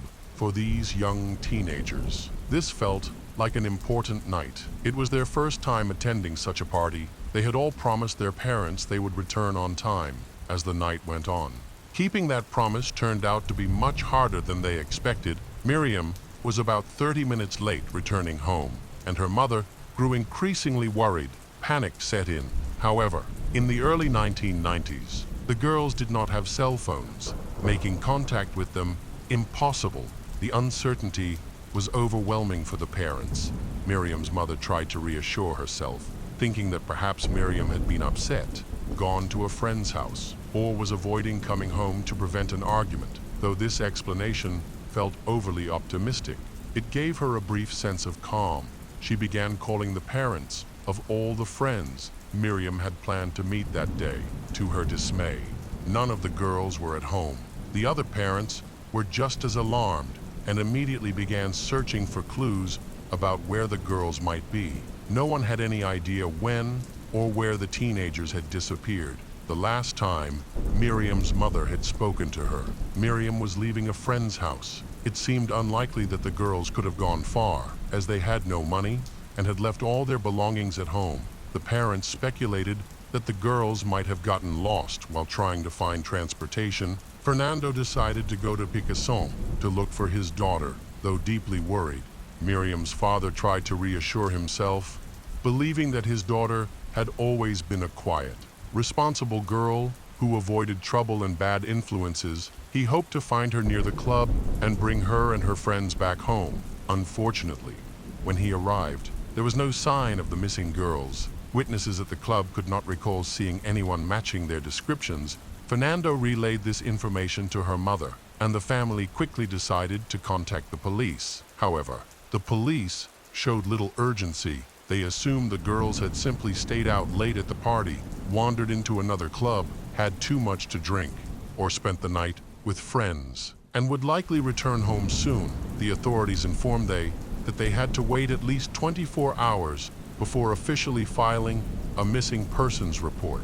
The officers suggested that the teenagers might have a habit of sneaking out, but the parents firmly denied this. All the missing girls were between 14 and 15 years old. Miriam had left all her belongings in her room, clearly intending to return later that night. As she had promised her mother, similar patterns were observed in the other girls' cases. One of them had hastily packed a sports bag with items needed for practice the next day and had assured her parents she would come back early to rest. This behavior was entirely out of character for the girls, which left their families deeply concerned.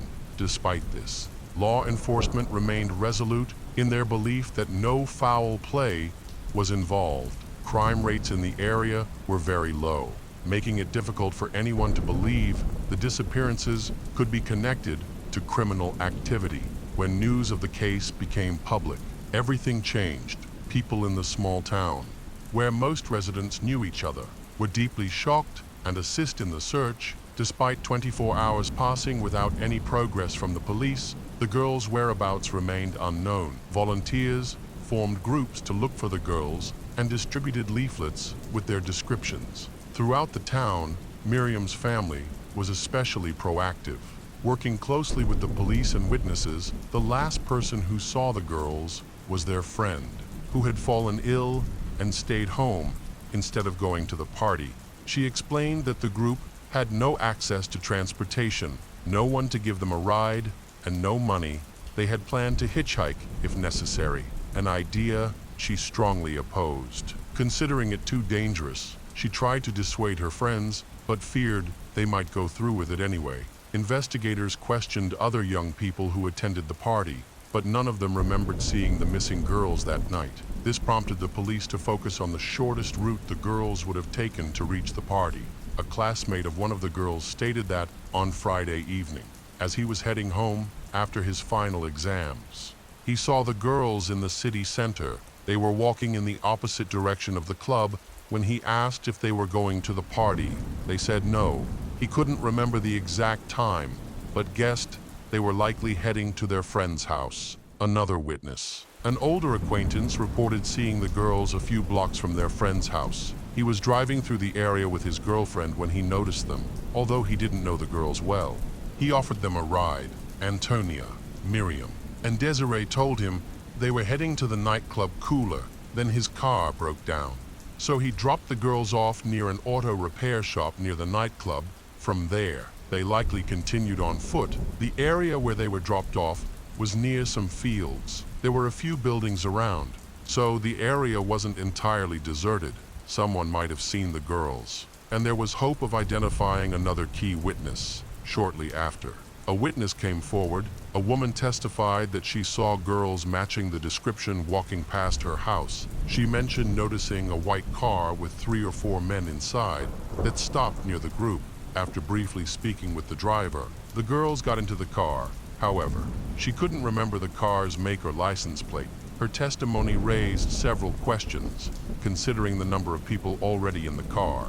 It wasn't clear how the girls could fit into a typical white sedan if there were already 4 occupants, the search effort reached a standstill, and it appeared the police's interest in the case was waning. Just a few days after the rescue operation started, the girl's parents began to fear the case would be abandoned entirely. Faced with this situation, Miriam's parents intensified their efforts to gather community support. They handed out flyers and spread the word through radio, television, and newspapers. By this time, Fernando had put in significantly more effort than law enforcement, however. His dedication sparked mixed reactions. Some accused him of seeking attention or fame amidst the turmoil of his daughter's disappearance. Despite this, he successfully brought national attention to the case and pressured the police to take more decisive action. A month and a half had passed since the girls disappeared, and for the 3 families from Alcácer, New Year's Eve was approaching, a holiday they would have to endure without their daughters. There had been no updates about the girls, and it seemed as though the police had completely stopped the investigation. The parents were trapped in an unimaginable state of anguish and uncertainty. On January 27, about 40 kilometers from where the girls lived, 2 beekeepers went to check on their hives in a remote, rugged area near La Romana. The location was difficult to reach unless someone was already familiar with it. While there, they noticed something unusual, a faint glimmer of light coming from the underbrush. As they approached, they found a patch of disturbed soil with something protruding from it. Upon closer inspection, they realized it was a hand emerging from the loose earth. The hand wore a wristwatch, which had reflected the sunlight and caught their attention. The police were immediately notified of the discovery. Later that day, during an excavation at the site, the bodies of the missing schoolgirls were discovered.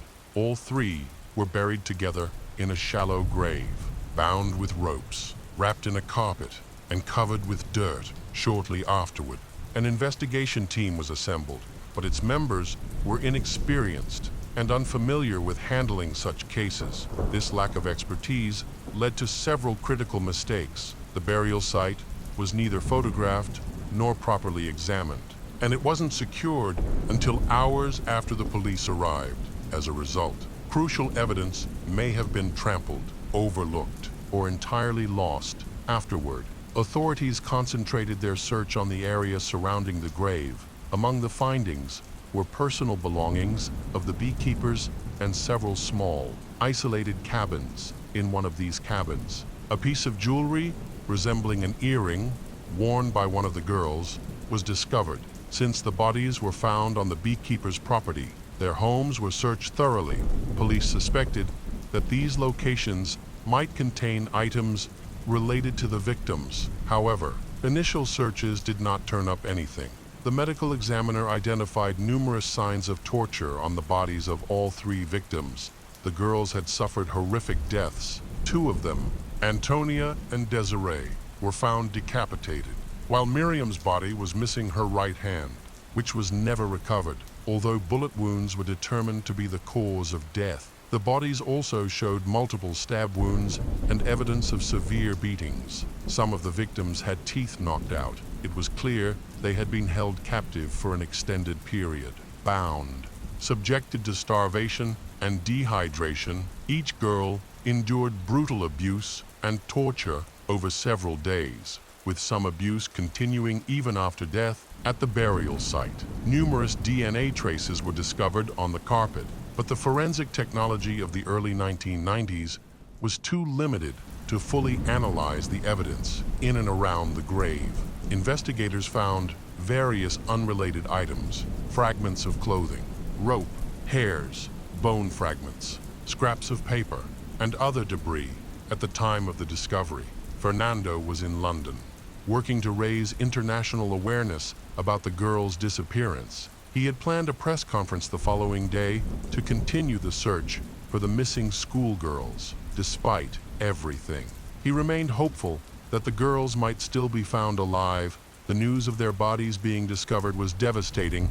He immediately boarded the first flight home to be with his family during this tragic time. The extensive media coverage of these events had unintended and troubling consequences for those directly involved. when the police informed the families about the girls' deaths. The moment was broadcast live on television. What should have been a private, painful moment was turned into a public spectacle, resembling reality TV. While search efforts were still ongoing, the police quickly identified potential suspects at the burial site.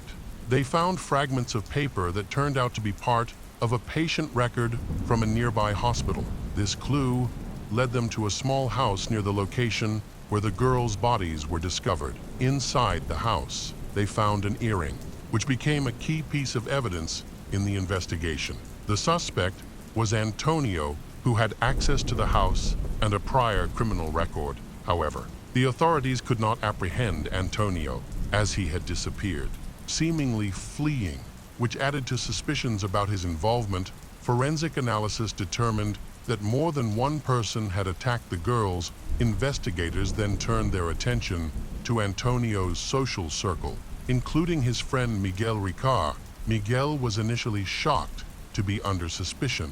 Investigators noted that Miguel owned a white Opel Corsa car, and as mentioned earlier, a witness had stated she saw a white car stop next to the girls on the night of their disappearance. During his initial interrogation, Miguel stated that he hadn't seen Antonio in a long time, although they had been friends for years. Miguel said he didn't know Antonio's current whereabouts. He acknowledged that Antonio had psychological issues that could make him dangerous. Investigators suspected that Miguel's statements were an attempt to deflecting attention. Authorities accused Miguel of lying about his location during the girls' disappearance, suspecting he was trying to create a false alibi by claiming he was in prison at the time. Further investigation revealed that Miguel had only been jailed a few weeks after the murders. It remains unclear whether Miguel was genuinely mistaken or deliberately lying. Miguel grew up in a difficult household. His mother died when he was 3 years old, and he was raised by an abusive father. This upbringing led him to experiment with alcohol and banned substance. At 16, Miguel dropped out of school to support himself and began working. He spent some time working on a farm and later, at the age of 20, became a used car salesman. He lived with a girlfriend for several years, and when she became pregnant with their daughter, Miguel joined the Spanish army. After leaving the army, he returned home. At this time, he exhibited domestic violence, which put a strain on his relationship with his girlfriend. They eventually separated, and Miguel moved in with his close friend Antonio. Miguel and Antonio began committing crimes such as theft and stealing cars, which attracted police attention. Although Miguel had no history of violent behavior, Antonio's troubled past raised suspicions. Antonio was born in 1966 in Brazil to a large family that later moved to Spain. From a young age, he exhibited a volatile and aggressive temperament, often causing trouble in school and instigating fights. His behavior worsened during his teenage years, as he frequently skipped school and was rumored to carry a weapon. Eventually, Antonio became involved in criminal activities, forming a gang that targeted vulnerable men. The gang would lure their victims to isolated locations under false pretenses, rob them, and blackmail them for extended periods. During this time, Antonio developed addictions to alcohol and banned substance, eventually he becoming involved in banned substance distribution. His sadistic and abusive behavior also extended to his own family, leading them to report him to the police. His mother even obtained a restraining order to protect herself from his aggression. Antonio was eventually convicted of crimes related to banned substance dealing and violence against, receiving a 9-year prison sentence at the time of the murders of 3 schoolgirls. Antonio was on weekend leave from prison due to good behavior. After the murders, Antonio fled. During multiple interrogations, detectives obtained a confession from Miguel, seemingly solving the case. However, Miguel later repeatedly denied the confession, claiming it had been made under pressure and coercion. The guilt of both Antonio and Miguel still needed to be definitively proven. This disagreement caused tensions even among the victims' families. Meanwhile, the case unfolded under intense media scrutiny. gradually becoming a pivotal moment in Spain's legal history from the beginning. Police actions raised serious questions and sparked controversy. Miguel's confession lacked consistency, with his testimony changing each time.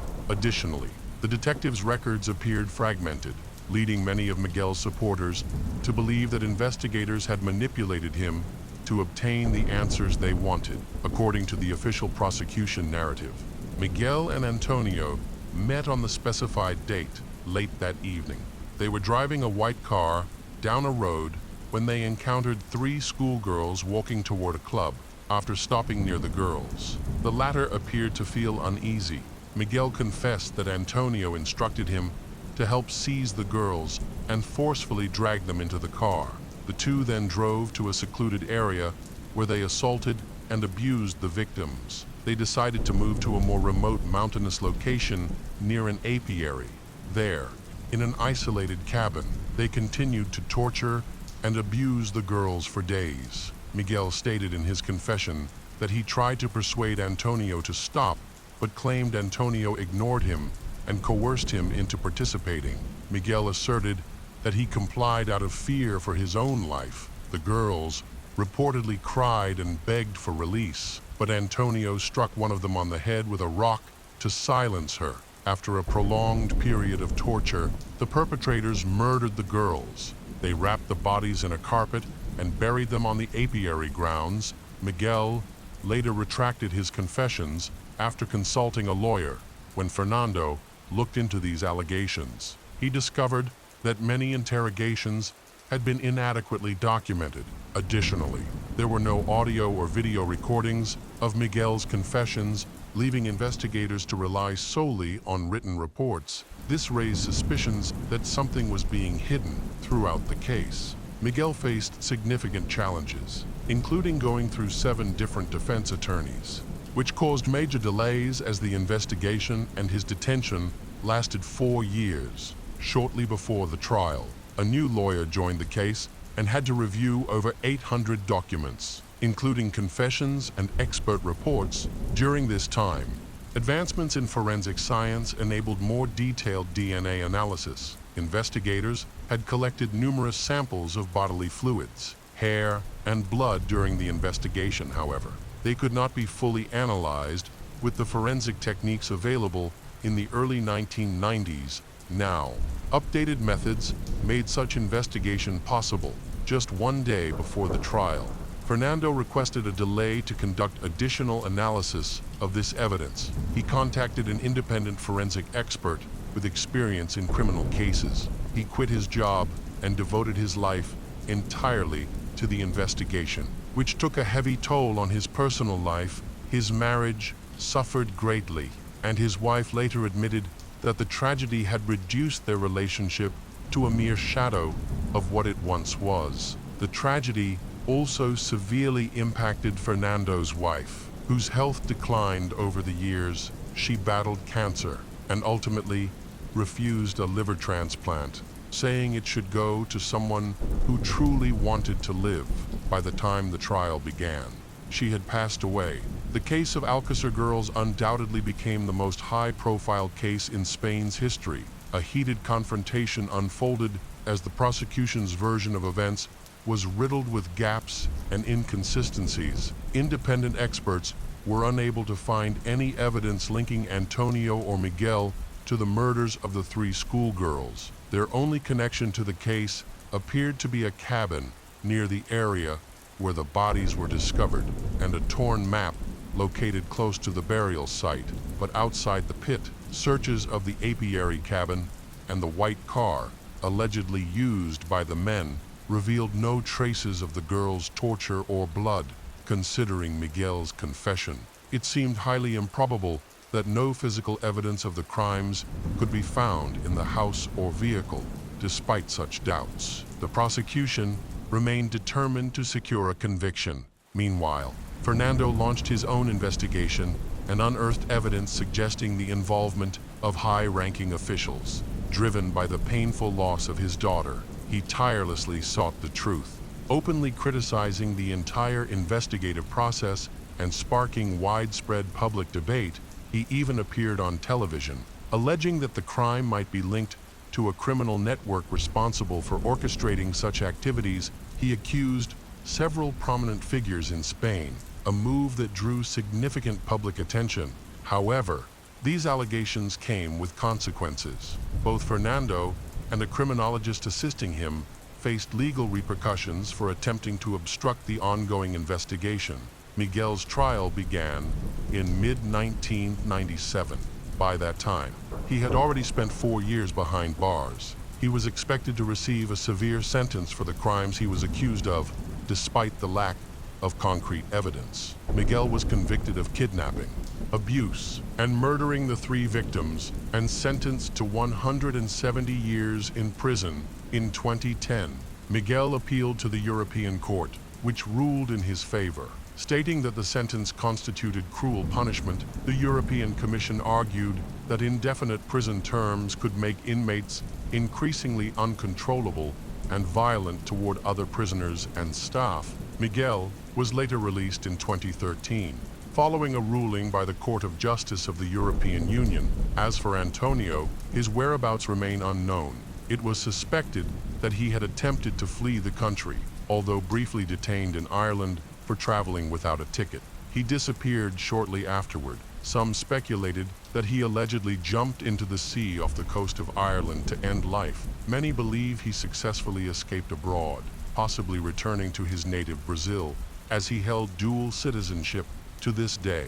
Antonio remains on fugitive lists as a prime suspect in the crimes committed against the 3 schoolgirls. The case's resolution and law enforcement's actions remain deeply controversial. Fernando continues to insist that the truth is far more complex than the prosecution has claimed. Samples taken from the carpet and the girl's hair couldn't be matched to any existing profiles in the database. The father believes that Antonio and Miguel likely didn't act alone. More people were likely involved in the crime. However, this truth may now never be revealed. Antonio, who could have helped uncover what really happened, was never found. A statue of the 3 girls was erected in the nearest cemetery where their bodies were buried. Just as in life, the girls remained together even after death. The case of Jeffrey Dahmer. Jeffrey Dahmer was born on May 21, 1960, in Milwaukee, Wisconsin, United States. His father, chemist Lionel Herbert Dahmer, and his mother, Joyce Annette Dahmer, faced various challenges. Joyce struggled with depression and possibly other mental health issues, which required her to take large amounts of medication, even during her pregnancy. Despite these difficulties, their first child, Jeffrey, was born healthy and displayed a cheerful and curious personality in his early years. However, when he was about 5 years old, he developed a double inguinal hernia and required surgery. Initially, Jeffrey was described as an active and cheerful child, but after the surgery, his parents observed a change in his demeanor. He seemed more withdrawn and showed signs of depression. One day, Jeffrey witnessed his father taking an animal carcass from under the house and placing it on a tray. The sight caught Jeffrey's attention, and he became curious. Without hesitation, he began playing with it. His father, Lionel, whose job and academic career required him to move several times, eventually earned a doctorate in chemistry. This achievement led Jeffrey's family to settle in Bath, Ohio, where they found a large plot of land surrounded by trees. After moving to Ohio, Jeffrey began to avoid social interaction, preferring solitude. However, he cherished the time he spent with his father, participating in various activities together, such as fishing. Jeffrey enjoyed watching his father prepare fish and was curious about what was inside them. Lionel noticed this passion in his son and suggested that he learn taxidermy. Although Jeffrey did not experience physical abuse at home, he grew up in a tense atmosphere. His parents, Lionel and Joyce, argued frequently. Lionel often criticized Joyce for not taking good care of their son, while Joyce expressed frustration with Lionel's long hours at work and school, feeling that he was neglecting the family. Over time, they realized that Jeffrey was quite withdrawn and had difficulty connecting with others. When Jeffrey was 7, he got his first pet, a dog. This brought him immense joy, and he took great care of the dog, even bringing it along when he explored the area for animal carcasses. At the same time, Joyce became pregnant with their second child. To help Jeffrey feel included, his parents allowed him to choose a name for his younger brother, which he decided would be David. Jeffrey attended primary school in Bath, where his father made efforts to encourage him to socialize with other children. Although these efforts were largely unsuccessful, on weekends, Lionel spent time with Jeffrey, tending to the garden and bees together, and attending local fairs. Their relationship was strong, and Jeffrey even wrote poems for his father during this time. His mother, Joyce, was hospitalized for depression and anxiety, which was a difficult period for the family. When Jeffrey entered secondary school, he continued to enjoy dissecting animals and began to explore his abuse. During this time, he kissed a boy from the neighborhood, which led him to realize that he was attracted to boys. Although he struggled to accept this part of himself, Jeffrey faced increasing anxiety due to his father Lionel's homophobic views. Throughout high school, he endured bullying. To cope with the challenges around him, he turned to alcohol. This dependence on alcohol led him to come to school drunk and even drink during class. As a result, he was often reprimanded and disciplined. His behavior varied greatly. Sometimes he was the center of attention, while at other times he was very shy.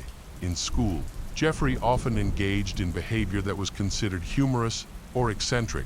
He acted as the class clown, frequently imitating epileptic seizures and making sheep noises during class. As he grew older, he even began drawing chalk sketches of human bodies on the classroom floor.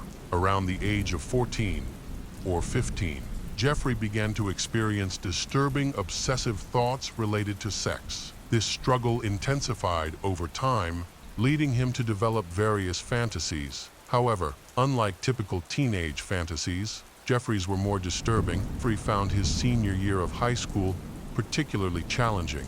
Because his parents decided to get a divorce, Lionel moved away and took refuge in a hotel, while Jeffrey's mother also decided to leave home, taking her youngest son, David, with her and leaving Jeffrey alone. Just a few weeks after graduating, he began to explore his fantasies more freely. Jeffrey's fantasies began to take shape in a disturbing way. He often thought about a young man he had met while playing sports on his way home. This man frequently jogged in the evenings, shirtless, and Jeffrey found himself drawn to him. Jeffrey then imagined a scenario where he would hide in the bushes, and when the man passed by, Jeffrey would attack him and take him home. However, on the day, Jeffrey decided to make this fantasy a reality. The young man did not show up for his usual jog. Another fantasy that Jeffrey cherished was picking up a hitchhiker and taking him home. In this scenario, they would share an intimate moment and eventually live together in harmony. This fantasy became a reality in 1978 when Jeffrey was driving down the road and spotted a young hitchhiker who fit his ideal type. Jeffrey stopped and offered the young man a ride in his car. The young man, eager to go to the summer music festival, accepted Jeffrey's invitation to have a beer at his house first. His name was Stephen Hicks, and he had just turned 18. They returned to Jeffrey's house together after drinking a few beers. Stephen asked Jeffrey to fulfill his promise to take him to the festival. Jeffrey hesitated, and an argument ensued. Eventually, Stephen decided to leave, which escalated the situation in a fit of rage. Jeffrey hit Stephen with a dumbbell, causing him to fall to the floor, unconscious. In a panic, Jeffrey strangled Stephen until he stopped breathing. Jeffrey then processed Stephen's body, placing it in 5 black trash bags. He loaded the bags into his car and drove off to find a place to dispose of them. Jeffrey began to drive erratically and out of his lane. The patrolman saw Jeffrey and asked him why he was driving like that. Jeffrey confided in the officer about his struggles with insomnia and his parents' recent divorce. Expressing feelings of hopelessness about his life, he remained polite and calm throughout the conversation.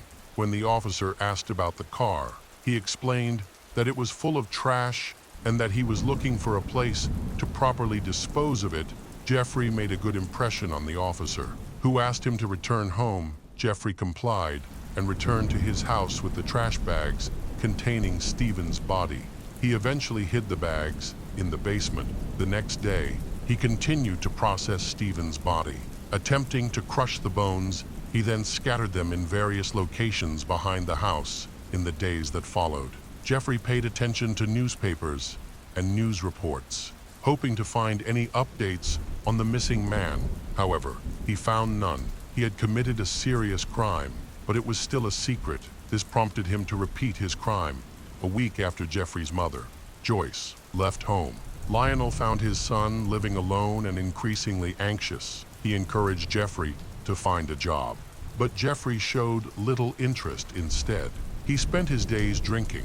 To help, Lionel took him to Alcoholics Anonymous meetings and arranged sessions with psychologists. Lionel encouraged Jeffrey to pursue his studies at Ohio University. Although Jeffrey did not outright refuse, he continued to drink and think about Stephen's murder. In the following months, he donated blood in exchange for money to buy alcohol. By the end of the semester, his academic difficulties led to his expulsion from the university. However, Lionel was determined and convinced Jeffrey to enlist. Believing that military discipline could have a positive impact on him, Jeffrey complied and successfully passed the selection process. His passion for medical care took him to San Antonio, Texas, where he trained to become a military medic. Allowing him to gain a deeper understanding of human anatomy, Jeffrey eventually found his passion in his work.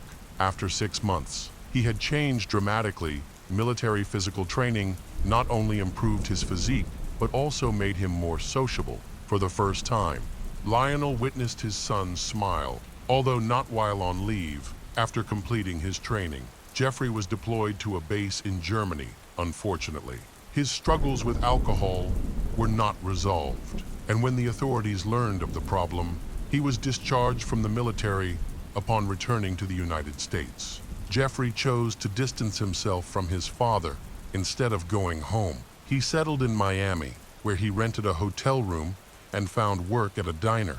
At first, his life seemed okay, but it quickly became unstable.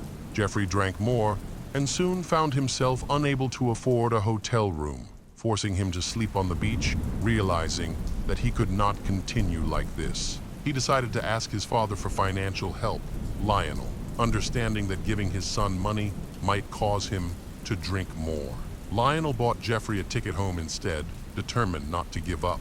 Lionel committed to helping his son find a better path forward.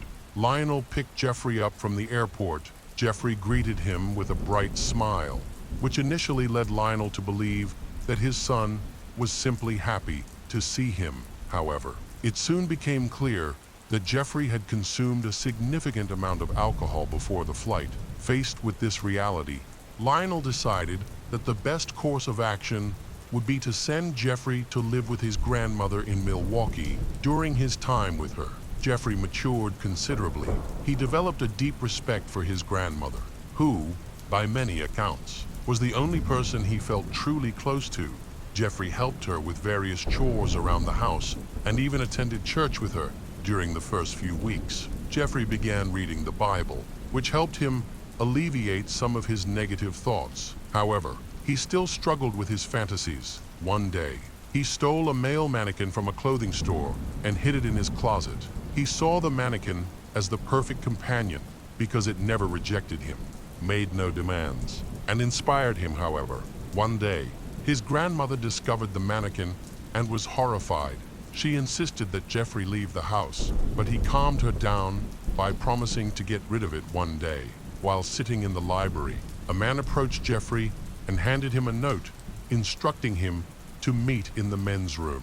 Although Jeffrey chose not to accept the invitation, the incident sparked something within him, and after 9 years, his repressed desires resurfaced. In 1985, Jeffrey frequented the sauna, looking for men to satisfy his desires. When he found someone who interested him, He would invite them out for a drink, however. He would secretly put sleeping pills in their drinks. When the victim passed out, Jeffrey would lie down next to them after one of his victims was poisoned and hospitalized. Jeffrey was banned from the club he frequented. Despite this, he continued to seek abuse partners in other bars and clubs. He preferred muscular young men and did not care about their skin color or hair color. In November 1987, Jeffrey met a man named Stephen Tuomi, a dancer and waiter from Michigan. They fell in love and decided to spend some time alone together. They rented a room at the Ambassador Hotel in Milwaukee, where Jeffrey offered Stephen a cocktail that had been spiked with sleeping pills. When Jeffrey woke up the next morning, he found bruises on Stephen Tuomi's forearms and chest, along with blood coming from his mouth. Jeffrey did not remember killing Stephen and could not believe it had happened. However, he was in the same room as the corpse, which prompted him to quickly leave the hotel, cross the street, and buy a suitcase. He returned to the hotel, placed Stephen's body in the suitcase, paid the bill in the lobby, and called a taxi. A hotel employee helped Jeffrey carry the suitcase, which was so heavy that the employee jokingly asked if there was a body inside. Jeffrey replied, yes, and they both laughed. Unaware that the employee was helping to dispose of a body, Jeffrey then went to his grandmother's house with the suitcase and secretly took it to the basement. He began to process Stephen Tuomi's body. He placed it in trash bags and then moved the bags containing the body into the trash. Several months later, Stephen Tuomi's relatives filed a missing persons report after he was last seen the night he met Jeffrey while working as a waiter, although police initially believed that Stephen had simply left. His family did not accept this explanation.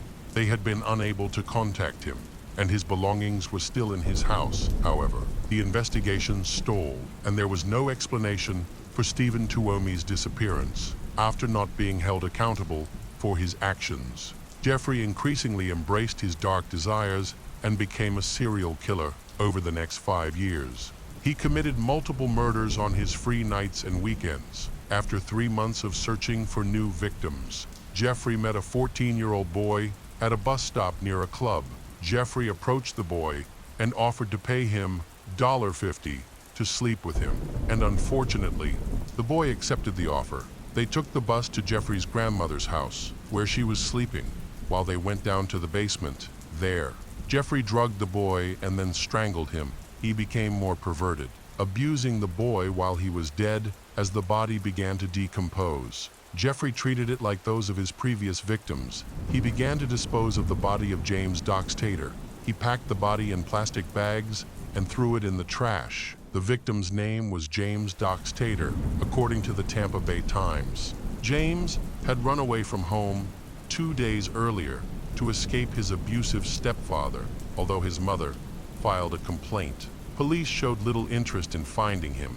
Jeffrey's fourth victim was Richard Guerrero, a 22-year-old Hispanic man. They met outside a gay bar called Phoenix. Jeffrey lured Richard to his grandmother's house, promising to pay him to spend the night in the basement. Jeffrey drugged Richard with sleeping pills, then strangled him with a leather strap and began abusing him after he was dead. After satisfying his desires, Jeffrey put the body parts in garbage bags, which were picked up by a garbage service the next day. Richard's family urged the police to investigate his disappearance, but the officers believed he had left home voluntarily. However, Richard's sister believed otherwise and convinced her relatives to hire a private investigator. Richard's father, who worked at a golf course, spent all his savings on the investigator. But it turned out that the investigator was a fraud. Meanwhile, Richard's mother prayed daily for his safe return. Jeffrey's grandmother asked him to move out because she was fed up with him. He was no longer the grandson she used to go to church with. His drinking, his habit of bringing young men to her house late at night, and the stench from the basement and garage were too much for her to bear. As a result, Jeffrey had to find a new place to live. He rented a small apartment where he stayed for a while as he prepared for his next victim. Jeffrey then found his fifth potential victim, a 13-year-old boy who came to his apartment. They met on the street. where Jeffrey offered to pay the boy in exchange for allowing him to take pictures. However, when Jeffrey tried to touch the boy got scared and ran away.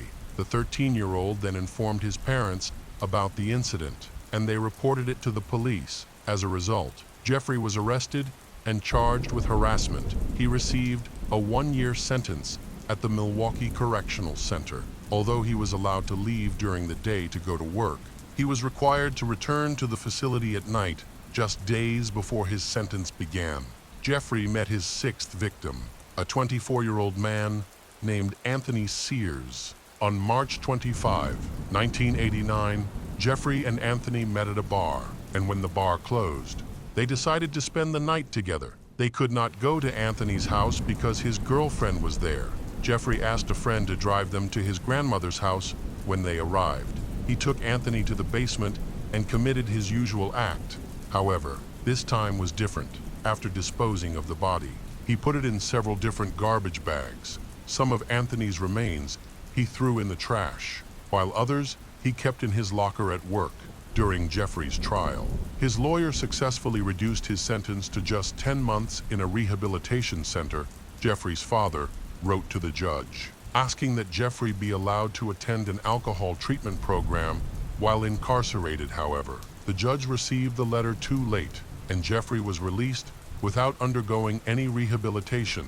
After his release, Jeffrey upgraded the security in his apartment by installing cameras and an alarm system. On June 24, 1990, Jeffrey went on a killing spree while at one of his favorite bars. He noticed a man named Raymond Smith. Jeffrey drugged Raymond and abused him before killing him. Just a month after killing Raymond, Jeffrey targeted another victim, 27-year-old Edward Smith. Edward was lured in with an offer of $100 to have his picture taken. With Jeffrey pretending to be a photographer, Edward was last seen alive talking to Jeffrey at a club. In September 1990, Jeffrey murdered his 8th victim, 22-year-old Ernest Miller. Ernest was attractive and healthy, and he worked as a dancer. He agreed to pose for photos in Jeffrey's apartment for $50, which put him in a dangerous situation. Jeffrey followed his usual pattern, plied Ernest with a mixture of alcohol and strong drugs. And this time, however, Ernest woke up before Jeffrey could strangle him. Resulting in a struggle, Jeffrey attacked Ernest with a knife. After killing him, Jeffrey disposed of the body as he had done with his other victims. But this time, he took a more disturbing step. Not only did he handling of the body, he also put it in the freezer for later use. The foul smell emanating from Jeffrey's apartment caused complaints from neighbors. To explain the smell, Jeffrey claimed that his meat refrigerator had broken down. To solve the problem, he bought a large plastic barrel and filled it with acid to destroy the body parts. Although he was able to remove some of the evidence, the smell remained. It seemed that Jeffrey did not care about the complaints from the neighbors. On September 24, 1990, Jeffrey continued his killing spree, targeting David Thomas, a 22-year-old man whom he had met at the Grand Avenue Mall. Jeffrey convinced David to return to his apartment for a few drinks, offering additional money if he posed for a photo. After giving David a drink laced with sedatives, Jeffrey found himself not attracted to him, but was afraid David would be angry when he found out he was drugged. As a result, Jeffrey strangled him. He took photos of handling of the body disposal and kept those photos for unknown reasons. Jeffrey stopped killing for 4 months. He met his next victim in February 1991. This victim, his 10th, was 17-year-old Curtis Straughter. Curtis had just lost his job as a nurse and was looking forward to becoming a model and attending college. They met at a bus stop. Tragically, this was not the end of Jeffrey's list of victims. Just 2 months later, he met Errol Lindsay, a 19-year-old boy who was also lured by the promise of money to take pictures. The next victim was 31-year-old Tony Hughes. Tony, who had lost his hearing as a child due to medication, was cheerful and sociable. He loved to dance and made friends easily. Tony was last seen on May 24, 1991, at a club. That night, Jeffrey invited him to his house, where he continued his killing spree. Unfortunately, Tony's body was left in Jeffrey's apartment for several days before being dumped in a dumpster on May 26, 1991. A tragic chapter unfolded when Jeffrey met Conorak synthesomphone, a 14-year-old Laotian teenager. Conorak was the younger brother of a previous victim who had escaped from Jeffrey. The situation was heartbreaking. Conorak had accepted money from Jeffrey to help his family, who was struggling financially and faced challenges due to their limited English skills. Conorak had been drugged by Jeffrey. After ensuring that Conorak was unconscious, Jeffrey left to buy alcohol, planning to strangle him upon his return. However, Conorak regained consciousness and escaped from the apartment. He wandered the streets until he encountered two girls, who were the nieces of Jeffrey Dahmer's next-door neighbor. The girls saw Conorak, who was injured, and they called 911 for help. The police, along with paramedics, rushed to the scene. When they arrived, they found Conorak lying in the middle of the road. They picked him up and placed him in a nearby building. When they began asking him questions, Jeffrey turned around, claiming that Conorak was his boyfriend, with whom he had just had a fight, and that he had been drinking heavily. The police accepted Jeffrey's explanation. The two girls begged the police to check Jeffrey's identification, but they refused. They urged the officers to listen to them. Pointing out the bruises and cuts on Conorak's body, the girls insisted that they knew the boy and that he was definitely a minor. The officers rudely told the girls to be quiet and even threatened to arrest them for trying to help Conorak. Had the officers checked Jeffrey's identification, they would have discovered that he was on mandatory parole for a previous conviction for molesting Conorak's brother. Instead, both officers assisted Jeffrey in taking Conorak back to his apartment, and one officer even placed him on the sofa. Once inside the apartment, the officers detected a foul odor, which Jeffrey explained was from a broken refrigerator filled with rotting meat that he had not disposed of. Surprisingly, the officers did not find anything suspicious. Jeffrey even showed them pictures of Conorak that he had taken earlier. Another alarming detail that the police overlooked was the body of Tony Hughes in the bedroom. The police left the scene, but the two girls called them back to check if they needed to identify themselves as witnesses. Unfortunately, the police dismissed their concerns, claiming it was just a disagreement between two adult partners. When Jeffrey was left alone with Conorak, he decided to inject hydrochloric acid into the boy's head. He did this to create a zombie. He had always dreamed of having a companion who would obey his every command without question. These experiments ultimately led to Conorak's death. Jeffrey then handling of the body.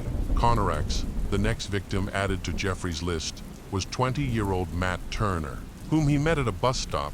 Matt accepted Jeffrey's offer to travel to Milwaukee for a professional photo shoot at his apartment.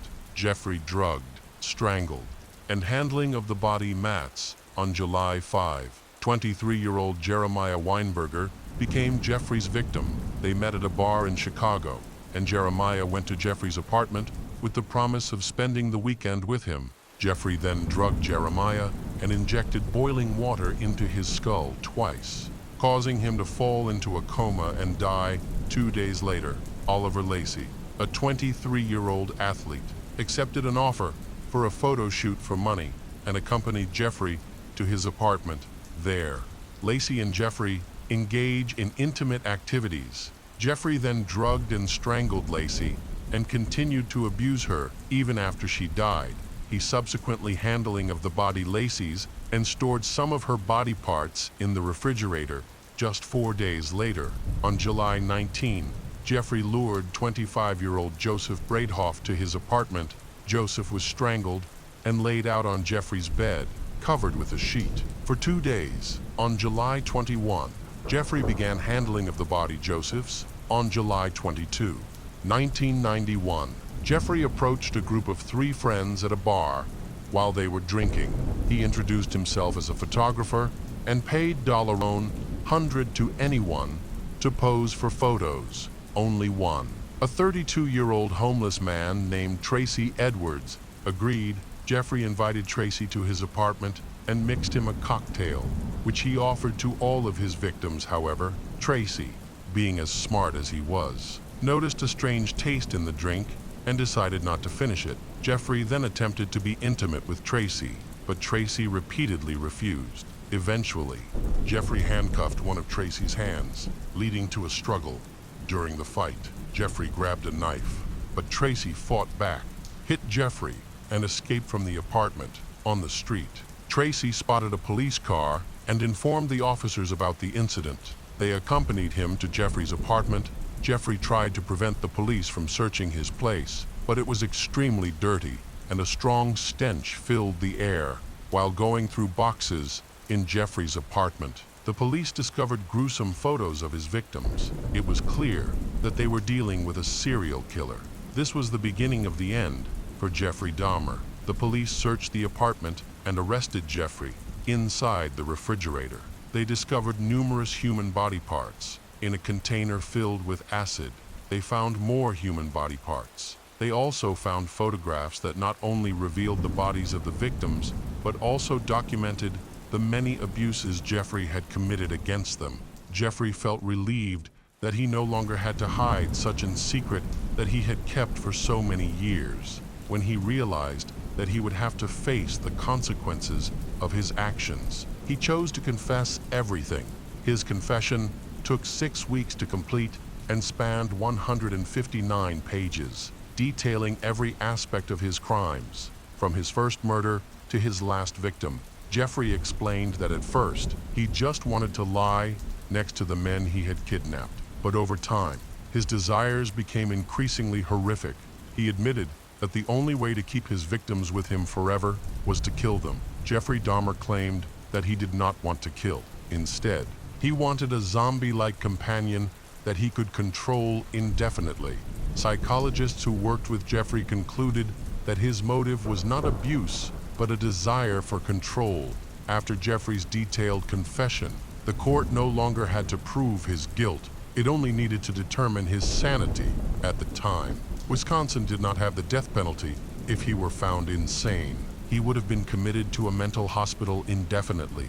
Although there was a possibility that he could be released in the future, the trial began on January 30, 1992, due to the serious nature of the case. Many security measures were taken in the courtroom, including the installation of bulletproof glass throughout the 2-week trial. Jeffrey sat silently, listening to arguments from both the prosecution and the defense. Jeffrey's defense strategy was simple. They did not try to argue that he was not guilty of murder. Instead, the defense sought to have him hospitalized for treatment. They argued that he needed psychological and psychiatric help, asserting that normal people do not commit such heinous acts. The prosecution, in contrast, argued that, under Wisconsin law, a person who remembers his actions and understands what they have done should be considered sane. A few days later, a verdict was reached. Jeffrey Dahmer was sentenced to 15 consecutive life sentences, plus an additional life sentence for a 1978 murder, bringing the total to 16 life sentences. Jeffrey expressed deep remorse for the pain he had caused the families of his victims and acknowledged their anger toward him. He was then sent to a maximum security prison in Wisconsin. During his time in prison, Jeffrey rediscovered his faith in God. Recalling the times he had gone to church with his grandmother, he asked a local priest to baptize him, and the priest agreed. On July 3, 1994, a fellow inmate, Osvaldo Duruthi, attacked Jeffrey, who was hospitalized but survived then. In November of that year, another inmate, Christopher Scarver, who was also serving a life sentence, attacked him. Christopher had been diagnosed with paranoid schizophrenia. Christopher disliked Jeffrey, who described himself as religious, a characterization that Christopher found insincere. In November, Christopher, Jeffrey, and another inmate, Jesse Anderson, who was serving time for murdering his wife, cleaned the inmate gym. They were also required to clean the locker room and restrooms used after gym class when they were left unsupervised. Christopher seized the opportunity to carry out his dangerous plan to attack both Jeffrey and Jesse. First, he followed Jeffrey into the locker room. Where Jeffrey was cleaning, he took a steel bar from the weight room and struck Jeffrey in the head several times. He then attacked Jesse in the same manner. Afterward, he left the gym and called security. Both Jeffrey and Jesse were taken to the hospital, but Jeffrey died en route. His death was confirmed upon arrival at the hospital. Jesse remained in a coma for 2 days before being taken off life support. In accordance with Jeffrey's wishes, his body was cremated, and his ashes were divided among his parents. When details of Jeffrey's crimes became public, protests erupted, focused on the fact that 2 police officers who handed over a boy named Conorak Synthesomphone to Jeffrey were not prosecuted. The 2 police officers did not check the identity of the boy or Jeffrey and did not search Jeffrey's apartment. After the trial, the 2 police officers involved were suspended from duty. They later appealed the dismissal, and the judge ruled in their favor, and awarding each $55 in compensation after being reinstated. Both officers resumed their careers. Additionally, after the investigation was completed, the building where Jeffrey Dahmer lived was demolished in the hope of helping people forget the horrific events that occurred there.